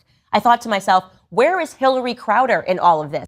No, I don't buy that shit at all. You knew about the divorce. Again, it was filed like 2 years ago. You knew about it. It got leaked to you, or you talked to them and you knew they were getting a divorce. You made a veiled reference to it that you knew people would be like, ooh, what did she mean by this? You knew about it. Crowder has said, and at least on this case, I'm prone to believe it, that he said that those people who knew, that a lot of people behind the scenes knew, which I would assume includes Candace Owens. So she knew about it, made a veiled reference to it, and now is trying to pretend that she didn't make a veiled reference to it. These people are all so fucking insufferable. Every single thing I've ever done in my life, whether people screwed me over or whether, just in general, work-related anything, I have never once thought to myself, oh, this person's acting weird. I wonder where their spouse is. Yes, exactly. I've never wondered that. Like, if I'm acting weird, is anyone going to ask where Bill is? I mean, maybe. Like, if I was like, okay, like if I was like total schizo posting or something, and I was like talking about killing myself, then I could understand why people would be like, oh, fuck, go get Bill, or something like that. I could understand that. Message me and say, what the fuck have you done to Aiden? Or message you. But people already think I've radicalized you. Which is funny as fuck. Again, it would be one thing if there was like if I was like, doing something crazy, but him just calling out the Daily Wire, why would they ask where Hillary Crowder is? Right. Why would Steven Crowder exposing what he thought was a bad contract? Why would anyone think like, oh, we need to contact Hillary Crowder over this, who is not a public facing figure? Why would anybody think that? That's kind of weird, Candace. Yeah, I find it to be strange. Not just that, but does she live in a relationship where her husband tells her exactly every single move she has to make or something? I mean, is that what's going on? I don't know. I do agree with what she says a little bit, which is that Bill and I talk about everything. We live together in a small house, and it's so we do talk about everything. We share pretty much everything, but I feel like it would be weird if I did a stream and someone didn't agree with my opinion on something that I said or did, and they were like, I need to go contact Bill to see if their marriage is all right. Right? That's a weird statement, Candace. I don't know. Again, that's what was the thing that you caught some flack over? One of your takes. It was on Tim Pool, right? Oh yeah, it was. It was over the whole. Was it over the Eliza Blue stuff? It might have been, but it would be like if somebody contacted your wife, be like, "We need to get in contact with Artemisia's wife to see if everything's okay because we don't like his take on this." I've had people do that though. That's so fucking weird, dude. It's so weird. But that's not out of good faith. That is never out of good faith. That's out of people being weird. Exactly. Okay? Are you aware of what he's posting? And she's like, yeah. Yeah, exactly. Exactly. You seem to think I have a problem with it. Oh, well, you're a bad person too. And it was like, guys, what? I literally got rid of Facebook entirely because of that. I was just nope, not having this crap happen. Oh, fuck Facebook, dude. I haven't used it in years. How did she not tell him not to do something this vicious Basically and this disgusting? Let's be real. How does she not? What? Wait a minute. Exactly. Excuse me, also on this one. Candace, aren't you into this whole trad stuff? How does his wife not tell him what to do? Yeah, exactly. It what? makes me think that she is in the position of being told what to do or something. I don't know. Or she tells him what to do. Yeah, apparently she's saying that his wife should have told him what to do. Yeah, that's the right term, El Gusto. This is concern trolling, 100%. And then I said to my husband, I bet they're not even together. I logged on to Instagram and I found Hillary Crowder's Instagram account and I looked to see, and it turned out that she didn't follow Steven Crowder and that Steven Crowder didn't follow her. That's weird of you to do that, Candace. That's incredibly weird. What does she have, like 400 IQ to just be like, Steven Crowder's acted weird today? I bet they're getting a divorce. I have to go through Instagram to inform my suspicions of this. Again, I guarantee she actually knew about it because people behind the scenes knew. But she's got to make this story up about how she logged onto Instagram and found. And maybe she did, but I don't know.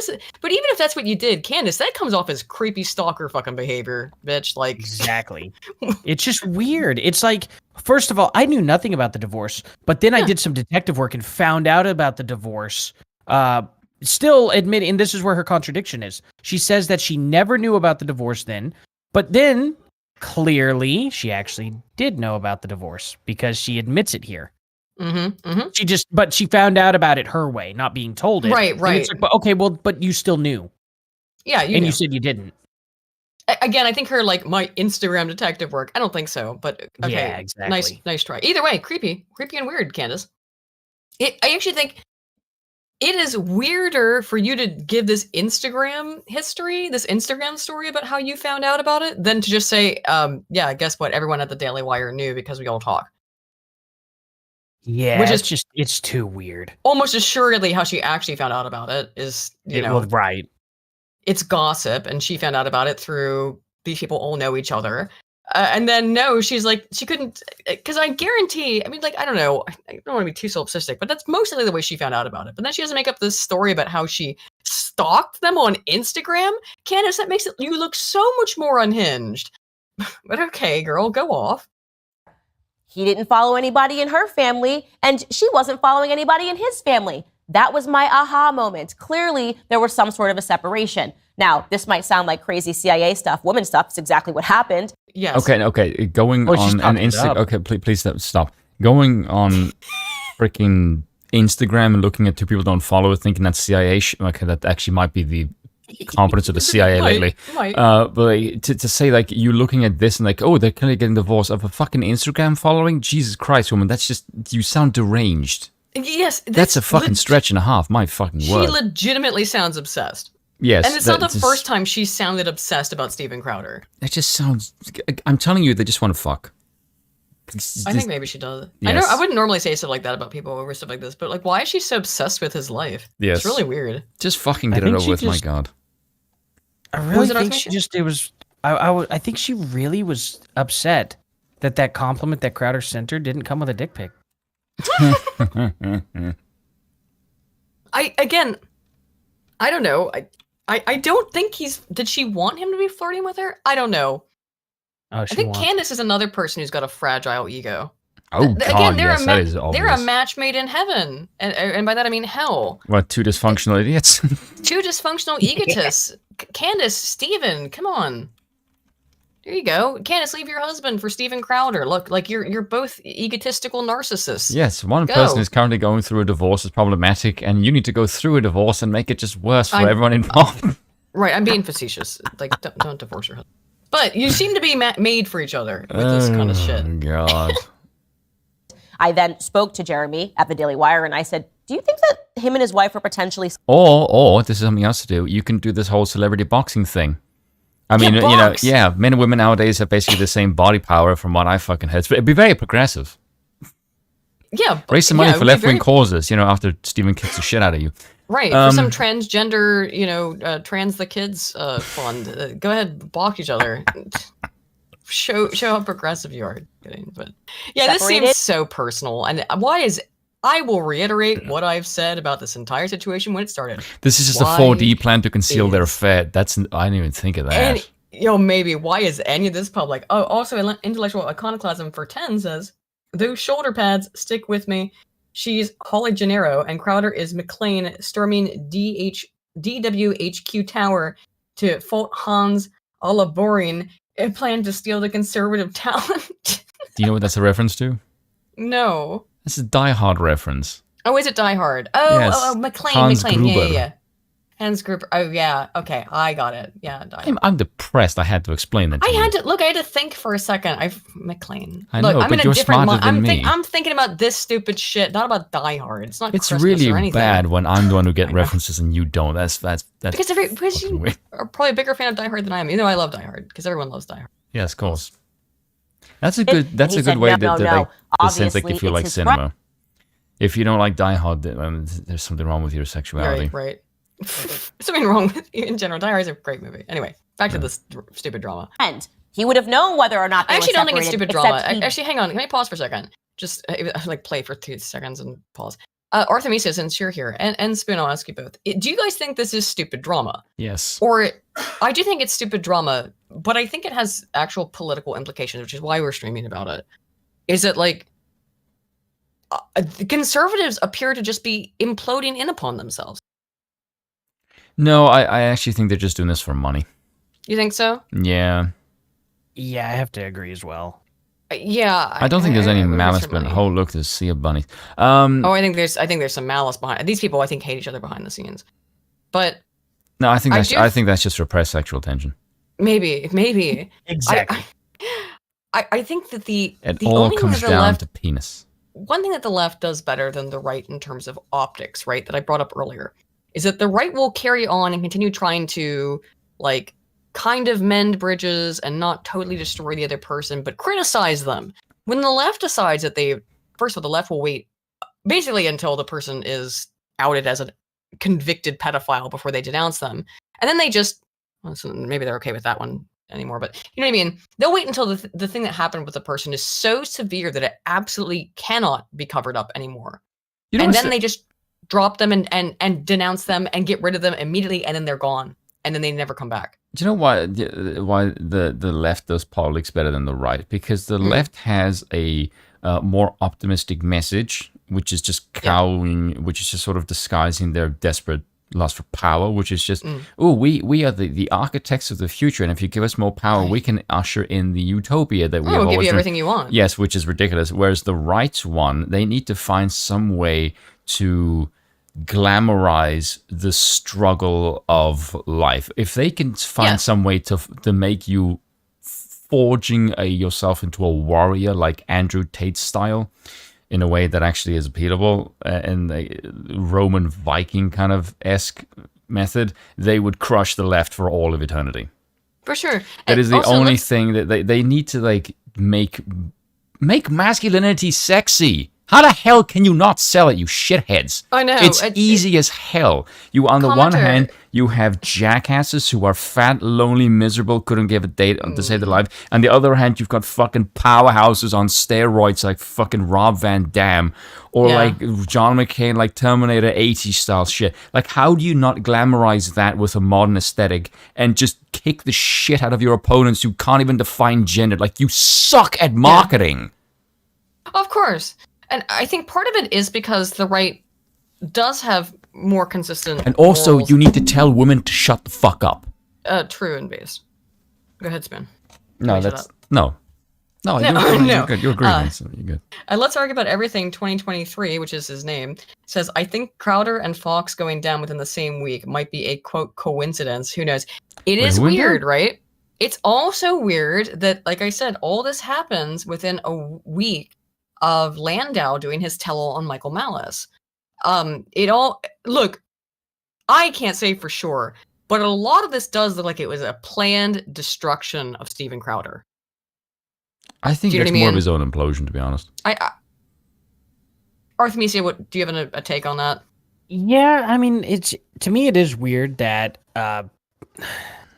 the Dave Landau would happen just right. Like one thing right after another. I do find that to be a little suspicious, in my opinion. It is weird. And especially with Dave Landau going to the Blaze. Yep, and it's all coming 3 months or so after the whole Daily Wire blow up with Crowder. it kind of looks to me like they took a little bit of their time. Sorry. To I just read what Jake said in the box, and Jake said Candace is basically the Daily Wire's answer to The View. God damn, that is... Dang. Yeah, I agree. That is true. I'm also not saying that, like, that... Because I've heard some people say this, that Hillary Crowder was, like, paid off by Daily Wire. Oh, okay. I don't think that's true. I've heard that's some conspiracy theory shit. That's nutty even for me.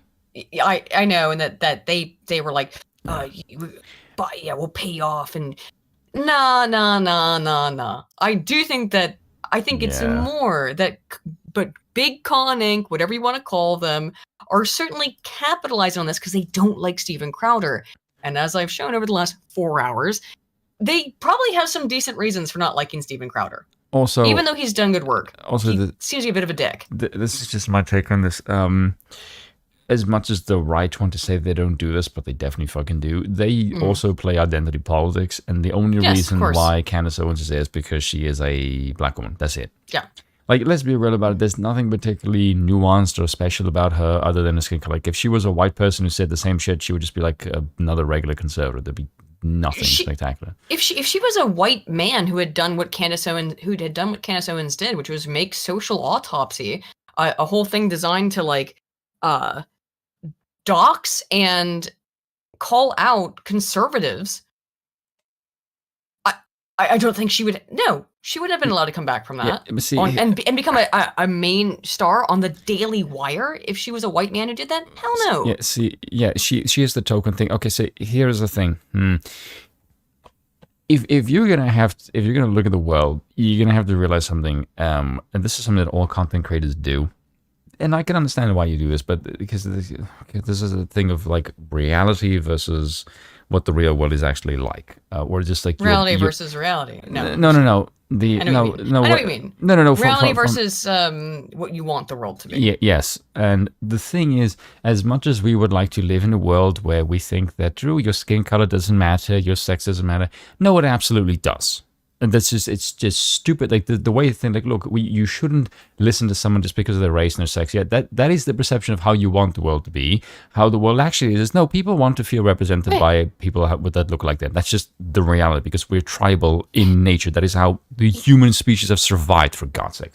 And it's unfortunate because the right plays by the same games. They will actually play the same it poll, being like, the left will be like, oh, look, a beast black woman. Right does the same thing. Yes, but it poll is natural. Yes, I agree. And that's unfortunate. It's just that when it's weaponized in political autism form, it just spirals into just insanity. That's the fucking problem. A certain degree of id poll is natural because of social identity theory. However, using it as a weapon is fucking cringe. And I don't care who does it. If it's the left that does it or the right who does it. Anyone who is using id poll as a way to score points is a loser. I can't stand it. Let's finish this Candace video and then get into. I want to actually watch the Crowder ring, the ring thing, and the and also ring call video, or not ring call. I keep on the call, the ring recording. Yes, and the thing is with Candace Owens is that a lot of people will listen to her just because they're black. The thing of it is, this is going to sound fucked up, but this is the truth. White people can listen to black people. Black people cannot listen to white people. As a group, common sense. Oh. No, I'd say it's more that. Look, let's be more clear with that. Let's not say black people. Let's say African Americans, in terms of like, because there's a culture within, American black. Part of American black culture is that like white people are always lying to you. White people are always trying to trick you, so you can't listen to them. I don't think that exists necessarily everywhere, but that's certainly a part of American. That's true. Ask Malcolm X. Black culture. But that is true though. Is that white people aren't trying to trick you? They're just called Democrats. Again, the Democrats and a lot of people have told them that they're for 100 years. Is that they absolutely can't. You can't listen to Whitey because he's going to be lying. Whitey, he or she is lying to you, and I don't know how you walk back from that. Anywho, let's finish this and then watch get to the article from Crowder's lawyer. Okay, let me say. I wouldn't say Black Americans. Okay. I would say it is Black Americanism. Sure.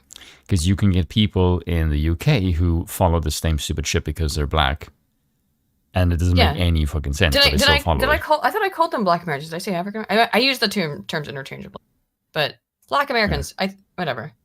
They are not African Americans. They're American blacks. Yeah. Okay. Yeah. I don't really. I don't get too fucking caught up on terminology. We all know what I mean. So, Yes. But if that's the term y'all prefer, Let's say Black Americanism. There we go. Because it is a thinking that It's a culture. Yes, it is a culture. It's a shit one as well. It's basically just white culture. It's white redneck culture. Yeah. I don't know about that. We'll disagree about that another time. Except he didn't. He actually had no idea they were separated either.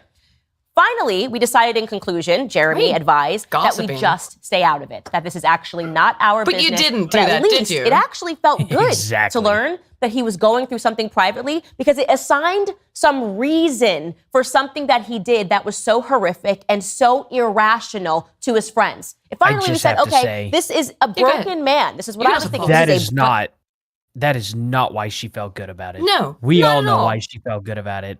Oh, because she's vindictive. Exactly. That is just such garbage to me. Like, I felt so good to know that he was just human going through it. No, you felt good because you're like, ha, loser. He's going through a divorce. Also, like, that does make me also look. People gossip. People talk. That's gonna happen. Jeremy Boring, knows about this because he's Crowder's friend. Even after the leak, they might have been talking. Or if it wasn't Boring, then it was fucking Ben Shapiro, who's also friends with Crowder. Somebody told Candace Owens because they all work at the Daily Wire in the same freaking office. Exactly. And her pretending like it. And look, that's how office culture. I don't care what kind of office it is. I don't care if it's at a Walmart. I don't care if it's at a store. Anytime that you're working with other people, guess what? Water cooler talk happens. And it's like, oh, did you hear that so-and-so is getting a divorce? It's you pretending like you discovered this through freaking Instagram and then going through your story about how you confirmed it with them is ridiculous. Like you're just all gossiping. And now you've made it all public. And by the way, you saying that shit, Candace, was kind of a veiled, like, I know things about you, Crowder. Exactly. It was a veiled threat. Again, I dislike everybody in this entire story right now. But, like, come on, Candace, you silly bint. Who is on some sort of a spiral. It is likely his divorce that led to this moment. He's acting erratic. He's acting panicked. And this at least gives us some sort of an excuse for why he behaved this way. I don't think it's an excuse. You're trying to tear him down because he fucked with you.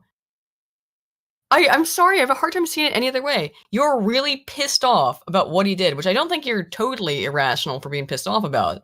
Like the Daily Wire is a company. I think more Jeremy Boring than you, Candace, because Jeremy Boring's the one whose call got leaked. But like, yeah, I just stop pretending it's anything but the drama that it is. That you're fucking pissed off at this guy because he fucked with you. That's what it is.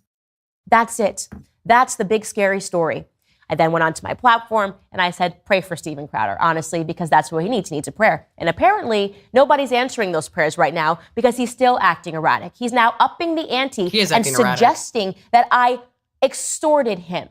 I will not take that lightly, okay? I am not Hillary Crowder. I am not anybody in his family. I am not going to take somebody Whoa. That's some shit. Yeah. I'm not Hillary Crowder. I won't take your abuse. By the way, this is before the video came out. Exactly. Oh, really? Yes. Yeah, Yes. This was very implicating. This video is from before the Ring recording was released. Okay, Candace Owens said, I will not be extorted. I am not Hillary Crowder. If she had said this after, might have made more sense. No, this was before. Ooh, was that a bit of a giveaway that you knew about all of this, what was about to drop? Because it kind of sounds that way to me. And looks real bad for you. Onto his platform and alleging that I either harassed, threatened, or did anything that would put his children at risk. That is very serious stuff that he is saying. And so what I did this morning after this clip was sent to me is I contacted a defamation lawyer, and I am sending Steven Crowder a cease and desist. And I'm going to demand a full-throated retraction to the idea that Candace Owens threatened him or extorted him. And not that I simply did a little math. 1 + 1 = 2. a crazy man doing these sorts of things to his friends obviously means that something is going on personally. Yeah, honestly, this time I'm not even going to suggest that anybody should pray for him. I am so deeply. Her whole this is simple math. I'm like, bitch, this is long division at best. Yeah, there is no way you jump from 1 + 1 = 2. It was definitely not that simple. Not the way she explained it. I didn't even totally catch that. I mean, I knew that she knew, she was in on the behind the scenes of this shit. I'm guessing that Hillary Crowder was leaking shit to the Daily Wire. And I'm gonna say that because guess what? Divorces and relationships are fucking nasty. I can't imagine. I mean, I've been in a relationship with somebody who tried to slander the shit out of me as the minor public figure that I am. I can't imagine how fucking vicious it must be if you're Steven Crowder. And also, I mean, in terms of no fault divorce and the world that we live in, there is absolutely nothing preventing women from just doing kind of awful shit, if not actively encouraging them. So that's mostly the end. I think, is there any more of this that I want to say? Because I want to. Now, here's the thing. Read the Substack, If you told me that was the reason why she knew the shit and not the Instagram shit of, I looked at them and they didn't follow each other, therefore they're going through divorce. That makes way more sense to the Instagram story, because the Instagram story holds no fucking water at all. No, it doesn't. But her None saying whatsoever. That line, you won't manipulate me. You won't fuck with me. I'm not Hillary Crowder. Bollocks. Wow. That's Candace. What the fuck? How can you not control yourself from apparently, because again, this is before the leaks. God damn, dude. Troubled by the idea that he is trying to insert me into this narrative pertaining to his divorce. I'm frankly angry about this. Candace, I do think you started it. I honestly think you're the one who put the implication out there. You knew people would gossip. Don't act like you're innocent in this, girl. You were like, pray for Steven Crowder's family. Something really bad's going on. What would people possibly think was going on there by saying something like that? When you said it, because Crowder had that surgery, but his children had been born for a while. They were, that was way over. So when you say that something bad is going on in Crowder's family and pray for him, what do you think people are gonna? I hate. Oh, one of the things that really, really triggers me is when people play dumb. Performative stupidity is one of my biggest triggers. I can't stand performative stupidity. She only has a little bit more on this segment, I think, and then let's watch this, read the article. So I'm going to hope that he does the right thing, okay? That he does another one of his live feeds on the exact same platform and via the exact same medium and offers me an apology and takes back every single word that he says. And, by the way, if you think that that's bad, here's how he decided to end this clip pertaining to his divorce. Music. It's pretty simple. I loved a woman so much that I married her. A woman who, despite all of this, I still love as the mother of my children. And she wanted something else for her life. That's not my choice. She simply wanted out, and the law says that that's how it works. Now, of course, look, I get it. There are multiple sides to every story, but one thing that is undeniable in this case is that it's no one's fault but my own in that I picked wrong.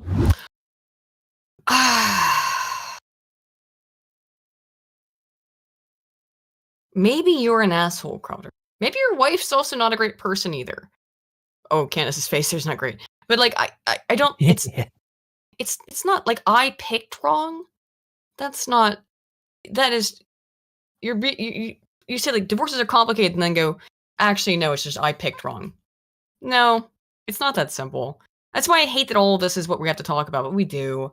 Because it's the thing that's happening. No, divorces aren't that fucking simple, okay? Not as you picked wrong or she picked wrong or whatever. It's a lot of things that go into it, which is one of the reasons I hate this video that we're going to watch next and the entire article about it. It's so stupid. Aiden. 3 minutes of a 10-year relationship. Yeah, Spin? Do you mean to post something up? Because I want to get something to eat in just 2 minutes. What? And say, do you need me to pull up an article for a let's do that. Yeah, it's yeah, hang on. Let's get done because you have to go get something to eat. I already ate, so I'm cool. Unless you want to take a 5-minute intermission. No, it's fine. Actually, that works fine because Earth meets you, so we can talk. I mean, I would talk about it no matter what. I'm fucking fired up with this. So I have the Substack article. I'm going to share my screen here in just a moment. Why the hell is I not see my... Oh, okay. It's because... Okay, hold on a sec. There we go. Because we can watch the video here and stuff. This is the article from Yashar Ali, the lawyer, which is full of some bullshit, in my opinion. Yeah. Give me a second. Can you just put it up so that we can go? Okay, just let me know. All good? Okay, I think he said we're good. Whoa, it's really long, so I'm not going to read all this. I think somebody in chat ended up saying that Yashir here is Yashir. Is that correct? Yeah, Yashir. I think. Yashir. I don't know. He apparently is good friends with Ben Shapiro. Tim Pool said on his stream that he has not had great interactions with this guy. Interesting. Right, and I really agreed with Tim Pool's take on this whole situation. Actually, I'm really irritated that he water stamped that video. What do you mean? Oh, Yashir put his watermark on it. Yes. Oh, yeah. It's infuriating, right? You didn't make it. Yeah, you didn't make it. It was released to you. So it's so when everybody talks about it, everyone's like, "Who's this Yashir guy?" And they have to watch his fucking name on it. Yeah. So, I guess let's watch the video. Spoon's seen it. You guys have probably seen it, but let's watch it anyway. This is the full 3-minute long video here. So this is the evidence of emotional abuse. Alrighty. You're still with your partner, right? Oh, there we go. Artemisia? Oh, yes.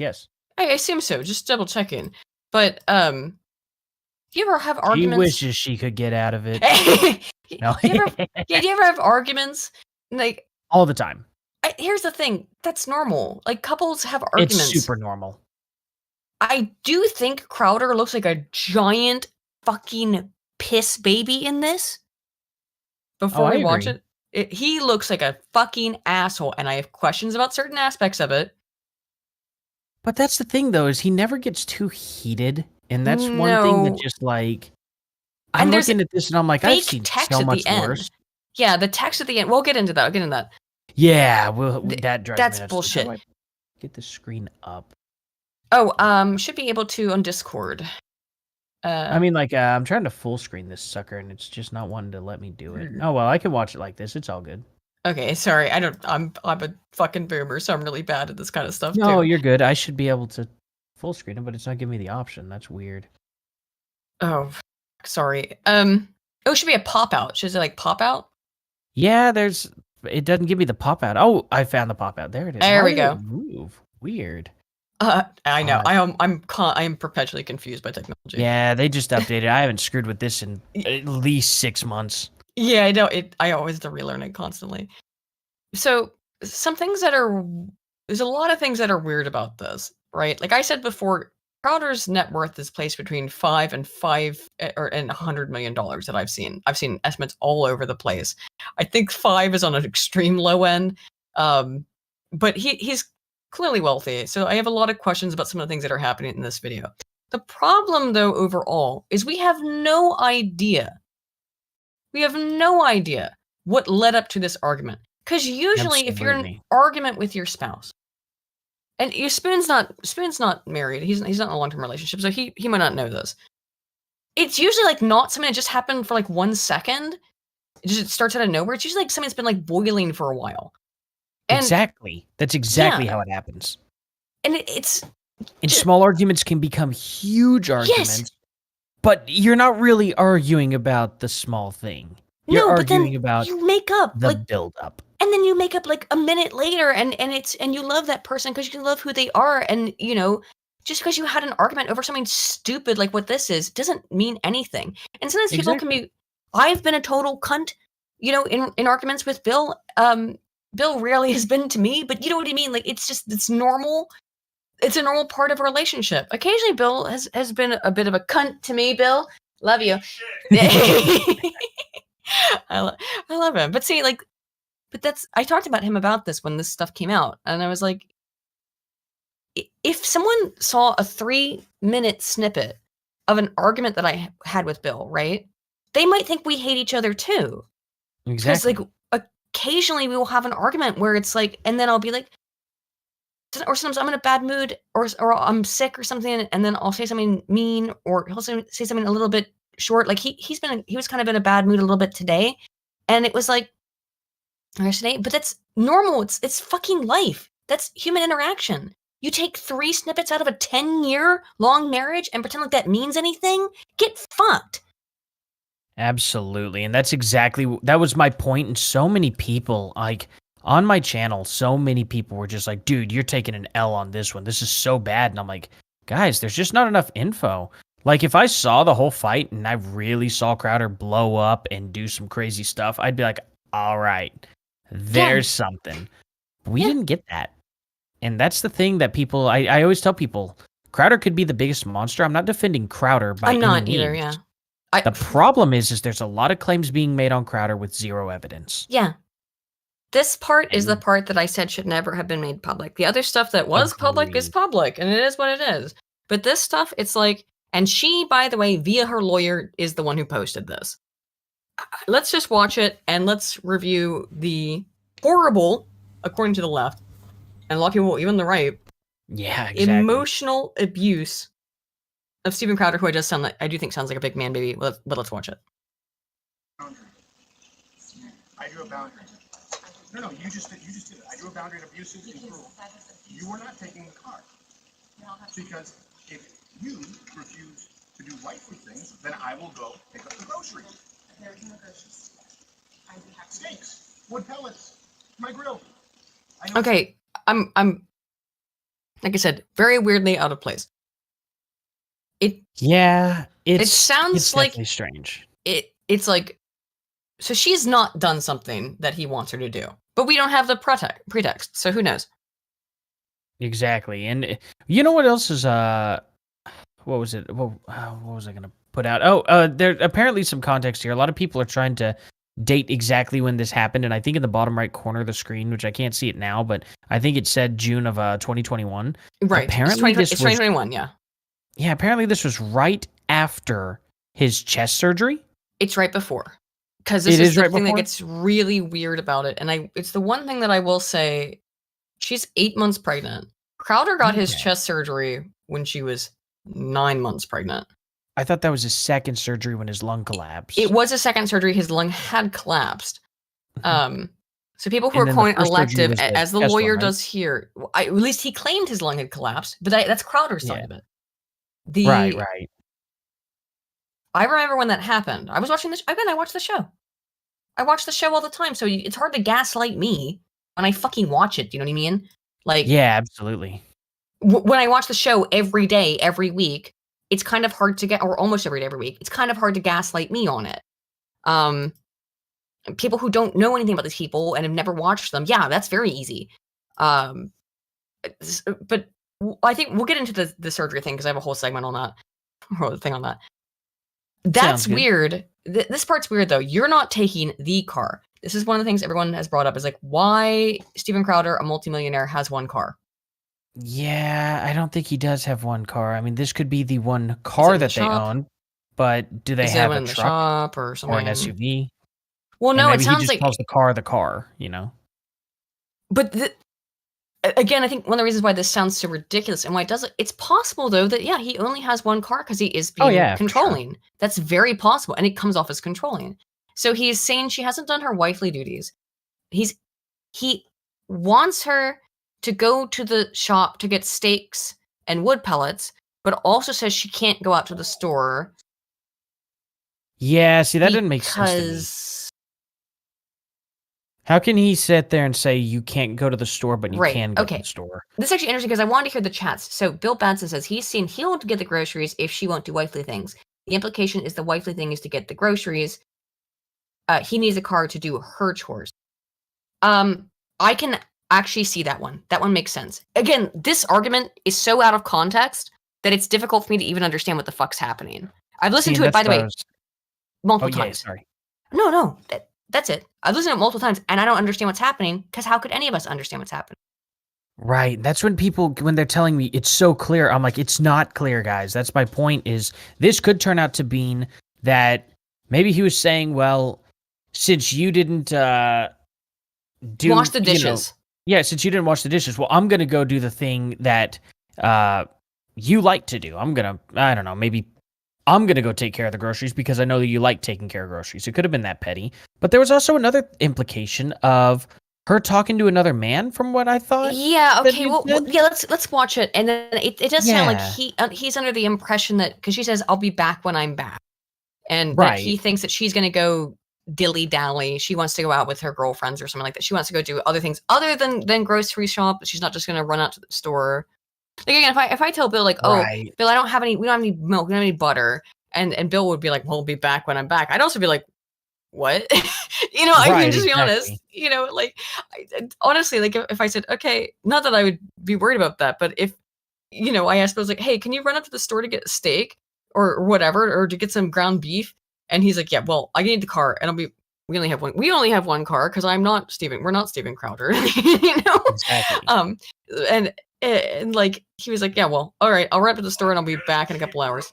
I know you can get cheaper at work, Bill, but that's irrelevant to the conversation. It's a hypothetical. Oh my God. Let's continue. It's unreasonable, but I'll go do it. How about you first?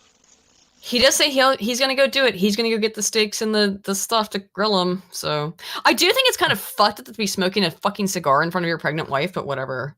Yeah, that too. Whatever. Hillary, how do you respect the man? Yes. How do you man? How do you man receive love and respect? No. How do you man? No, you're not taking the car. Steven, you're not taking the car. Steven, you are not. Then I will ask someone to pick me up. Would you like me to ask? See, now that was what's weird to me is he was. Okay. I don't know the context. This is so. Again, yeah. How can we know the context? This sounds awful. Right. Was he insinuating that she's talking to another man there? Yeah, I think so. And it's weird because he's like, well, you're not taking the other car. But then he says, you can Uber. And I think the whole point of that is so he can see if she went to the store and came directly back or if she went off somewhere else. I think that's actually exactly the vibe I got from it as well. And then she also says that I'll have someone pick me up, and he goes, "What is that, a threat? Or who would you like me to have me pick up?" Yeah, who would you like me? That sounds like it. Like, who do you want it to be? Would you like me to get Dave to pick me up? You know what I mean? And it's not Dave Lando, but I don't think he's a threat in that way. Yeah, do you want me to get Jim Joe Bob, whatever? Like this dude, like it does sound like. I can't say if I've been in exactly like a kind of relation or kind of conversation like this, but it's clearly like couple bickering, where there's something way deeper going on than whatever's happening in this second, which makes it look really, really bad. Because he looks like a controlling lunatic. And right, it does. Out of context, it certainly does. But it makes me wonder if it's like, hey, are we going to make this work? I mean, for all we know, he's given his time of day to give her a second chance after he caught her cheating. Or something like that. All of a sudden cools the situation off, but if it's not that, though, it makes him look really bad. It's also a very real possibility. Okay, so she knows because she's the one who downloaded and, I mean, presumably deleted all of the other Ring footage. That she knew that the Ring, people who don't know how this has been recorded. This is recorded from a Ring camera. It's used to like deal with burglars and it's a security camera, right? Why can't you take an Uber? I mean, it's a good question. However, I will say this. I'm not a man. But if I I'm trying to put myself in the place of a man who had an 8-month pregnant wife with twins. I wouldn't want her anywhere near an Uber. I wouldn't want her to drive her own fucking car, to be completely honest. Like, I'd be like, honey, I'll take you. That I know he wants to relax, but like that part seems so weird to me. Like that part seems weird to me that he is not, that he's this like dismissive of her. I also think that she knew that the Ring camera was recording this, and that because you're gonna see her, she's gonna say, "I love you, I love you, I love you."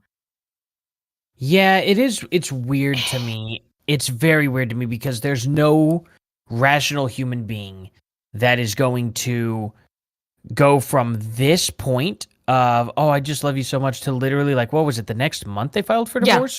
Yeah. Yeah, that's a basically real right after she gave birth. Extreme change. That's a real extreme change. To be fair, he was not there for the birth. Yeah, wasn't he in surgery during the birth or something? Yes. That's what I thought. Which is also, again, it is technically an elective surgery. His heart was under like pressure because he has an inverted sternum, right? And it had been that way for years. Right. So why did you pick right then to do it? Maybe he was in so much pain he didn't feel like he had any choice. And he also had a doctor that probably was advising him, and really at that point we need doctor statements. I agree, Arthmesa. Unless Steven Crowder is a fucking narcissist who didn't want his wife to get more attention than him. Because remember, he posted all the photos of how, and his surgery did not go well. He like apparently was on death's door, and it happened in the exact same month his twins were born. It's I don't know though, because I know, he could weird. get so much weird. attention. It's just from weird. Just having twins. So there's that too. Weird. The whole thing, like,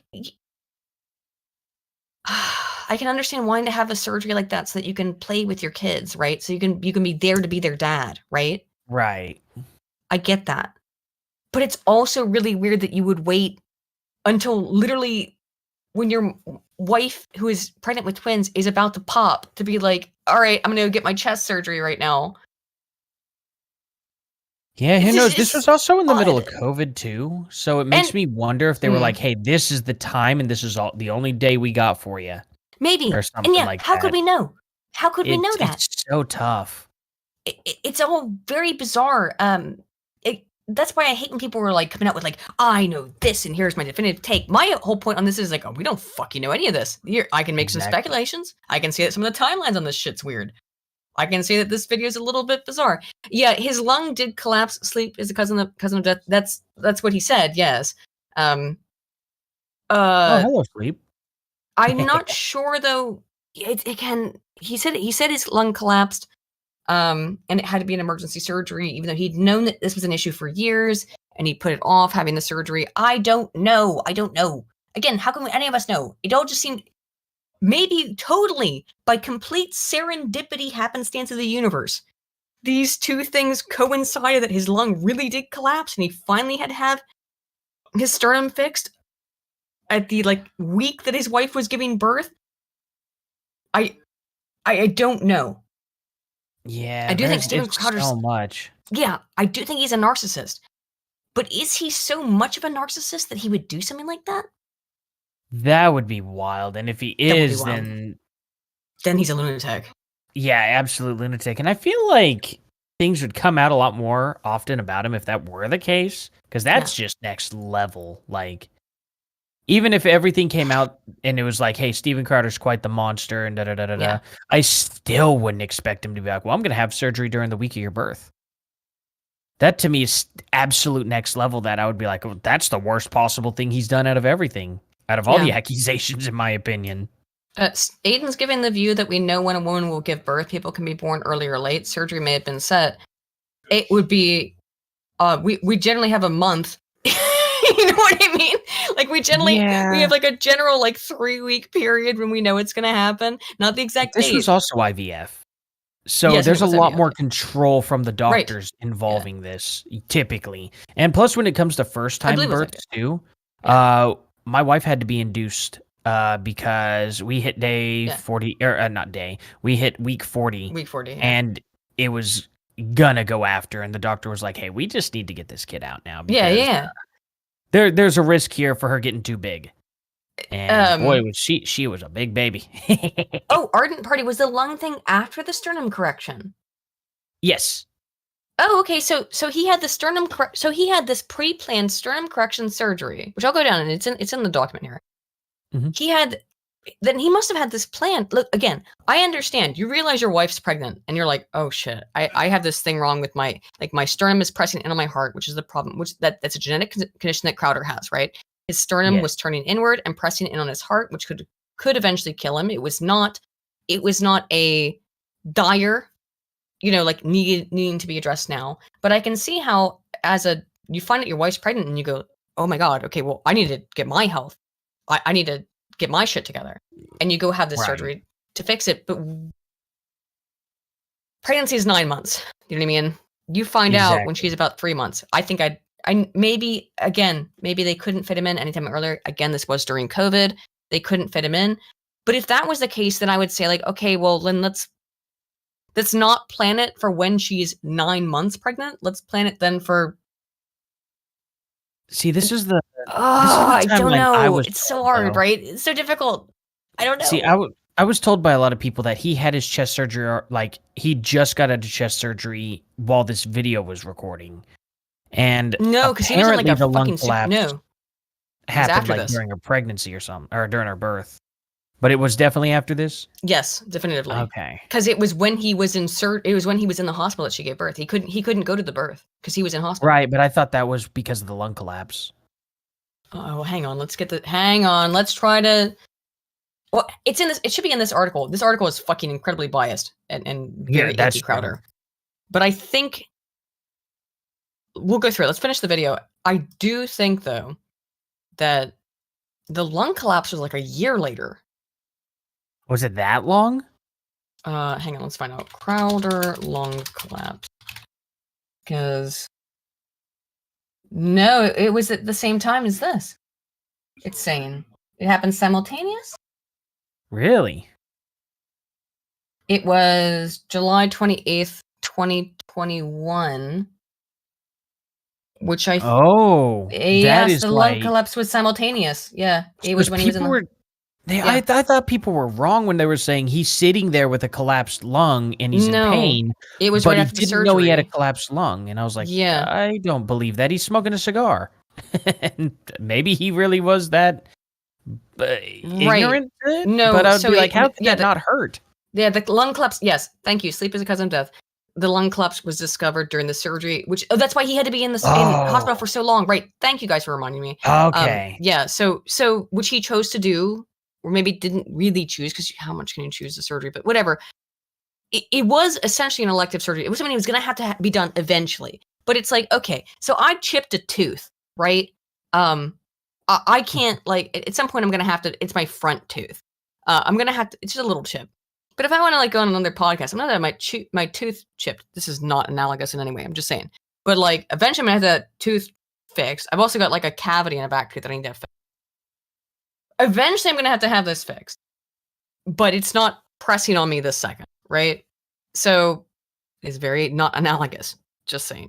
But it's something that like needs to be fixed, obviously for his health. It needs to be fixed. I also have a hole in my tooth that like needs to be fixed. It needs to be fixed. And yeah, also imagine sitting there smoking a cigar while having lung and medical issues. Exactly. That's silly. But I do wonder, how long was he actually in the hospital for?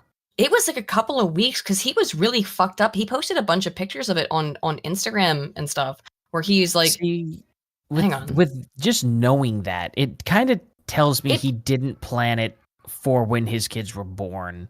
I don't think he ever planned on being in the hospital for that long. No. I think that's absolutely true that he didn't plan on it being this bad. Because again, the contention of people who really hate him is that like he did this just to get more attention than his wife. It does kind of. I can see why people would think that. You know what I mean? I could see him posting it for reasons like that, but not actually being there. I don't think anyone would put themselves in the situation of being in the hospital for a situation, or like not him specifically. Bad of a person would you have to be? But again, like these are pictures that are all over the internet. He posted them, you know, and I don't think it's. I hate when people say that everything is sympathy bait because I don't know if this is sympathy bait, but like. It is. I would say I would probably, if I was in the hospital, I would probably post a little bit for some sympathy bait. You know what I mean? Right. But I wouldn't just letting people know what's happening with go to the you know? hospital. Yeah, I mean, he's having a serious surgery. Right. But what I think people didn't realize at the time is that like while all of this was going on, and all I heard was his side because again I watch his show, is that Steven's in the hospital. Steven's really really sick. Like he could potentially die. I had no idea that his twin children had been born during the exact same time as this was going on. Yeah. That's whatever. It is what it is. I think it's weird. I think we've covered the weirdness of it, and I don't know the answer. You don't know the answer. Only Steven Crowder in his own head knows the answer. So absolutely. Steven, give it an Uber. Okay, Steven, I can't. I think that's really dismissive. Telling your 8-month pregnant wife to go take an Uber. Yeah, I don't like that. I don't like it either. Don't like it. You don't know who's driving the fucking Uber. You don't know. That's super weird. Exactly. Play, dang it. Uh-oh. Oh, freeze. Constraints? Like, I can't go. Listen to me. Listen to me. You want to walk out right now? Listen to me. I can't go to the gym. I can't go to my parents. I can't call my friends. I can't be home. What?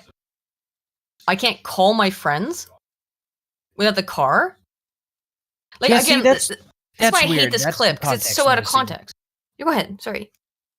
Oh, yeah. Oh, sorry about that. No, I was just saying that's definitely context missing 100%. Like, if she's not allowing him to call friends and stuff, like, I don't think he clearly, because he was not the one who released this video. No, she so did. Well, her lawyer did. 100% I believe him when he says that, because it's like, why would he say that? Right. And the way she's that the this only is one clipped, that's in the audience there. Right. The way this is clipped makes it sound like he can't call his friends if she takes the car. That's the way it sounds in the clip. I did want to point out, I have found skipping in this video. I don't know if it's a glitch from the Ring camera or if it is actually edited in the middle, but you'll see his hand like jump cut every now and then. And it's very strange, as well as some of the audio. But it only happens when there's silence in between, so you can't really hear his voice mess up. But I've noticed it with his hand moving. It's weird.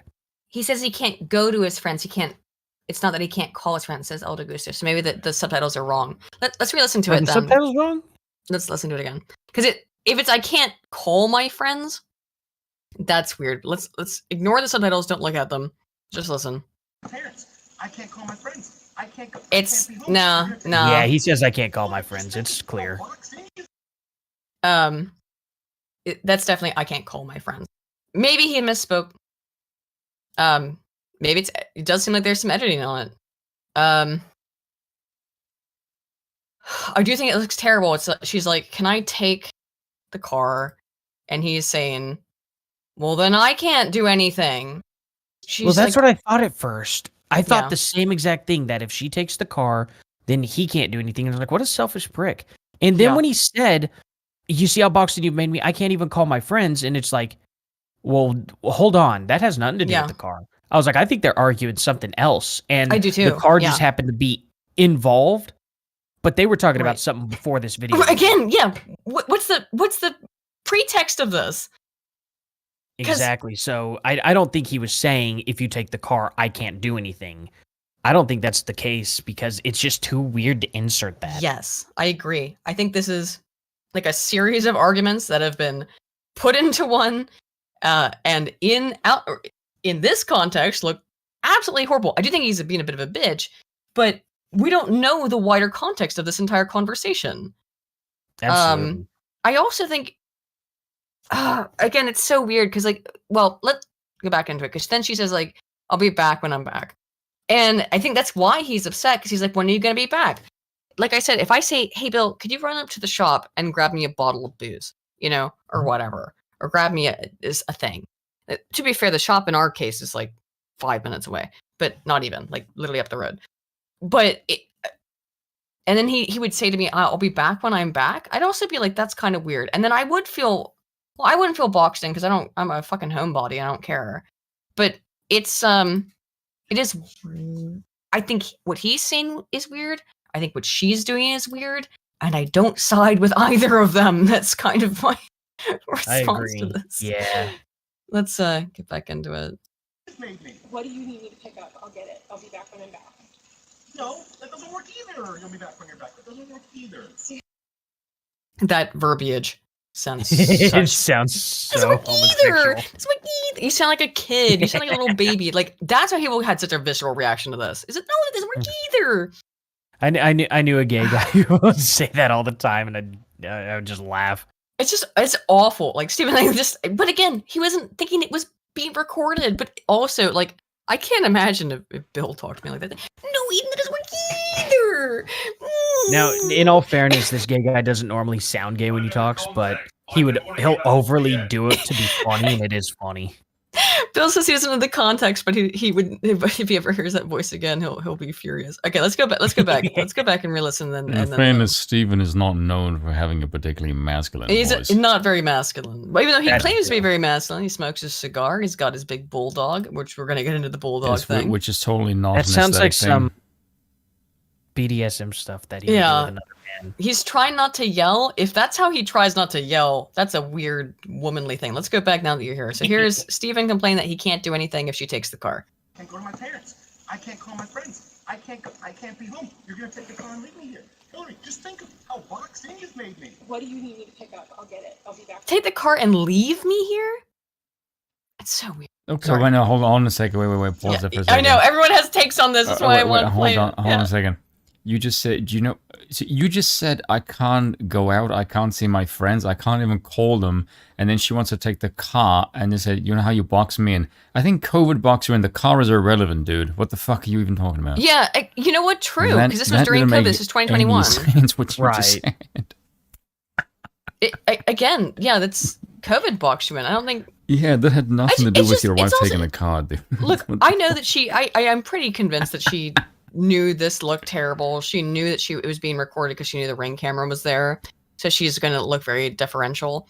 And it also is a bad fucking look. I'm just saying visually of having your literal barefoot wife so pregnant that her shirt doesn't fit on her, right? While you're being like, this doesn't work either.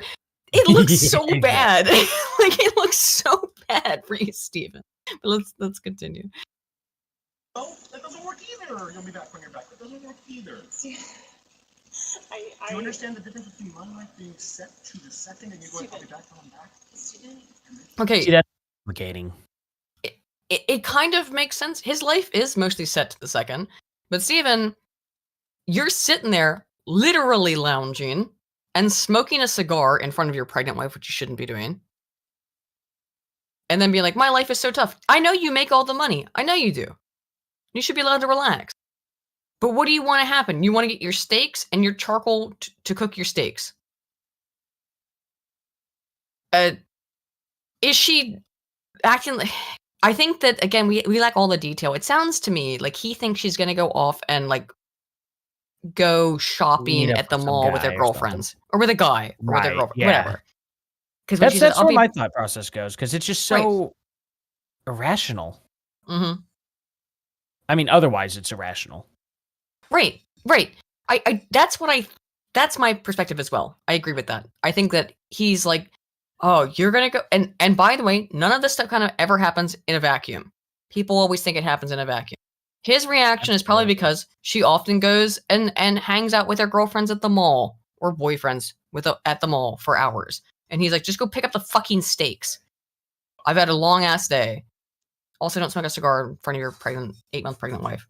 But whatever. I don't know. They're both assholes. I don't like either one of them. Same thing with Candace Owens. I don't like anybody in this situation. There's no heroes here.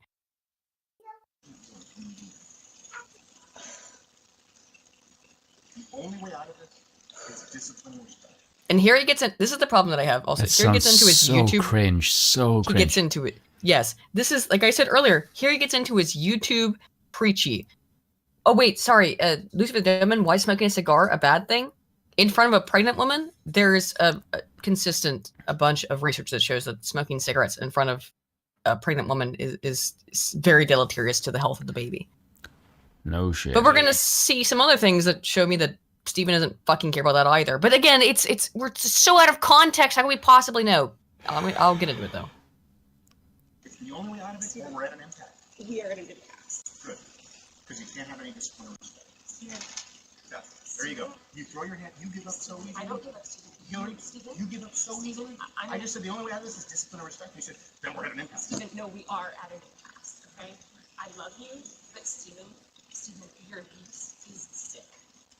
Your abuse is sick. Watch it. That's like a threat. It sure does. It's really strange, but I mean, so here's the thing. Me and my wife have both said that to each other before because we both know exactly. Yeah, because we both know exactly what pushes each other's buttons. Right. You know you're about to push a button. I mean, I've never done that with Bill. I've never done that with Bill, but like, I can totally imagine being that kind of position where it's like you're about to push a button that you know, and he's been with his with for 10 years. I've been with Bill for 3. Like, you know, it's a little different, right? Right. Of after 10 years of marriage, I assume you're like, no, you know, you're about to go into a thing that you know you're not supposed to.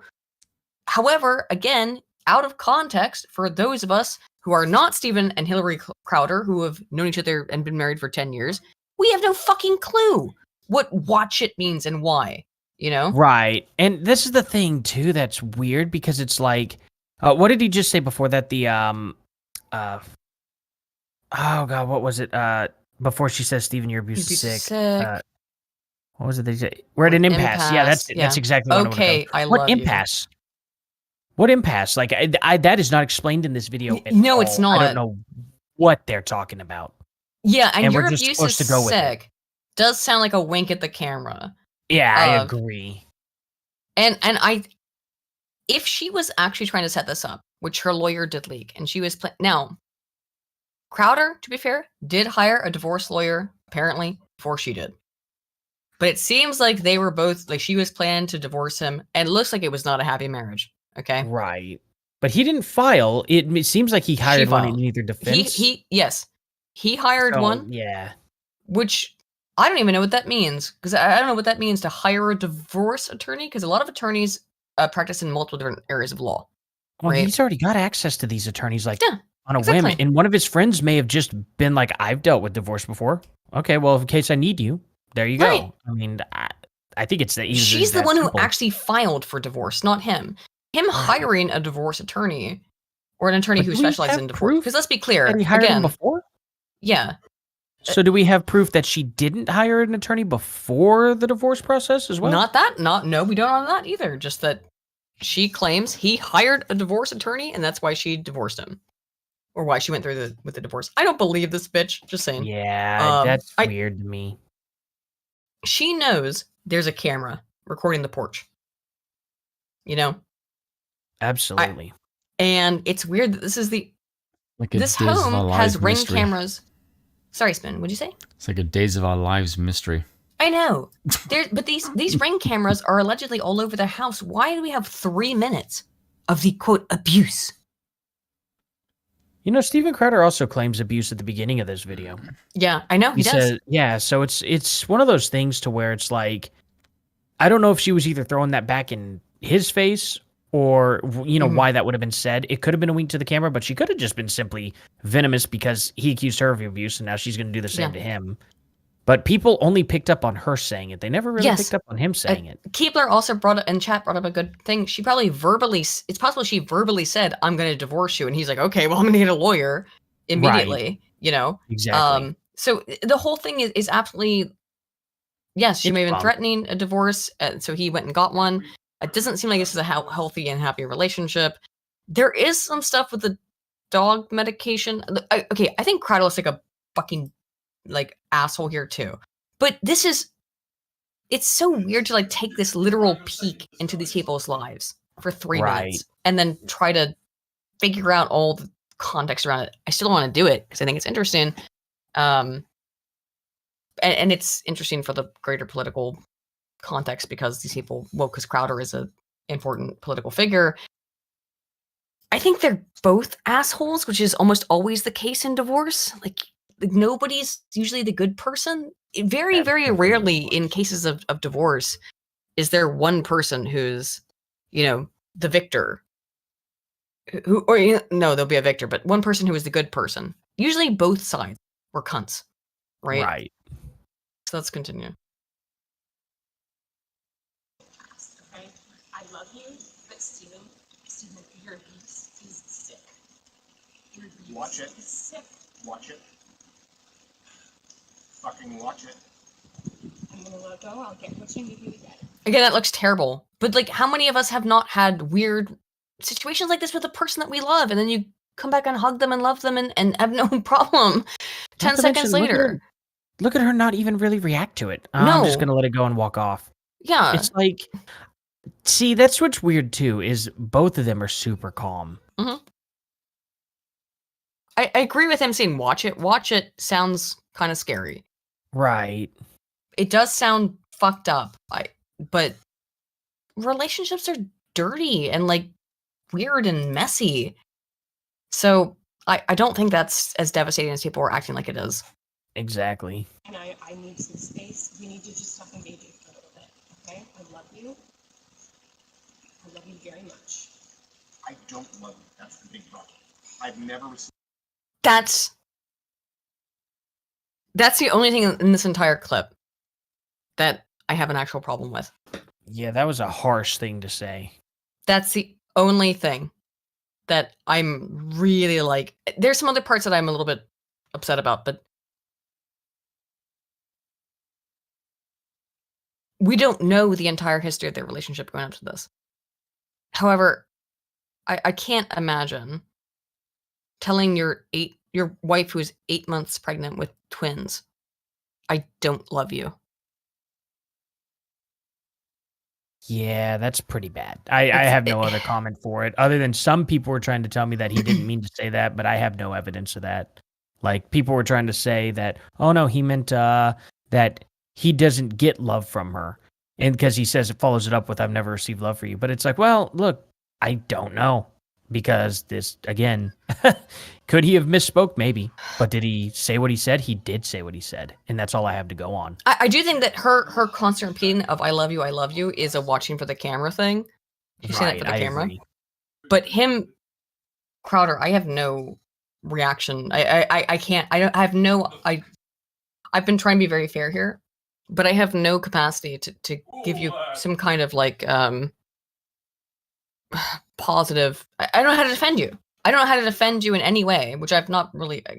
I've done this whole stream talking about the bad things that you've done that I don't agree with, while trying to be fair. It's really hard to defend. I don't love you. Right. That one's rough. Let's see real quick. Because of her. Oh God, we got a bunch of shit. Hang on. Oh my God, we have a whole bunch of chats. Fuck. So intellectual iconoclasm says. Oh no, that was about the. That was about Candace Owens. As Kizza for 5 pounds says, Spoon, the problem is the right are low-T cowards, hence why they detest the likes of Tate, because Tate was the jock they were all jealous of. Perhaps. Kizza for another 5 says, Aiden, you'll laugh at the maternity shirt I got my sister when she was expecting my niece, which I DM'd you. You can show on stream for all to see. I maybe can. What does it say? Hang on, Discord's being really... Actually, I can't even see it. Discord's all fucked up.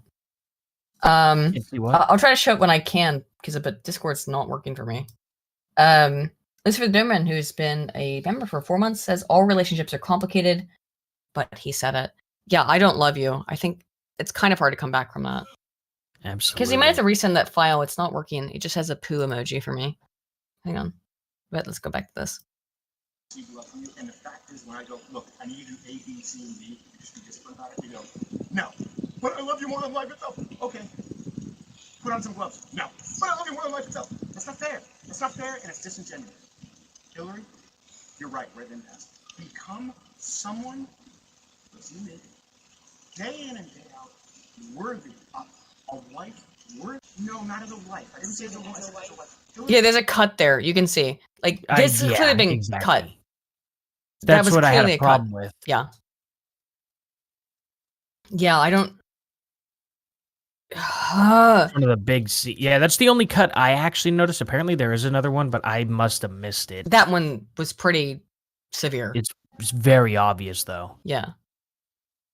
He talks about putting on the gloves, and I'll explain what the glove thing is in a minute, but it's gonna get explained here a little bit. Hillary, come on now. I'm not gonna engage. I'm not gonna engage anymore. I'm gonna go. I'll text me what you need. I'll get you what you need. I love you. I'm committed to you. That committed to you comment means one of two things to me. Either a nod to the camera. It seemed like a nod to the camera, yeah. Oh, yeah. It's either a nod to the camera or it's I'm committed to you, as in, don't worry, I'm not going to go out and cheat on you. It's I gotta know. be one of those two. That's and it's like, well, which one was it? Because that's just weird. Nobody says that. My wife has never, ever once said, I'm committed to you. It's like, what?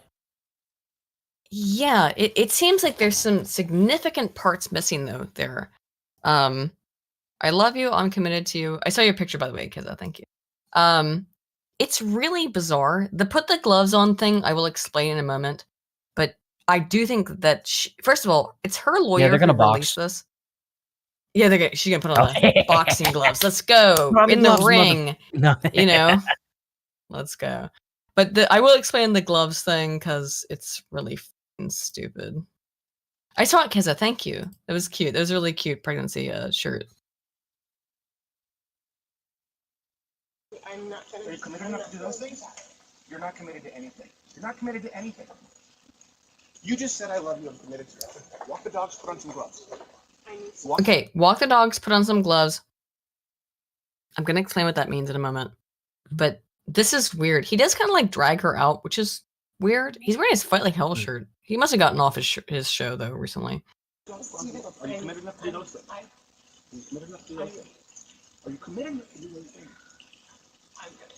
Okay, I have a couple of things about forcing your 8-month pregnant wife to walk your dogs. Seems kind of fucking insane to me. Like, as a woman, I'm just saying, like, what the fuck? Like, I don't. Yeah, I don't know what's going on there at all. That is. To me, it was just so bizarre. I was like, they didn't even talk about this the entire argument, and now he's like, walk the dogs, put on the gloves. I'll explain what put on the gloves is, but I look. Okay, I have a very masculine.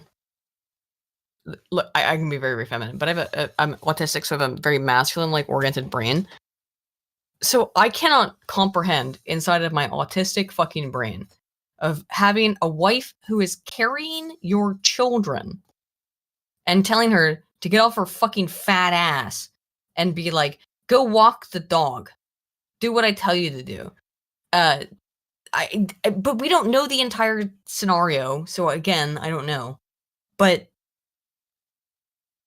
right, and that's just what's so weird to me. It's like, how did it jump to this? Is he just trying to be controlling? Is he trying to find things to control her? Yeah, and that could make sense. Pregnant's not invalid. That's true. Pregnant's not invalid, but she's pregnant with twins, and at 8 months, maybe people don't understand. Maybe a lot of the guys watching don't understand this.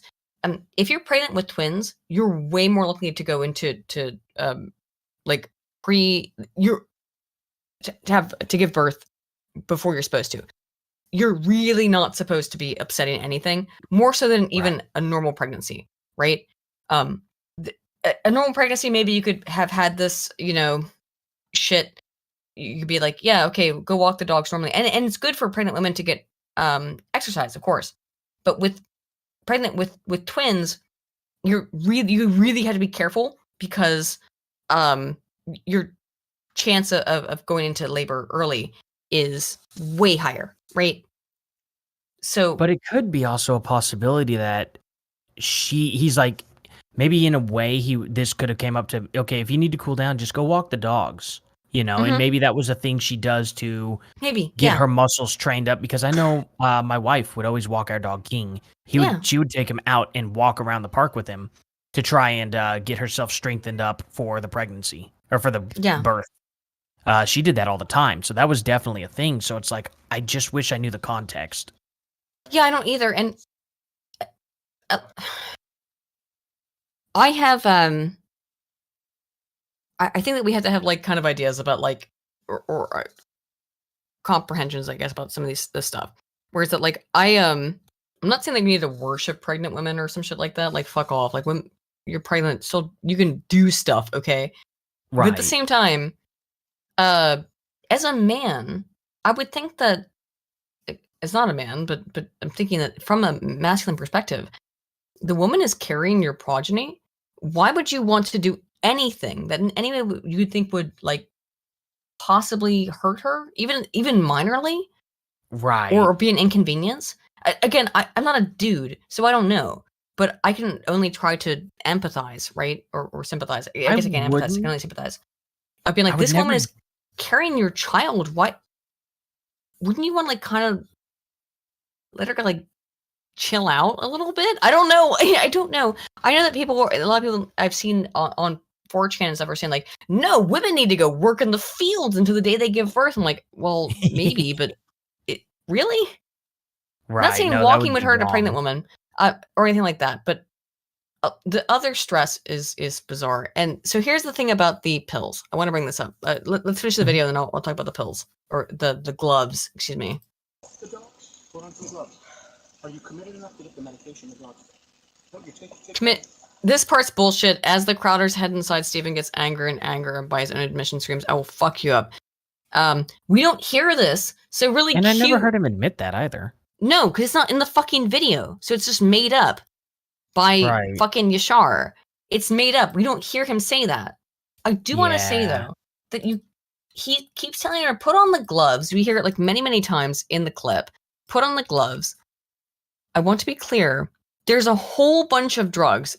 Oh, look at this article that pregnant women are not supposed to handle that are for animals. I don't know what the fuck drug she was supposed to give to the dog.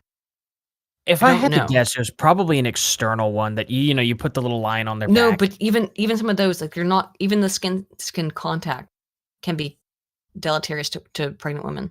So that's why I thought it was like a liquid one because it would be just way easier. Right. It could have been a liquid one. It doesn't really matter. There's a whole bunch of drugs that are sincerely dangerous to pregnant women to give to dogs or take. Absolutely.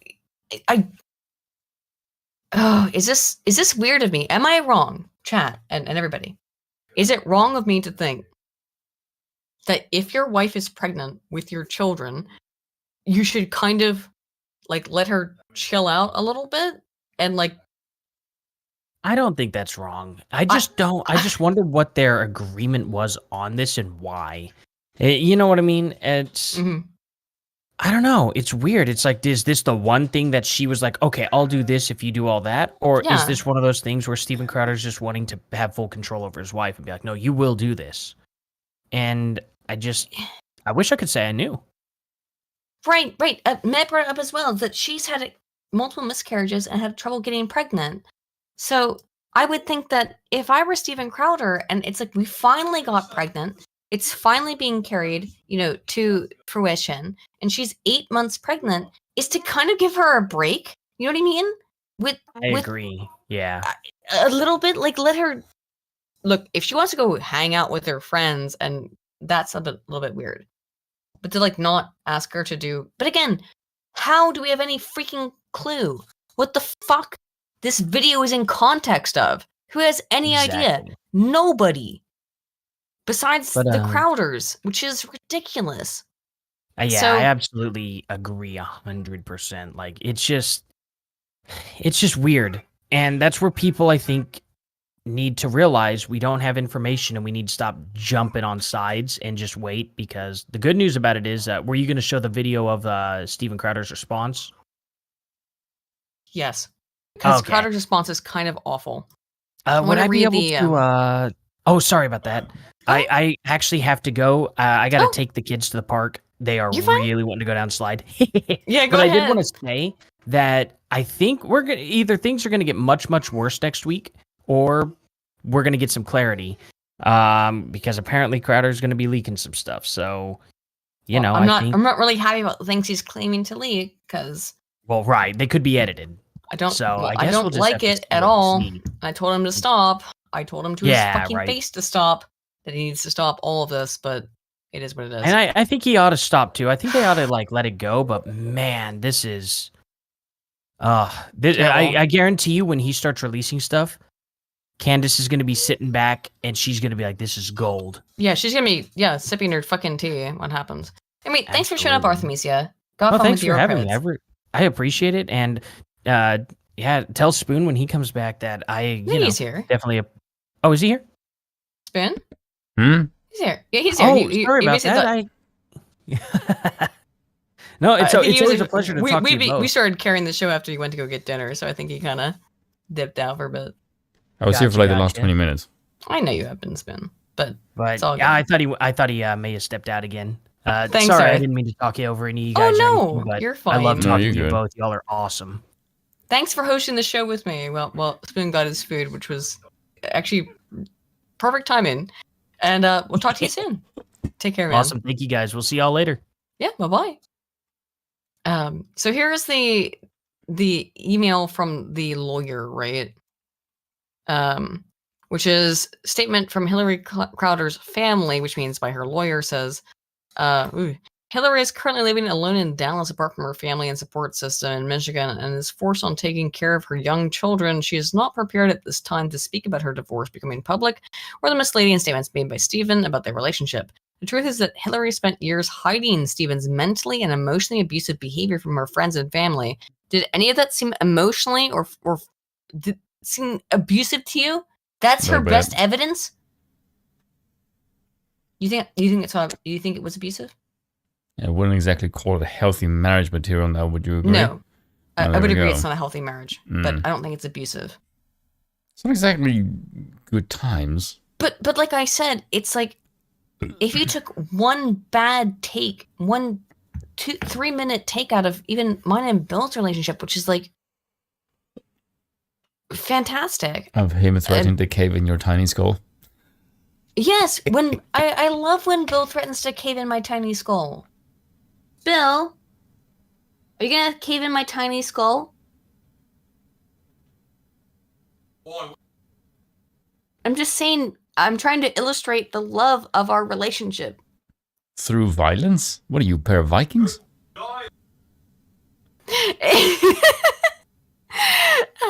Is it could I or would I? No, look, Bill and I are obviously fucking joking, you know? Yes, but this doesn't look like joking. This did not look like a joke. It seems like an unhealthy relationship, I agree. Yeah, exactly.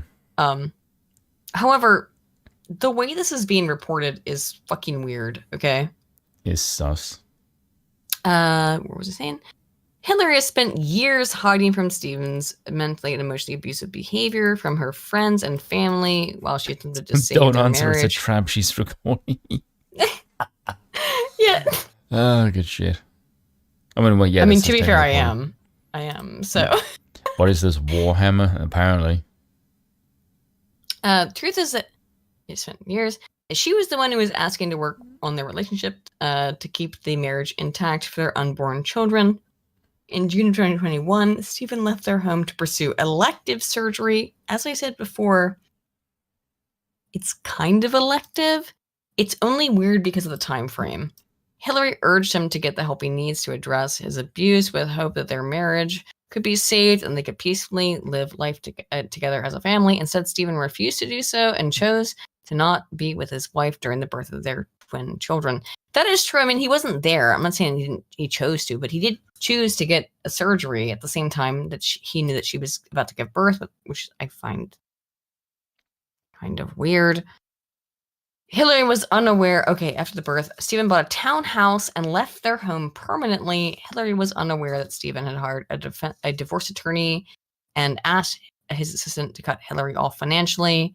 So apparently, like, why the hell would you marry someone called Hillary? Huh? Goddamn. I know. The tainted fucking name. From what I read from this is that Crowder saw the writing on the wall, hired a divorce attorney, and she's like, "Oh, well, I'm gonna hire a fucking divorce attorney too." We hope that Stephen will cease speaking publicly about these personal matters in an untruthful manner. Then don't release public fucking footage, you lunatics. Yeah, that seems like a clusterfuck all around. Honestly, I don't think Aiden's marriage won't last. That's true. It won't not last. Nice double negative. We also look forward to there being full transparency in the legal process. There's fairness and accountability for the actions that caused the divorce, and to ensure the outcome is what is in the interests of the young children. That's not really mean shit to say, by the way, Mad for Song.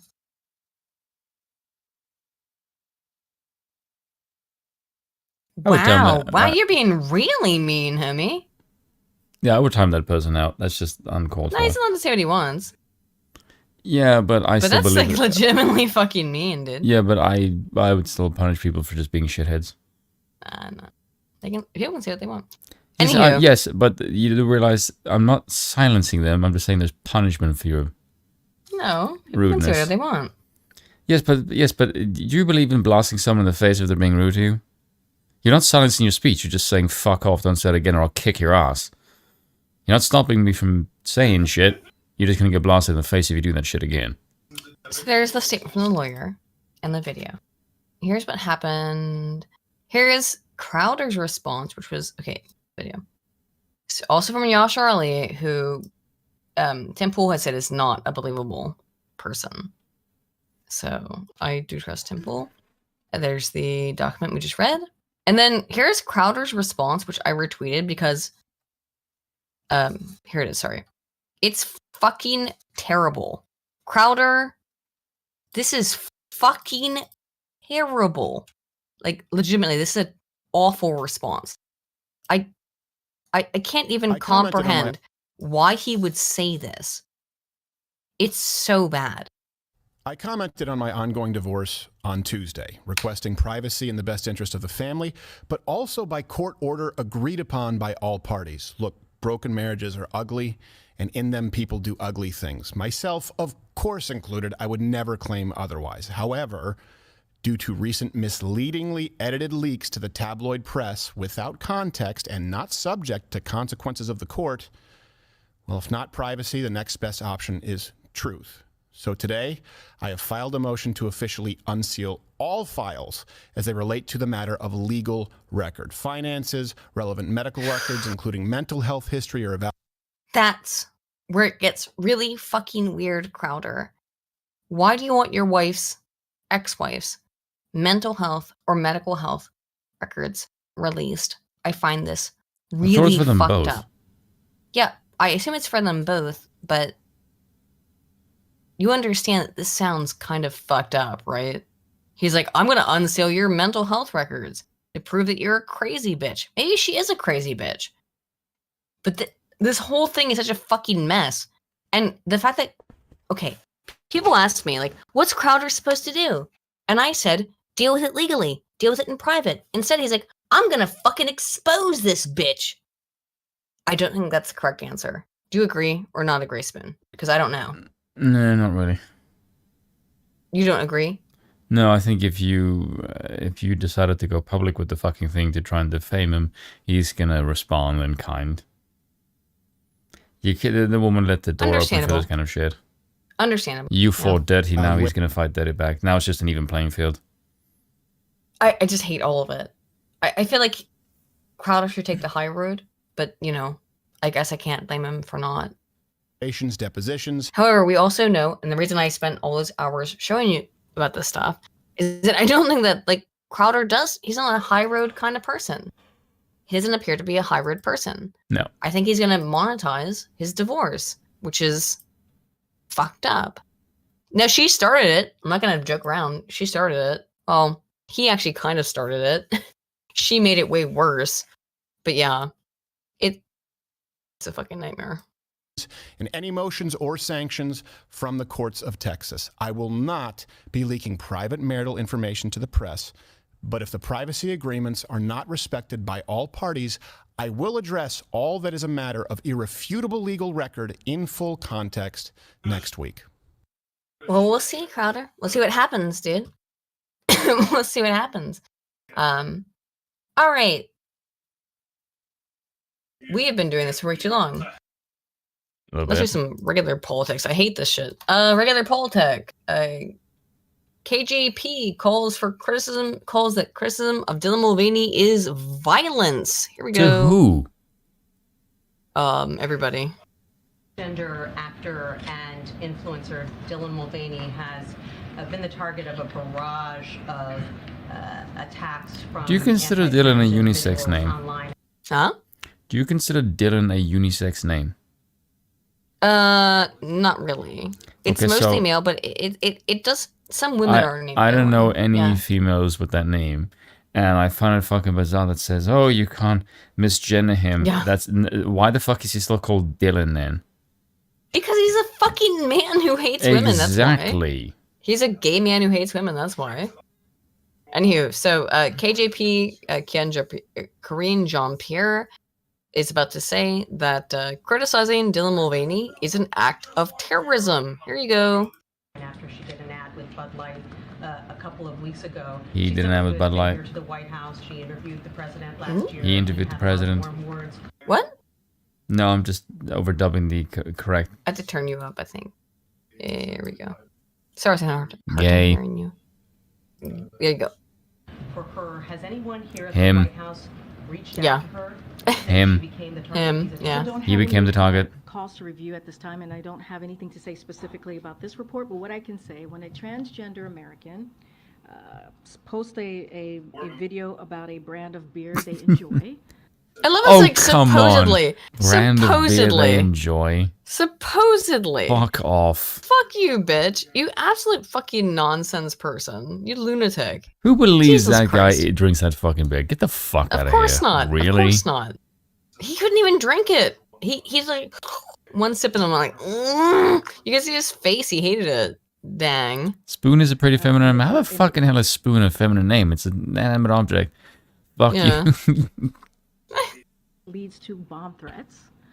It's clear that No one believed that. violence and Okay, so the bomb threat thing, yeah, which is like, if that happened, that's fucked up. However, why No, would it's you not. believe They've just been reading hang Uncle Ted. on. Why would you believe that the bomb threat was made by conservatives? Because Why would you not believe it was made by leftists trying to prove their victimhood? that's a good fucking point. I didn't thought of that. Really? Why would you not believe it was leftists being like, I'm gonna go blow up, hello, I'm a woman, I guarantee it. No, Excuse I me, mean excuse me, that's obvious. Hello, That's hello, obvious I'm now. a woman. Hello, I am a woman, and I would like to say that I'm going to blow up the Bud Light factory because I'm a woman and I hate trannies. I'm definitely a woman. Please, fuck you. Yeah, I assume that's what happened. But Also, you know, no, they won't. I just don't believe any of that happened. No, I don't All believe it around, happened. I think What- it's just complete. Was off. the Bud Light factory blown up? Oh no. Was a school of children fired upon by a Troon? Yes. Oh, yes. So, which one actually matters?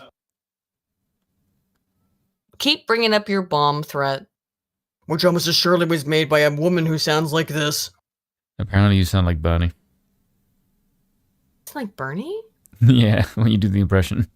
Oh, I'm sorry. This is the only way I can do a man voice. Oh well. Sound more like vitriol Brooklyn. against transgender American has to stop, and the president has been very clear. I just laid this out. The administration is going to Pause for a do second. everything that they can to protect.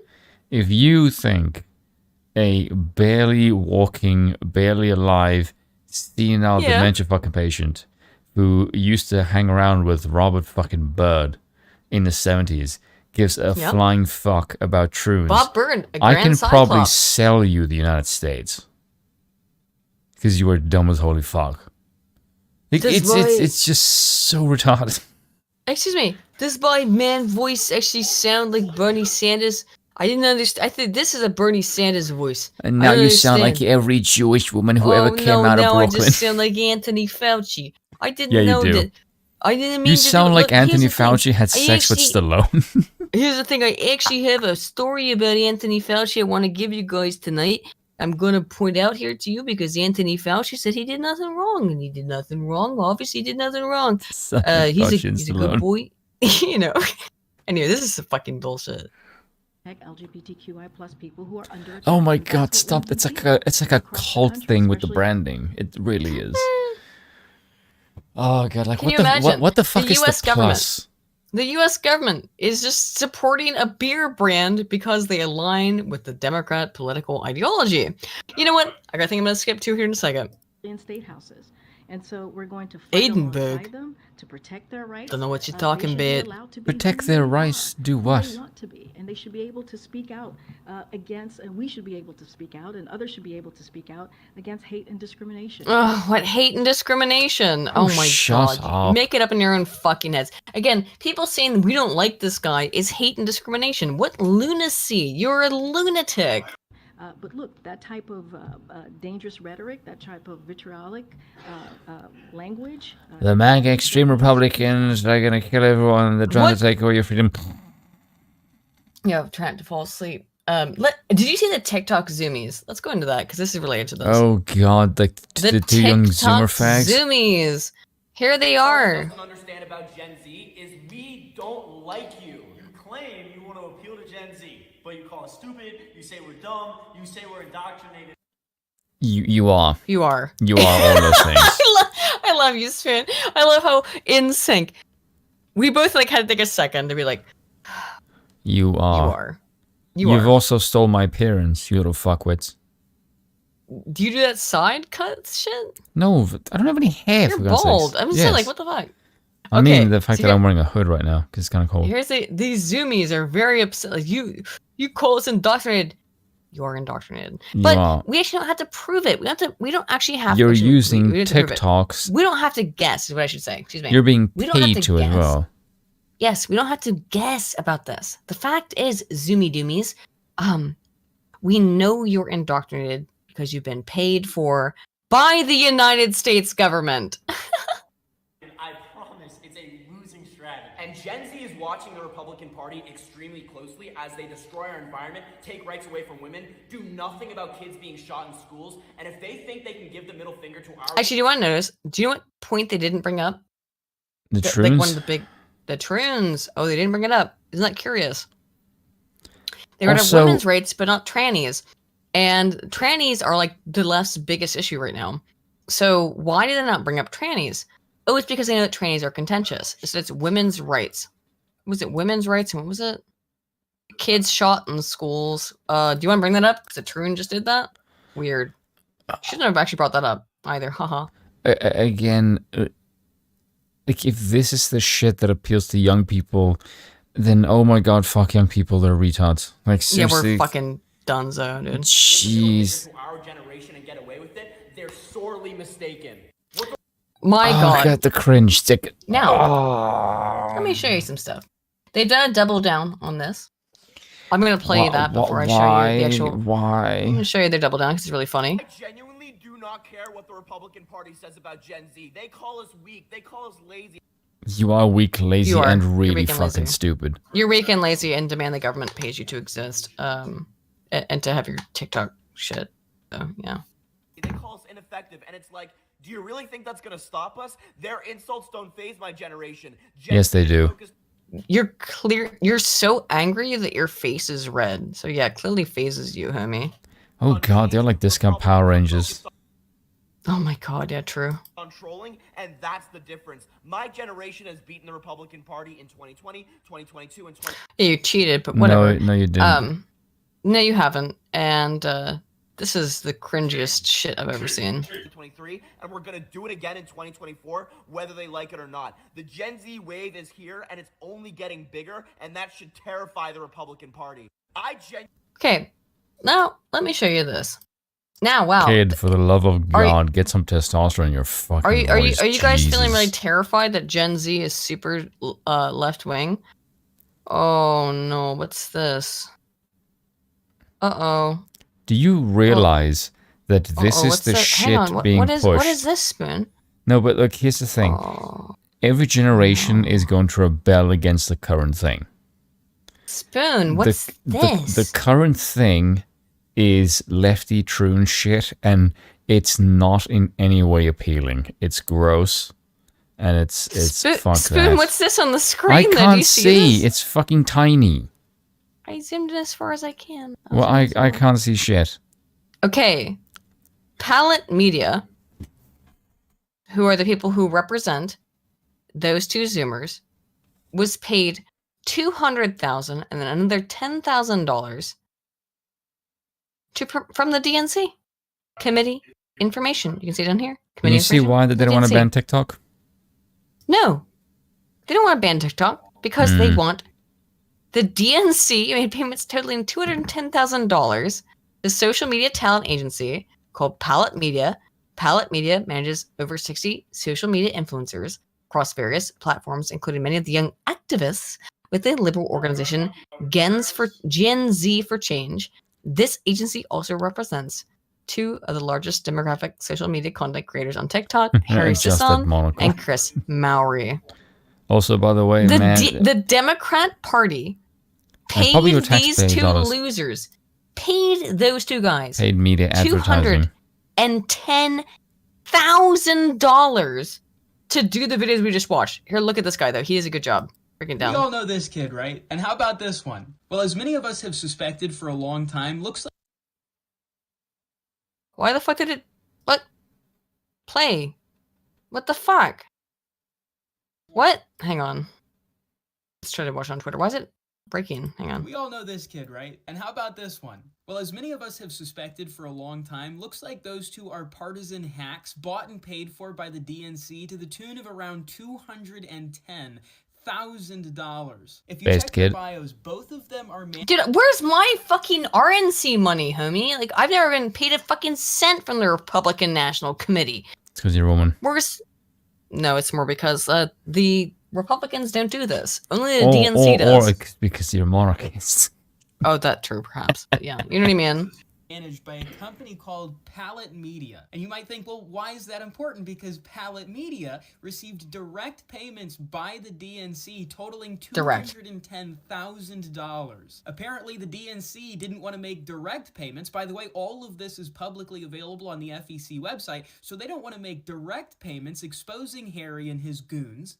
So instead, they get a little creative with their accounting. First, they send the money to Palette, which then manages their talents like Harry. Now, none of this should surprise anyone because it's public knowledge that Biden started an army of social media influencers. But I guess they didn't want you to know who.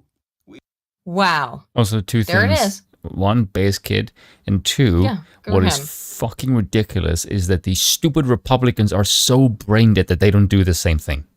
I know. Well, what are they gonna do? Because they're so get some fucking Republican kids to do this.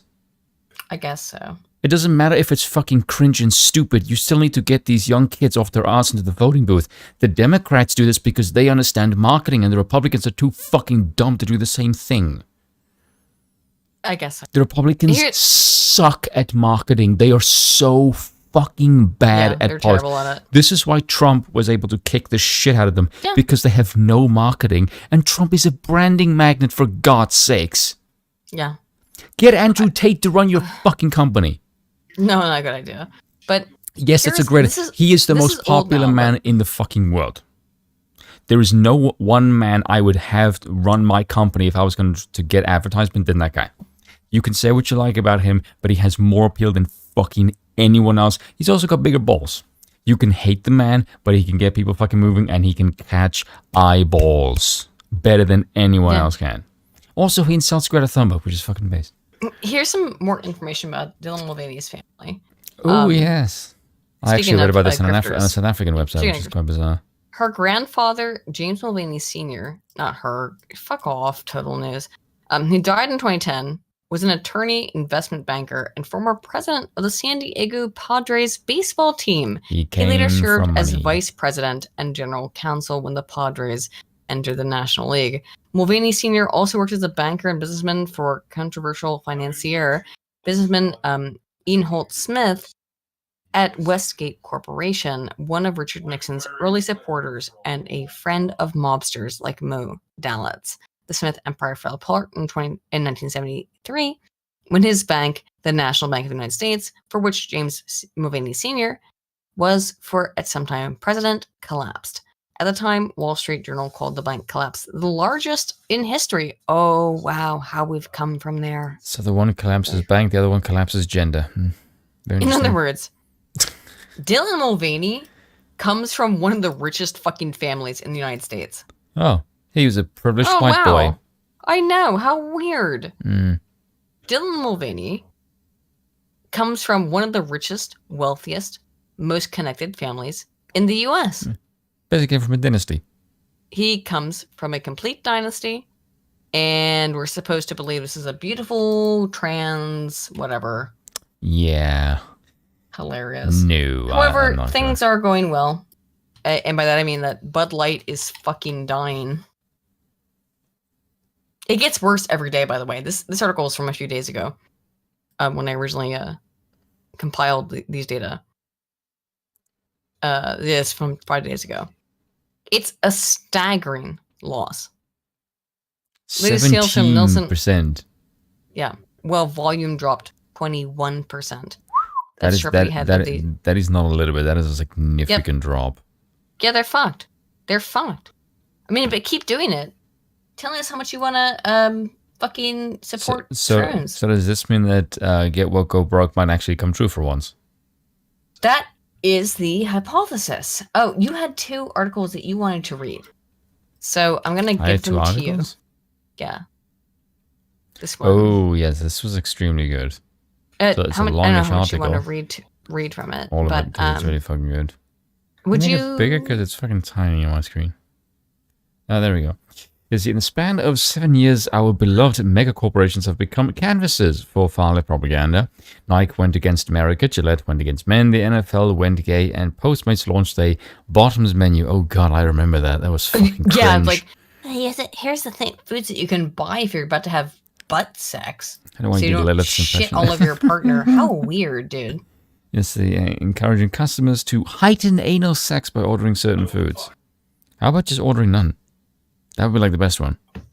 But it was like, oh, don't eat greasy foods because it will make you shit yourself harder. Yes. How bizarre. Yes, they went once off. They were broadcasted to the public, seen by kids. Some people threatened boycotts, but normally shrugged it off.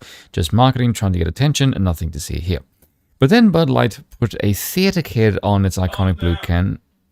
No, Bill, I will not calm down. Sorry, no, Bill's just yelling. No, don't worry, Bill's not yelling at you. I know. He's yelling at someone else. Sorry. And there's no way, like, I can't have my mic on like any kind of audio sensitivity and it not pick him up. So it's yeah, funny. sorry. It's just funny.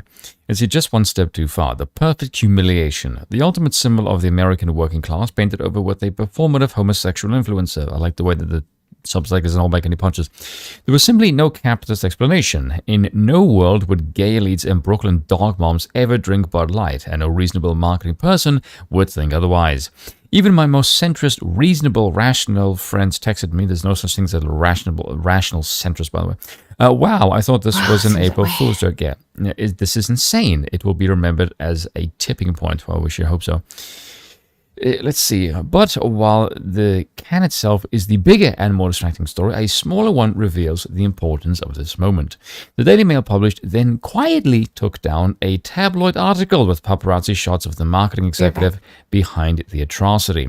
No media sources, left or right, have covered the deletion. The Daily Mail said nothing about it, no retraction. It's not the article's existence that matters. There's been other published about her, but none quite so demeaning. It's that powerful people were so appalled by the yellow press treating a marketing executive as a public figure that they demanded a silent retraction. The marketing person in question is Alyssa Heinerscheid, near Gordon, a Harvard WASP. That's white Anglo-Saxon Protestant, isn't it? Apparently they do still exist, and this isn't what they're doing. And this is what they're doing with New York Times nuptials. Oh, God. God, I hate the New York Times. It's so gay. Nuptials and a $7.5 million condo overlooking Central Park. Yes, because for some reason you can live in a $7.5 million fucking condo overlooking Central Park while also tanking one of the biggest breweries in the United States. Gotta love failing upwards and having a vagina. Yeah, although that one hasn't probably seen action since fucking Bush was in office. She has not the slightest fucking clue what a Bud Light and Parliament's liquid lunch feels like when taken at a tailgate, construction site, or a par-3 golf course. Yeah, I don't think she knows what any of those things even are. Surely 80% of use cases for this terrible beer, if you could even call it that anymore. There just isn't something about, there's just something about her, a TV-ready quality, that long face, her gummy cackle, the way her bony fingers claw as the air she describes in a Zoom call, how Bud Light is dead in the water. If she doesn't take a drastic step to alienate all of its customers, is she hideous, kind of hot? Impossible to tell. But the world could finally see what those of us lucky enough to work in a big unlucky enough, to work in big marketing have seen for a long time. The Ivy League corporate harridan workwife to the hyper dad, and co-control of the narrative we hear so much about. I've been laboring on... Hang on one sec. There we go. I've been laboring under this archetype for a decade, a master of indirect communication. She sits quietly at the top of the food chain. Her weapon are sighs and frowns. Beige, ghostly figures, always pretty but not that pretty. Well-dressed but not that well-dressed. Elizabeth Holmes was one.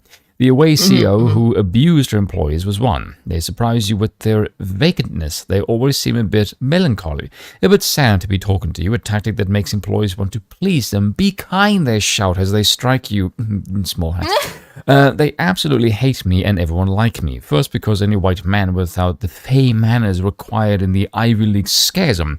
And second, because meritocracy, actual meritocracy, not box-ticking, terrifies them to the very core. Yes, because it's what men are good at. Obviously, Beyond their veil of performative tiredness, they don't actually offer anything besides management. And at any time they do try to do a thing, you see what happens.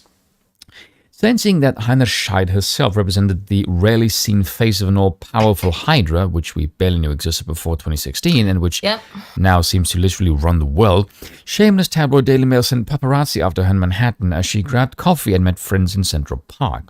The hit piece contained the kind of mean-spirited fact-finding usually reserved for disgraced celebrities and public enemies. The $7.5 million condo, unflattering photos of her looking frumpy and overweight in leggings. She has seen her Tony friends group laughing and smiling despite the backlash the company is facing. Giving her the tabloid treatment presents something totally new and deeply populist. Paparazzi exposing a propagandist minister. Putting a picture in the paper was one thing, but following her to a $7.5 million home, that cuts you near the bone. Oh, all of a sudden, it's only a problem when we do it, yeah. We do it. Wow. Yes. No matter if her propaganda follows her to our homes every single day, the media establishment usually protects such individuals because it is such individuals. So quietly, the article disappeared, although a version of it is still discoverable here, and thanks to the good citizens for digging this up. We're left to speculate out on the reason. Threats of litigation, nepotistic negotiations, payoffs, we don't know.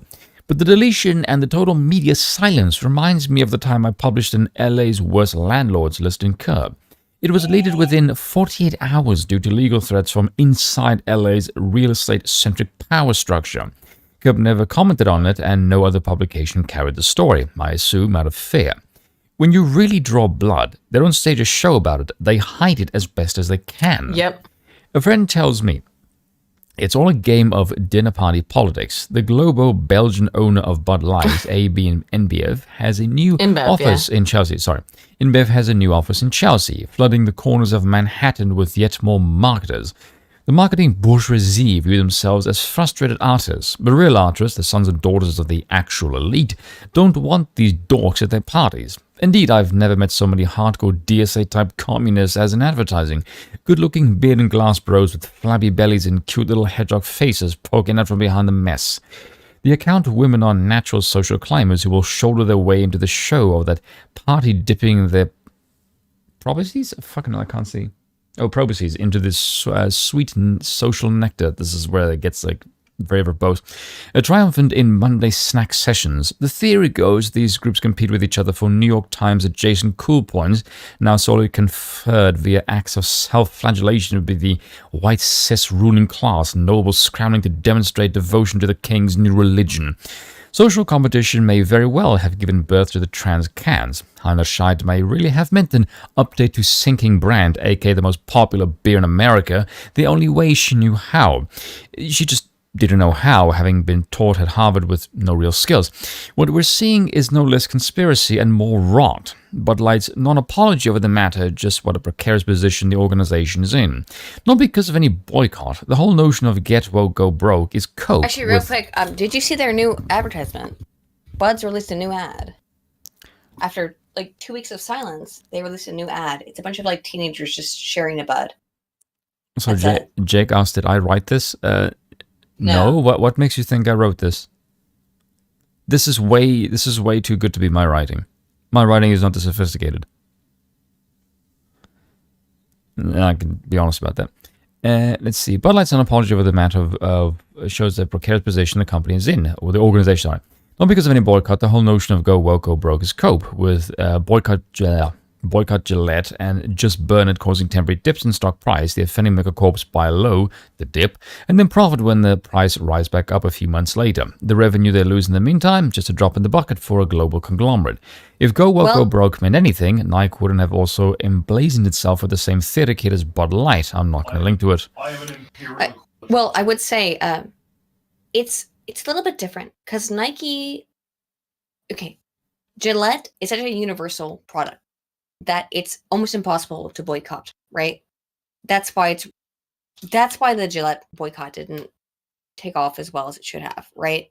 Gillette is a kind of necessity product, and they're in every fucking thing when it comes to personal hygiene. You want to buy some shaving cream, it's Gillette. You want to buy a razor, it's Gillette. You want to buy anything that is related to personal hygiene, go back in and look at who's What related about to Gillette. maybe it's still Maybelline? Gillette. Yeah, it's all Gillette. So the Gillette one was about things that are kind of necessary to a certain degree, and that's why Gillette did okay. However, also that was 5 years ago or 4 years ago, the Gillette protest. Things have accelerated. Things have gotten way worse since the Gillette protest. Bud Light is the most non-important product on earth in terms of like, nobody needs a beer, right? They can buy anything to get drunk. They do not need No, I do think some people Bud do Light. need beer. But no, I'm saying nobody needs a Bud Light to get drunk. Ah. They can buy literally any other brand. So this is a really stupid move. Gillette, again, has kind of a market control over a lot of Quasi-monopoly. Yes, quasi-monopoly over the shaving and body care market in that aspect of it. Bud Light It's does by the not Daily Wire's have razors. a monopoly. Bud Light does not have, and Budweiser and Anheuser-Busch does not actually have a monopoly over the beer drinking market. They chose a market that is actually highly contestable to try and fuck with, which was so stupid. I imagine Coors Light must be loving this because their sales have gone significantly Light's- higher. I think it's a 1-to-1 nearly on the stock market. Is that Also, Coors Bud is Light better is than down Bud Light. like Bud Light's down like 30% and Coors is up 30%, almost 1-to-1.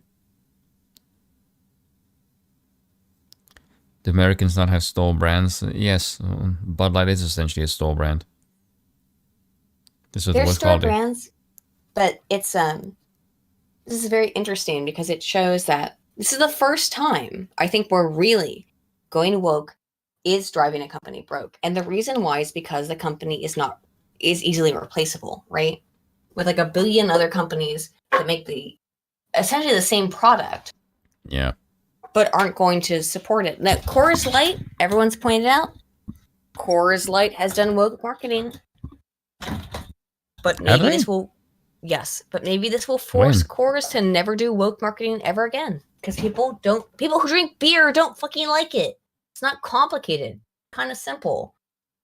Dear God. Yeah, it's because people who like beer tend to be blokes. Yeah. Yeah. Is the AB in this precarious position, or do you want to read that? Real quick, Lucifer the Deadman, who's been a member for 4 months, said all relationships are complicated, but he said it. I think that's referring to the Crowder stuff. Yeah. And then Bear Lamb, excuse me. I misread that. A little bit of beer on my mind. Bear Lamb for $5 Canadian says no one cares about Bud Light. They are pulling attention away from the first list of Jeffrey Epstein, the flight list of Jeffrey Epstein. That is bigger news. Yeah, I agree. So obviously this is become the bigger news in the fact that look, they don't care. They want to cover. Yeah, of course they want to cover up for their pedophile friends. But yeah, unfortunately, okay. I wrote this stuff for Wednesday. I had these lists or these things for Wednesday last week, so they're a little bit old. I apologize. We didn't get through them on Wednesday. Go ahead, Lucian. Oh, also, this is going to sound controversial, but I don't really give a flying fuck about the Epstein thing. Yes, it is. We already very know horrible. he's a fucking pedophile. Like, Yes, yeah, what? yes, no, it's not that. It's just that the people who've been on the thing, like, yes, it's interesting to see who the fuck is a pedophile, all this dumb shit. The thing of it is, and much with all these fucking committees and investigations, they don't fucking mean anything because no one is ever held accountable. It's just a way to just piss you off. Yeah. First of all, like, I stop giving a shit. Whenever I see, like, oh, look, this person is being investigated, this person is a subcommittee. When someone is arrested or fined more than the kind of money they will wipe their ass with, I don't give a fuck. Yep. I just don't. Like, it's just boring. It's the same fucking thing over and over again. Every time. Every time. Yes. Yeah. Call me when someone is arrested. Call me when someone is shot and not Clinton. Yep, exactly. Shall we finish this article? Yes, anyway. It's the NBA's precarious position comes from the fact that it can't hold or it can't fire Heinerscheid, only for good. It can't apologize. It can't rededicate itself to the American working class. A deplorable class of Christian bigots. Global brands are now unable to purge themselves of weak links insofar as they forward the correct ideologies. Good point. Yep. This is classical communism. There is no good or bad performance, only good or bad people. And no good party member can be held accountable for 4 legs good, 2 legs bad. In 2016, real quick though, like, yes, exactly. Like, Budweiser can't do anything about Heinerscheid. They hired her because of incentives to hire stupid fucking woke women to fix their ESG score. They can't fire her. Although she has been put on leave, as far as I know, she has not been fired. She's been put on indefinite leave along with a bunch of other people at Budweiser. Just basically saying you're fired. Because basically they hired a white But guy. indefinite leave means they're still being paid, potentially. So we'll see. But like, yeah, they hire these people to improve their ESG score, and then I think they hire people deliberately to fuck up the brand, and then they buy the dip. Yeah. Well, they hate your brand, so good luck. I have no sympathy. It's basically like I'm getting the impression is they do the woke thing, which crashes the dip, or crashes and then cause the dip, and then they buy the dip, and then that's how they worm their way into the company. That's it. There you go. They worm themselves into a conservative company that nobody wants anything to do with, that no one on the left wants anything to do with. They force the more either apolitical or conservative company to they force them, strong arm them, and say, like, you have to do this, otherwise you won't get any money. And then they do the thing. It destroys their brand, but the people who forced it in all get the payout. And so why would they care? They come in there to destroy a brand. They don't give a shit. Indeed, you see. Like today's Daily Mail story, it amounts to subsequent remedial measures proving that a real blow was struck. As long as a propaganda minister remains hidden, they can destroy as much culture as they want. But once they're revealed, they might find it a little bit harder to sign power the destructive ideas to fruition. People compare the power structure of the global elite to Hydra. Cut off one head, 2 more will arise in its place. Some take this to mean that identifying and exposing our enemies, and of course, is a waste of time, so they will inevitably fail to find the right ones. Better to focus on our own tent, quietly converting fence-sitting elites to our side, moving the mountain 1 stone at a time, a process we're told that could take a very long time. I believe the fight can be here and now, and it is now. Let's stick with the Hydra metaphor. A poison spitting beast, with 9 heads, 1 immortal. Hercules killed it by evading the poison, chopping off the heads one by one, as his friends Iolaus, I'm assuming that's how they... Yeah. Yes, he burned the stumps. I think it's Iolaus, yeah. Yes. Burned the stumps, and this despite being attacked by a giant crab sent by Hera. Only through a methodical, consistent pattern of poison evasion, head targeting, chopping, and cauterization could he finally reach and conquer the immortal head, which he then buried under a rock. We have the friends, we can dodge the poison, we're just now learning where to aim. Watch for which moves deal damage, identifying swing, cauterize, repeat. It's like the fucking WoW raid. This Hydra has a glass jaw, and it knows we are here to kill it. I love Spinach. Get fucked, Bud White. You can really tell it's an AI image just because the hands is really, really off. Their fucking Bud Light's stock has been tanking. It's now been 3 weeks, almost 4 weeks, and they're fucked. They're not doing well. I'm gonna move on to a couple other things before we head out. Because earlier were cool. Look at this though. It's just This is an Arizona state lawmaker. Watch her just what she does with Bibles. This is so bizarre to me. These people, by the way, they hate you. They hate God. They hate everything, even imaginably slightly traditional. The Bibles are just existing there, like they do in a hotel, fucking, Hercules. Yeah, just the Bible is just existing there. Here's a Democrat. Arizona State Rep Stephanie Stahl-Hamilton. It's always a fucking woman, isn't it? Look at it. She walks in the door. What's the first thing she does? She picks up the Bible to hide it. Watch what she does, because she's gonna do it a couple times, by the way, guys.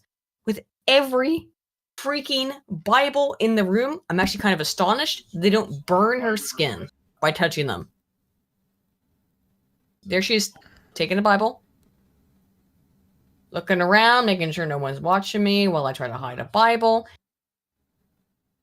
Don't worry, bitch. The Bible is very readily available to everybody. Yeah, it's actually quite a popular book. There she is. She picked it up. Put it behind a chair. What? This is so fucking weird, isn't it? Like, she literally just was like, comes into the building, immediately locates the Bibles, and starts hiding them. Like a demon. You look like a fucking demon, bitch. Why do you have to hide the Bibles? Again, I'm astonished that you can even touch them. You can pick them up.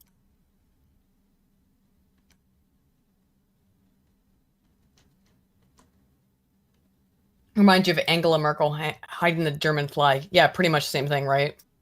Yeah, now do Qurans. Nah. She'd never do that. There, she found a Bible. Puts it under the chair.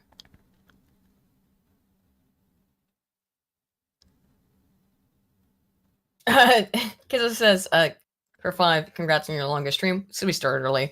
Funny how they never do this with Torahs or Qurans. Wonder why that is. Others notice this. Yeah, it is fucking curious, isn't it? And then Beard for $20. Hey, thank you, man. Says, sorry I'm like 4 hours behind, but in regards to Crowder and Sargon, I like both, but I don't regularly watch their content. The reason being they both appeared on Joe Rogan and gave very bad show of themselves. Understandable, Beard. I hope that I can give you... with Sargon. I thought Sargon's appearance Sargon did a good job on Rogan, in my opinion. But what I'd like to say is that he's grown up a lot since then, though. If you're not a fan of Crowder, watch the rest of the Understandable. stream that you haven't seen yet, and you'll get more of it, yeah. Yeah, now she's like crying about this or something. Like, what? Out of her own fucking actions, because she's always crying, always fucking crying. You know, every time I see women interact with the media, I'm like, man, this is just making me more sexist and believing that women should have no positions of power because they just, I know, they are not fit to wield it. They're just not made to wield any power. They suck at it. The title of this segment is called "They Just Hate You," and so yeah, they just hate you. They hate your faith. They hate God. They hate children, and they hate. They hate that you have something that defies their beliefs. Right. And it's stronger than them. Again, imagine doing this with a Torah or with a Quran. It would never be accepted. No, Robert's not a simpleton. So Trudeau claims he hilarious. never forced anyone to take the vaccine. Dude, this is so tone deaf, like, and fucking retarded. Like, you do realize the internet exists, you fucking moron. No, he doesn't. He's that stupid. Look, Castro doesn't understand anything. Also, He's can I just say, yeah. I despise how unbelievably boring and bad his acting is. He's the worst actor ever. It's just so... Like, the thing of it is, they all come from like these WEF studios, and they all have the same. Like, if you look at him and Biden and Rishi Sunak, they all have the same plastic personality, and it's so fake and obvious. It's like you haven't had a thought of your own since like 2005. So guys, you just scream faggy douche. But this is on April 25th. Again, this is from I read this for the Wednesday show, but we didn't get Tyler Dunning, that's good shit.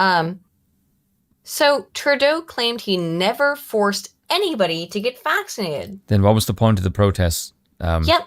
Trudeau, you let's watch fucking the clip, moron. Though. Here's the clip. misinformation and disinformation. Cringe. Meaning your own fucking words, but okay. Why is it so quiet? I can't. It's just him. Hang on. I think I have my shit all at max. Hang on. Yeah, my shit's at max. I can't make it any louder. Yeah, I can't make it louder than this. It's loud. It's as loud as possible on Twitter, and it's loud as possible on my computer. I can't make it. I literally can't make it any louder. Things that are untrue. And vaccinations is a perfect example of it. Like any modern bit of medical advancements, there are potential side effects in vaccinations. Want to talk about the myocarditis? No, of course not. Do you want to talk about how people are dying? No, of course not. Oh, potential side effects. Only now, by the way. In 2021, they said there were no side effects. Do you remember this, Spoon? I do Don't indeed. forget, everybody in the audience as well, do not forget that Justin Trudeau said in 2021 and 2022 and 2023, up until right now, that there were no side effects of the vaccine. And I was like, yeah, obviously there's side effects. Duh. Obviously. What'd you expect, idiot? But up until right now, we were told there were no side effects of the And vaccine. it's the safest thing ever. It's the most bestest thing ever that's ever existed in the entirety of human history. But interestingly, now it's like, yeah, duh, obviously there were side effects, idiot. Didn't you know that? Moron. And there are people who've probably gotten very sick from vaccinations. On the billions of people who've been vaccinated against COVID over the past few years. But there are far more people who obviously have died due to COVID, died from not getting vaccinated. Not true. And the idea... Yeah, okay, people did die from COVID, that's true. But they were really old, and they had weak immune systems, or they were immunocompromised. Those are the people who died from COVID. In the UK, So the stop- average age of COVID is higher than the life expectancy of the fucking country. Yes, the average age of being killed by COVID as a result of a COVID injury is lower, and always has been lower than the average, higher than the average life expectancy. Less than Mercer. Greetings, Mr. Bill. Bill, come up here to give me some orange juice, because Bill bought vanilla vodka, which is Are weird. you mixing vanilla with orange? That's great. Have you never had a Solero? I wish you could see my face right now. I know, and Bill said don't pretend to have had a Solero, but like it's the same idea, isn't it? Bill's not making mad faces at me. I love you, Bill. I hope he has got the same face that I have I right don't. now. Bill, I've lived in the UK for He's 3 like years. mildly I've disgusted. given you Soleros and you still don't know what they are. I don't like them. Fuck you. Solero's great. Is Solero's not an ice 86 cream? Calories, it's like 80 Yeah, calories. it's some ice cream. Yeah, I was gonna say. Oh my god, that's really good. Holy shit. Yes, okay, and watch Solero's are a this. good ice cream. Die. It was. I was die. orange juice with. Bill couldn't find regular vodka. He said so. He got me like this vanilla vodka, which confused me because I was like, "Am I having a synesthesia effect?" I thought it was regular vodka. No, it was. It was like, why does my vodka taste like birthday cake? Oh, it's because it's vanilla. All right. Anyway, here's Justin Castro.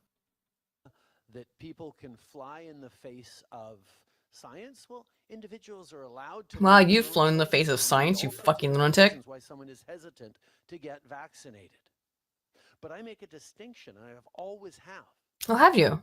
Between someone choosing for personal reasons to choose not to get vaccinated and someone deliberately using misinformation to mislead and scare other people with. So you lied. You fucking lied, you fucking piece of shit. Okay, you so- lied to the Canadian people. You said, I never did anything.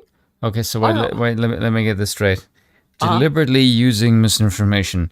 You just said that the Some vaccine people caused side couldn't effects. get vaccinated. Yes, So how you is said that deliberate misuse of misinformation? That's Yes. just accurate information. You just admit happened. Let's be clear about what he said. He said that there was all this COVID misinformation. Some people should not have been vaccinated because they weren't able to be, because they had actual, issues with it. But how dare you talk about it? That's how he framed it. That's what he said. Let's go back. Do you want to re-listen to it? Because, like, what the fuck, dude? Some people had, like, serious, we know that there was going to be vaccine injury. Anyone saying it, that they didn't want to get the vaccine because they had legitimate concerns because of their medical reasons. At the time, Trudeau, you called them terrorists. Do you want to bring that up? You called anybody who denied the vaccine a fucking terrorist. Here's you today. And the idea that people can fly in the face of science, well, individuals are allowed to make their own choices. Nope, you called them terrorists. Speaking of flying, tell me, yeah, who could fly in and out of your country? Oh yeah, the people who weren't vaccinated. Nobody could fly in and out of the country if they weren't vaccinated. Yes, so please, like, my God, the level of gaslighting is insane. Like, my God, there's lying and do you there's sometimes feel like you're living in a Jesus fucking Christ. do you sometimes feel like you're living in a fucking cartoon? Every day. That these people are like Every day I wake up and I read the news, I just think, who in their right mind can believe this fucking stupid crap? It's so bad. It's directly lying. Directly lying. He said the opposite. He fucking put these people into one of the most insane lockdowns that exist in the entire goddamn world. Okay, hang on. What's this? Because he said it was cotton. Okay, hang on. He says this is Trudeau cotton 4K. Let's watch this real quick. Because I'm sure this is a memology. This is from 5 days ago, yeah? Yeah. Oh, here, hang on. Chrystia has outlined what the mandatory vaccination that's in place immediately for federal employees. October of 2021. Mandatory. October 2021. Will look like. The bottom line, proof of vaccination will be required by no later than the end of this month for all federal employees. And by mid-November, enforcement measures in place will make sure that everyone is vaccinated.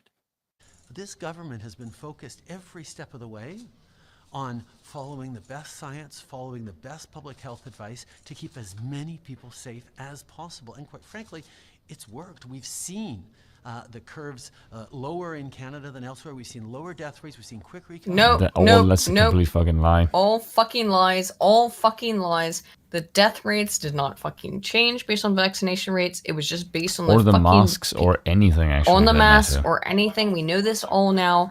We're enough out of this that we're allowed to say this in public on YouTube, which is fucking infuriating that we weren't allowed to say this for like 2 goddamn years. Yeah. We knew it didn't work. Yeah. We had scientific evidence that showed it didn't work. And as a scientist, and albeit as a social scientist, which is like the worst form of scientist, it made me want to fucking shoot myself that I wasn't allowed to say anything about it.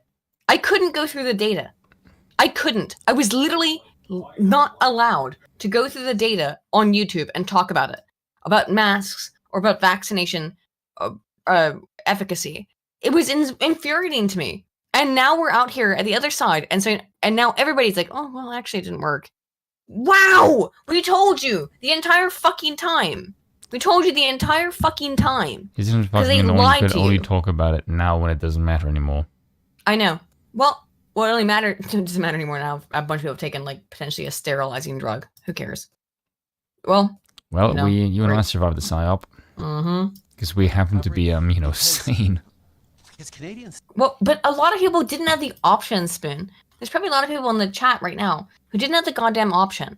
They were told, really cool. Get this fucking vaccine, or you lose your job, or you lose your ability to work, or you'll lose your kids. That's fucked up. And I will never, ever, and here's the thing, guys. Join me. Never, ever forgive them for what they did to you. Stepped up because Canadians got vaccinated. And I can understand frustrations with mandates, but mandates are the way to avoid further restrictions. No, they aren't. Restricted. As people get vaccinated, as Canadians have gotten vaccinated, we've been able to get through things. And this team... Can you just pause for a second? Isn't yeah, just I get Stephen ridiculous? Molly's video, yeah. It's just like, Yeah. yes, do what we tell you, peasants, and we'll give you back your freedom.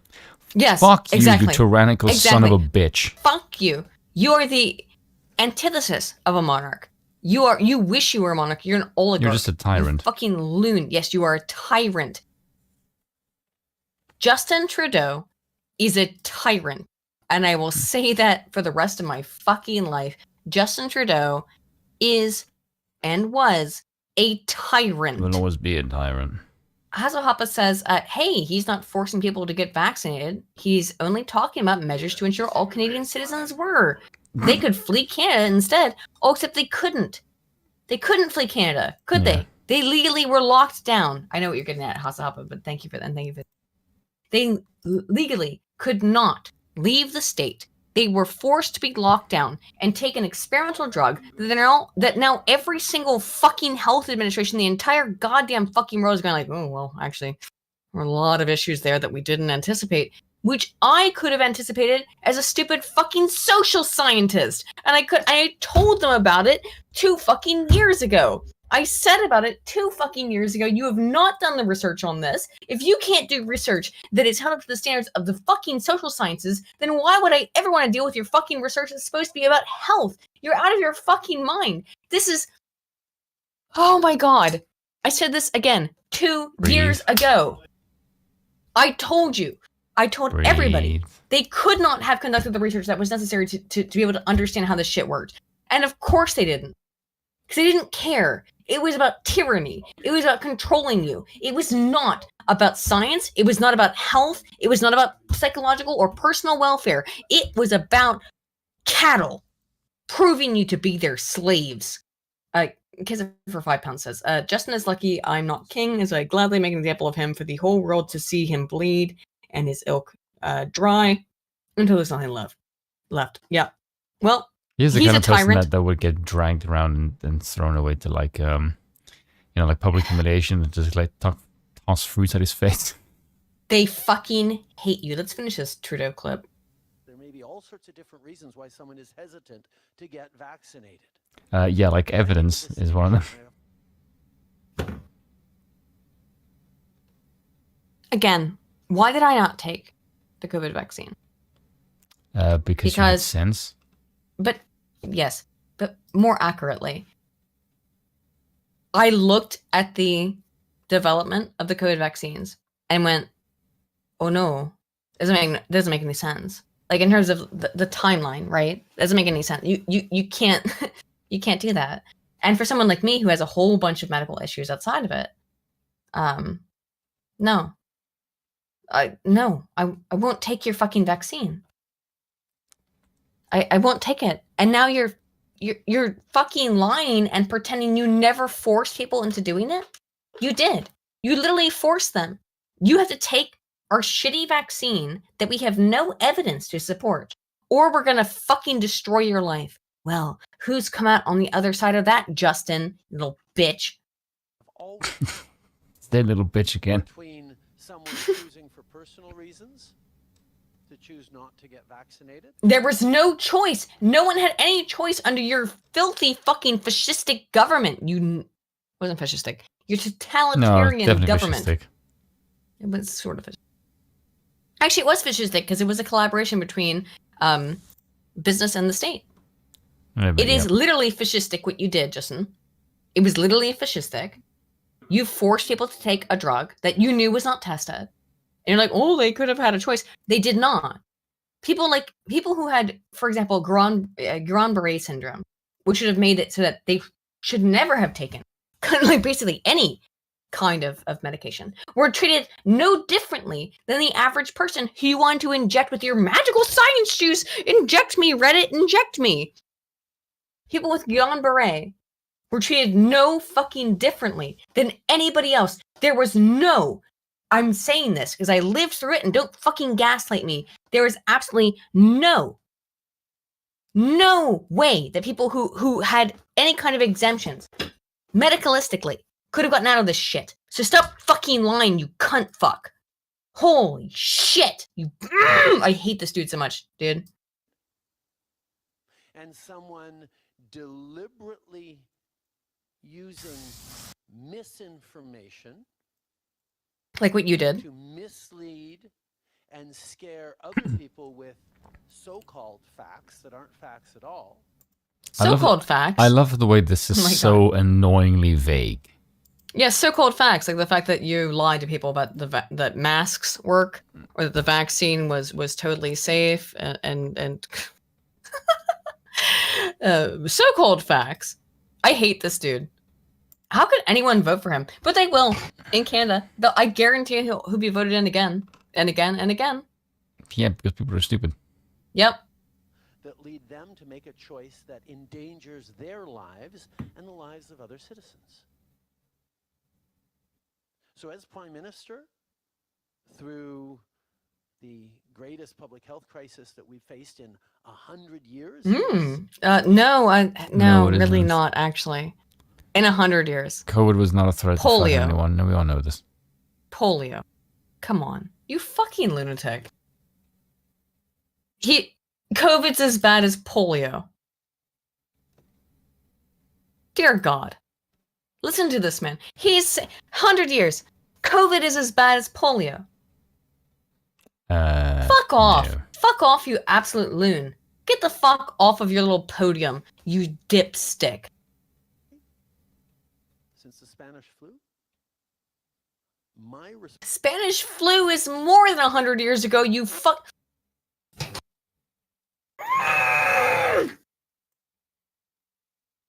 Sorry, I had to scream for a second.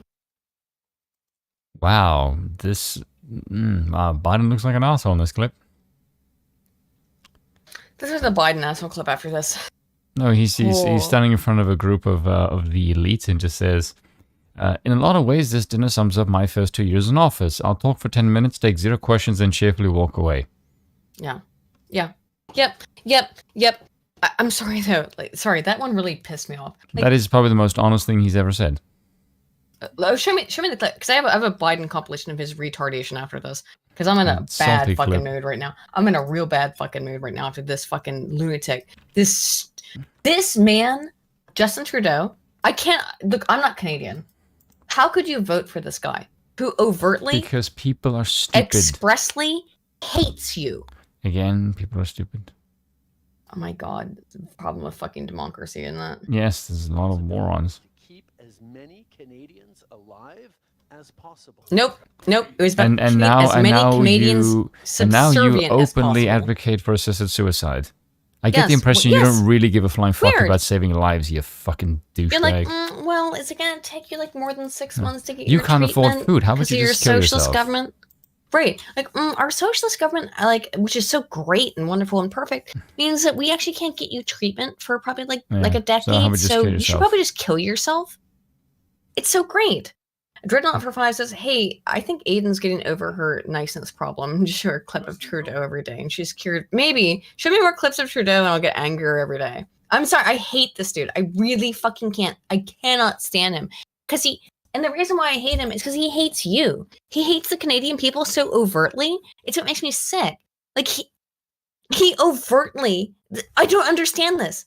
He hates them. I don't get it. How can anyone vote for this lunatic? He's not even lying. He's just being really honest and upfront that he fucking hates and wants to kill you. I don't understand. Leafs, what are you doing? Holy shit. I'll play this real quick. Oh my God, this makes me so upset. How can anyone vote for this insane person who actively hates you with no compunctions? He's just saying it straight up. And all of the scientists and the medical experts and the researchers, Uh-huh. just in Canada, but around the world, understood that vaccination was going to be the way through this. But it wasn't. But it wasn't, though, was it? Didn't work because the vaccination did not stop the spread. Also, I don't actually think all? he hates Canadians. I just don't think he has any regard for human life. Yeah, I agree. Because he doesn't have any opinions of his own. He's basically a plastic puppet. Yeah. He hates all of you, by the way, like all Canadians. Yeah. He hates you. He has a German fist up his asshole. Yeah. God damn, what a piece of shit.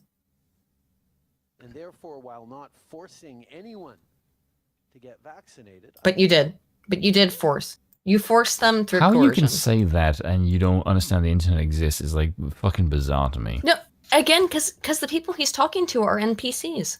They're literal fucking robots who are just like, yes, Justin, yes, you didn't force anybody. We have the memories of goldfish. And it is what he's expecting, because by the way, people are that stupid. Like, it's not that people are stupid, just they have very, very short memories. And they forget. Stupid. Being stupid and having a short memory are not the same thing. But he's just... And he's unfortunately right, though, Spoon. Gonna call him stupid. Spoon, he's unfortunately right. There's a ton of people who literally can't remember the suffering they themselves went through. Because like, retarded. Yeah, you're kind of very stupid, I'm just saying. I'm sorry, if you can't remember, then you're kind of stupid. But I understand why psychologically. I chose to make sure that all the incentives and all the protections were there to encourage Canadians to get vaccinated. Why do you need to have an incentive? Hang on. Did you hear that? I didn't force you, but I encouraged incentives, meaning I forced you to be inside, I forced you to lose your job, I forced you to lose your capacity to leave the state. Didn't say it in that many words, though, did you, Justin? To encourage Canadians to get vaccinated. What a piece of shit. Exactly what they did. We got vaccinated to a higher level than just about any other of our peer countries, and that's why we had a vaccination that we're now all admitting didn't do shit. Here's another one. Look at this one. Chrystia has outlined what the mandatory vaccination that's in place immediately for federal employees will look like. The bottom line, proof of vaccination will be required by no later than the end of this month for all federal employees. And by mid-November, enforcement measures in place will make sure that everyone is vaccinated. By the way, this was like the best opportunity to just completely destroy government. I know it was, but if you could just say, "Oh, look, so let me get this straight. You need us to be vaccinated in order for the state to work. How about we just don't do what you say and just watch the government fucking collapse? Let's watch the government fucking what are you gonna collapse. do? You can't function without us. We own you, you fucking jackass." And everyone's like, "Oh, no, we need to do the government." Why? What Spoon, the fuck is the government going to do? Spoon, because you and I are outliers. The vast majority of people want mommy, daddy government to take care of them. No, I don't think that's true. I actually do think that's true. No. I think the vast majority of people are very, very... they don't think about politics at all. All they want is for the government to take care of them. That's the thing. They don't think about politics. Yeah, so they're just like, I hope the government takes care of me and doesn't abuse me. Yeah. Someone asked if Spoon is handsome, why is he single? That was a bizarrely strange thing. I haven't even said anything about my appearance in this particular episode. Yeah, you have. No, I haven't. When the fuck did I say anything? You made some mention about how handsome you are, and you are a handsome dude. But yeah, you are single. Yeah, but not today. Oh. I haven't said shit today. That's what I'm saying. There's a random comment. I thought you have a lady.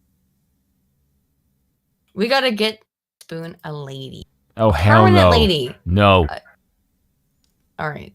Fuck off. Okay, here's Justin Trudeau.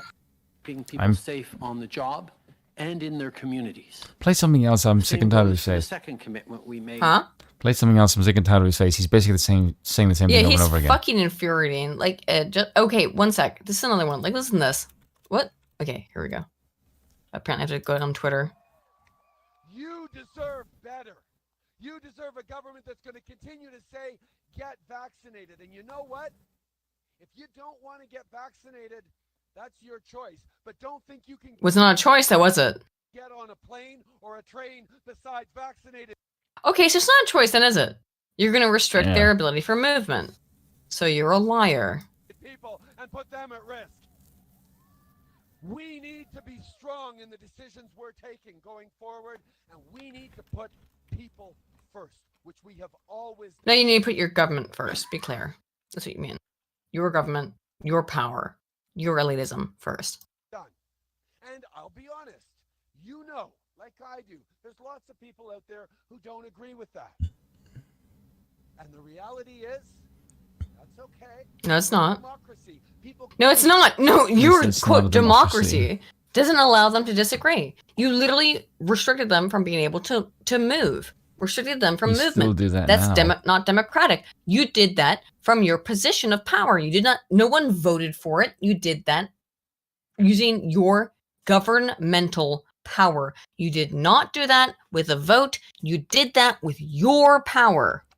Can make themselves heard, and that's part of why we need to have this moment for people to make that. Oh shit! Fuck! I misclicked. Whatever. Fuck this loser. Just pretending that nothing ever happened. It's all fake. And so just him. They're all doing it now. Don't let them fucking forget what they did to you.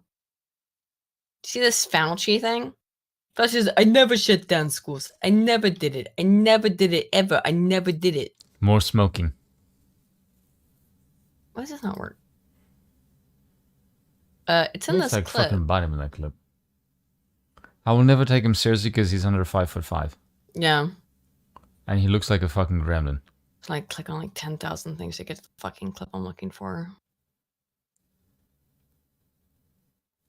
It's just a my link. link's going down. Don't try to fucking charge me shit. Fuck off. Oh, trying to charge you money. Anyway, Fauci has said that he never did any of it, basically. It was all fake. Which is I don't know why I bullshit. can't find it, but here it is. Okay, here's the best thing. Multiple calls with Fauci over several hours in which Fauci addressed Americans' response to COVID-19 pandemic and his role. The two spoke about a mass vaccination effort, etc. This was an oversimplification, but on the right, you could say the main thrust of the criticism was the public response was too heavy-handed. On the left, it has been that it was way too hands-off. That in the Biden era, guidance about masking and testing and quarantine were given less by public health concerns than by what was seen in the White House as economic, political, and social realities. That's what people wanted to move on. Oh, wait, sorry, that was not Fauci. That was Wallace Wells. Fauci responded, certainly they could have been a better understanding of why people was emphasizing the economy. But when people say Fauci shut down the economy, it wasn't Fauci, Fauci said as part of his Yes, it lengthy was. response. It was you, dude. The CDC was the organization that made those recommendations. And you I went happened- along with them, you fucking moron. Yep. Fauci, you did all of this. I'm sorry I can't play the clip. I had it, but these I got this. Can go on. So Fauci's a liar. He claims he never shut down schools. He claims he never did anything. Of course, he never did nothing. Biden also never did nothing, but he's also a fucking dictatorial fucking fascist. So listen to this. Biden's just here sowing division. The Speaker, the former President, and the MAGA extremists. The MAGA extremists? The MAGA extremists. Cut from a different cloth. They treat these folks, and they think they're a threat. You can see where the teleprompter kicks in and it's loading. I know. You can see his brain freeze and the YouTube symbol of loading kicking in on his fucking forehead. Yeah, this is level. We're going to go back. The Speaker. I think could we did watch play this clip this. over and over again. No, this came out a The couple of days MAGA. ago. I think we did play this on Wednesday, but the MAGA extremists. But like, I don't think we It talked just about this. looks We talked funny about as the home loans. This absolutely insane shit.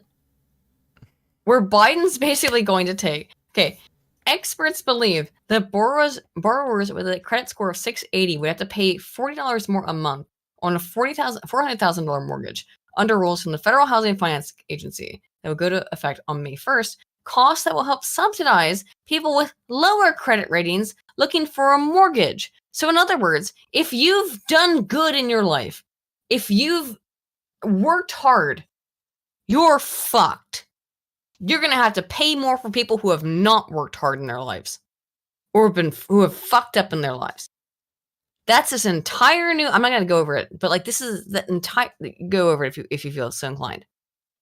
Yeah, Because it's actually not more complicated than what I just read. Yeah. Biden is going to fucking charge you more if you have paid your mortgages and if you have if you have a good credit score, to subsidize people who have terrible credit scores. Now, this has never happened before in the history of the United States. Certainly not in 2012. I don't think this is certainly not in 2008. constitutional. It'll be challenging the courts for sure. No, it's already done. This is going to lead to another fucking lending crisis. Is it not? It's set to take effect. Because it's not enacted yet. It's already in. No, it's in. It's Says done. Who? It's already passed. Says who? I believe so. It's already legally it's set passed. to take effect. Which means it's already been legally passed. Hang on, let's listen to this. Let's see what they have to say here on Fox. Play it. The Council of Economic Advisors for President Obama, and Kevin Hassett, the chair of the Council of Economic Advisors for President Trump. Gentlemen, thanks for being with us. On this common ground, you guys have pictures up there in the White House hanging next to each other from different administrations. Pause for a second. This week. Yeah. You know, if you have an Obama official and a Trump one agreeing, it's going to be really fucking bad. Yeah, that's real bad, isn't it? If Obama and Trump advisors are being like, this is a really bad move, then probably not a good move. Maybe. Just speculating. Jason, you and Kevin see inflation pretty much the same way. Is that right?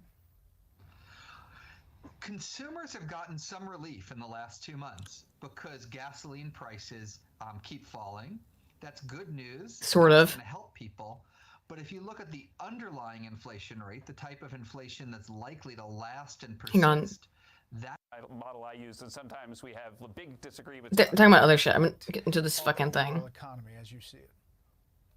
Look, one of the biggest levers. I actually don't know if they talk about this thing here. Sorry. Sometimes, often Fox will like include an unrelated clip. So, which is really fucking gay. And by the way, all of you who are That currently appears wearing to be unrelated. all of you wearing pants, just hold on to it because I'm going to say something insane.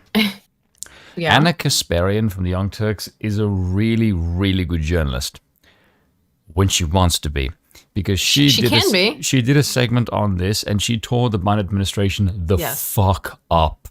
I mean, like I she read, tore the thing to absolute fucking Yes. pieces. I was watching A Hard Bastard and I was watching it to myself thinking like, where in the fucking hell is this woman? And Anna why is she Kasparian. not on her own Yeah. doing the shit? Because she can do really, really good reporting again when she wants to. And it made me realize that I think the reason why is because Cenk is near her, and Cenk represents the sort of progressive voice that is tugging at the reality that is around her outside of the Young Turks. Because when they were discussing the gas stamping out thing and the EV grid basically falling to shit with the crap that Gavin Newsom was pushing. Oh, yeah. Yes, and the second that he said, what about tax credits? She shoots him this look like, I'm going to fucking kill you. And like, I think Anna that moment might know right more there, actually about politics than Cenk does, but like she Yes, 'cause can't she's smarter say than anything. him. She can't say anything because Chunk's her boss. What I'd say about that stuff with the loans, by the way, everyone in America needs to be really fucking angry and upset about that, because it basically the entire thing, and look into that law. It's going to mean that the Biden administration they're going to cause a is banking going collapse. to take money from you to subsidize people who have terrible tax scores, so that they cannot pay off their homes and continue to fail. And they're going to take the money from you to subsidize failures. So, Joe Biden, America's kids do not belong to the state. Here's the clip. Rebecca put a teacher's creed into words when she said, there's no such thing as someone else's child. Yes, there fucking is, you deranged lunatic. Our nation's children are all our children. No, it isn't, Well, you fucking Orwellian, Hitler-esque wanker. Excuse me. He said it straight up. He said the quiet part out loud. You're not allowed to have your own children. You're not allowed to say, hey, I don't think he even knows what he just said. No, he doesn't. He's repeating things. But like, you are not allowed to have your own children. The children belong to the state. This is like legit some Soviet fascist shit. The children belong to the state. Under Joe Biden and the Democrats, the children belong to the state. Okay, how much of this more do you have to see before you realize you've been living in a coup? Yeah. For the last 2 fucking years? I know. Kisser for £5 says, Aiden, the public have the same dementia like Biden. They forget about it. Yeah, I call it the primacy versus recency effect. If they had memories and will, they'd be 6 feet under. Yeah, I know. But they don't. They don't remember. So, right, CIA chief spills on how he got spies to write false Hunter Biden laptop letter to, quote, help Joe Biden. Oh, he's one of the Blinken's boys. The whole thing, a CIA operative is now admitting that they made it the fuck up. Oh, it's like the Steele dossier all over again. It's how weird. They made it the fuck up to help Joe Biden because he was their political ally. At the bottom of Blinken's... Okay, sorry. Joe Biden's political campaign, blah, blah, blah. In a sworn private testimony, Morell told the House Judiciary Committee and Anthony Blinken, now Secretary of State, was the senior campaign official who reached out to him on or before October 17th of 2020. 3 days later, the Post published an email from a laptop suggesting that Hunter had introduced his Ukrainian business partner to his father, then Vice President Joe Biden. Morell, identified as a potential CIA director, he was the director of the CIA, under Biden, said he organized a letter to help Vice President Biden because I wanted him to win the election. What else do you need? They lied. They lied to all of you. That's all. And they're still fucking lying. It's what absolutely fucking blows my brain, dude. Like, how the fuck are people still defending this? Also, an IRS agent has come out against Hunter Biden. I know how much more I'm getting tired. So, like, but here we have Washington attorney Mark Little represents anonymous IRS criminal supervisory agent, special agent who wishes to come forward as a whistleblower. On Wednesday, Little sent a letter to a bipartisan group of the members of Congress, said his client, quote, has been overseeing the ongoing and sensitive investigation of a high-profile controversial subject. Would like to reveal his disclosures to Congress. The letter does not name the subject. Yeah, because he's an anonymous idiot. I know you'd love to fucking dox him. Although the investigation into Hunter Biden was opened in 2018, it did not become public until December of 2020, conveniently after the 2020 presidential election. That was convenient, wasn't it? That no one knew about it until directly after the fucking election. When Hunter acknowledged he was the subject of a federal investigation, March, blah, blah, we know all this part. Little's letter states that his client has already made legally protected disclosures to the inspectors generals of the IRS, the Treasury Department, blah, blah, blah. Contradicts sworn testimony, yeah, this is a legal header there. His client will come forward once he has been assured of legal protections. Little assured the journalist. Here we go. Little noted the whistleblower was previously represented, but this is all just like his fucking shit. Okay, so there's something actually interesting in this article. It might be that there was also not just governmental, but financial shit that Hunter Biden broke. Who would be surprised by that? Robert Reich is seething. Robert Reich is seething about all this. Look at this loser. Look at this loser. He's just sitting there seething.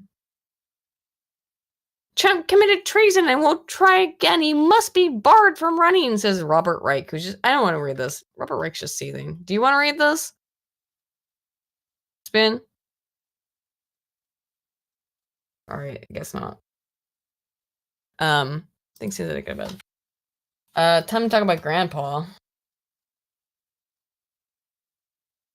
It's a human events article. Okay. Joe Biden's fucking demented. Spoon, you there? Mm-hmm. You sleepy? I'm sleepy. No, Well, we've been going for like 7 hours, dude. Why do you want to call it quits? I think we should call it quits. We've been talking for a long ass time. Yes. We got through most of the things I want to talk about. Yeah. You're getting very tired, I can tell. Yes. I know you. I know how you do. Yes, at an unholy hour. Yeah, it's getting real late. Thank y'all for watching this for as long as you watched. I hope that I could at least have walked you through the Crowder drama and made that make some sense. But anywho, we'll see you all on Wednesday. Bye bye. Nighty Good night. night.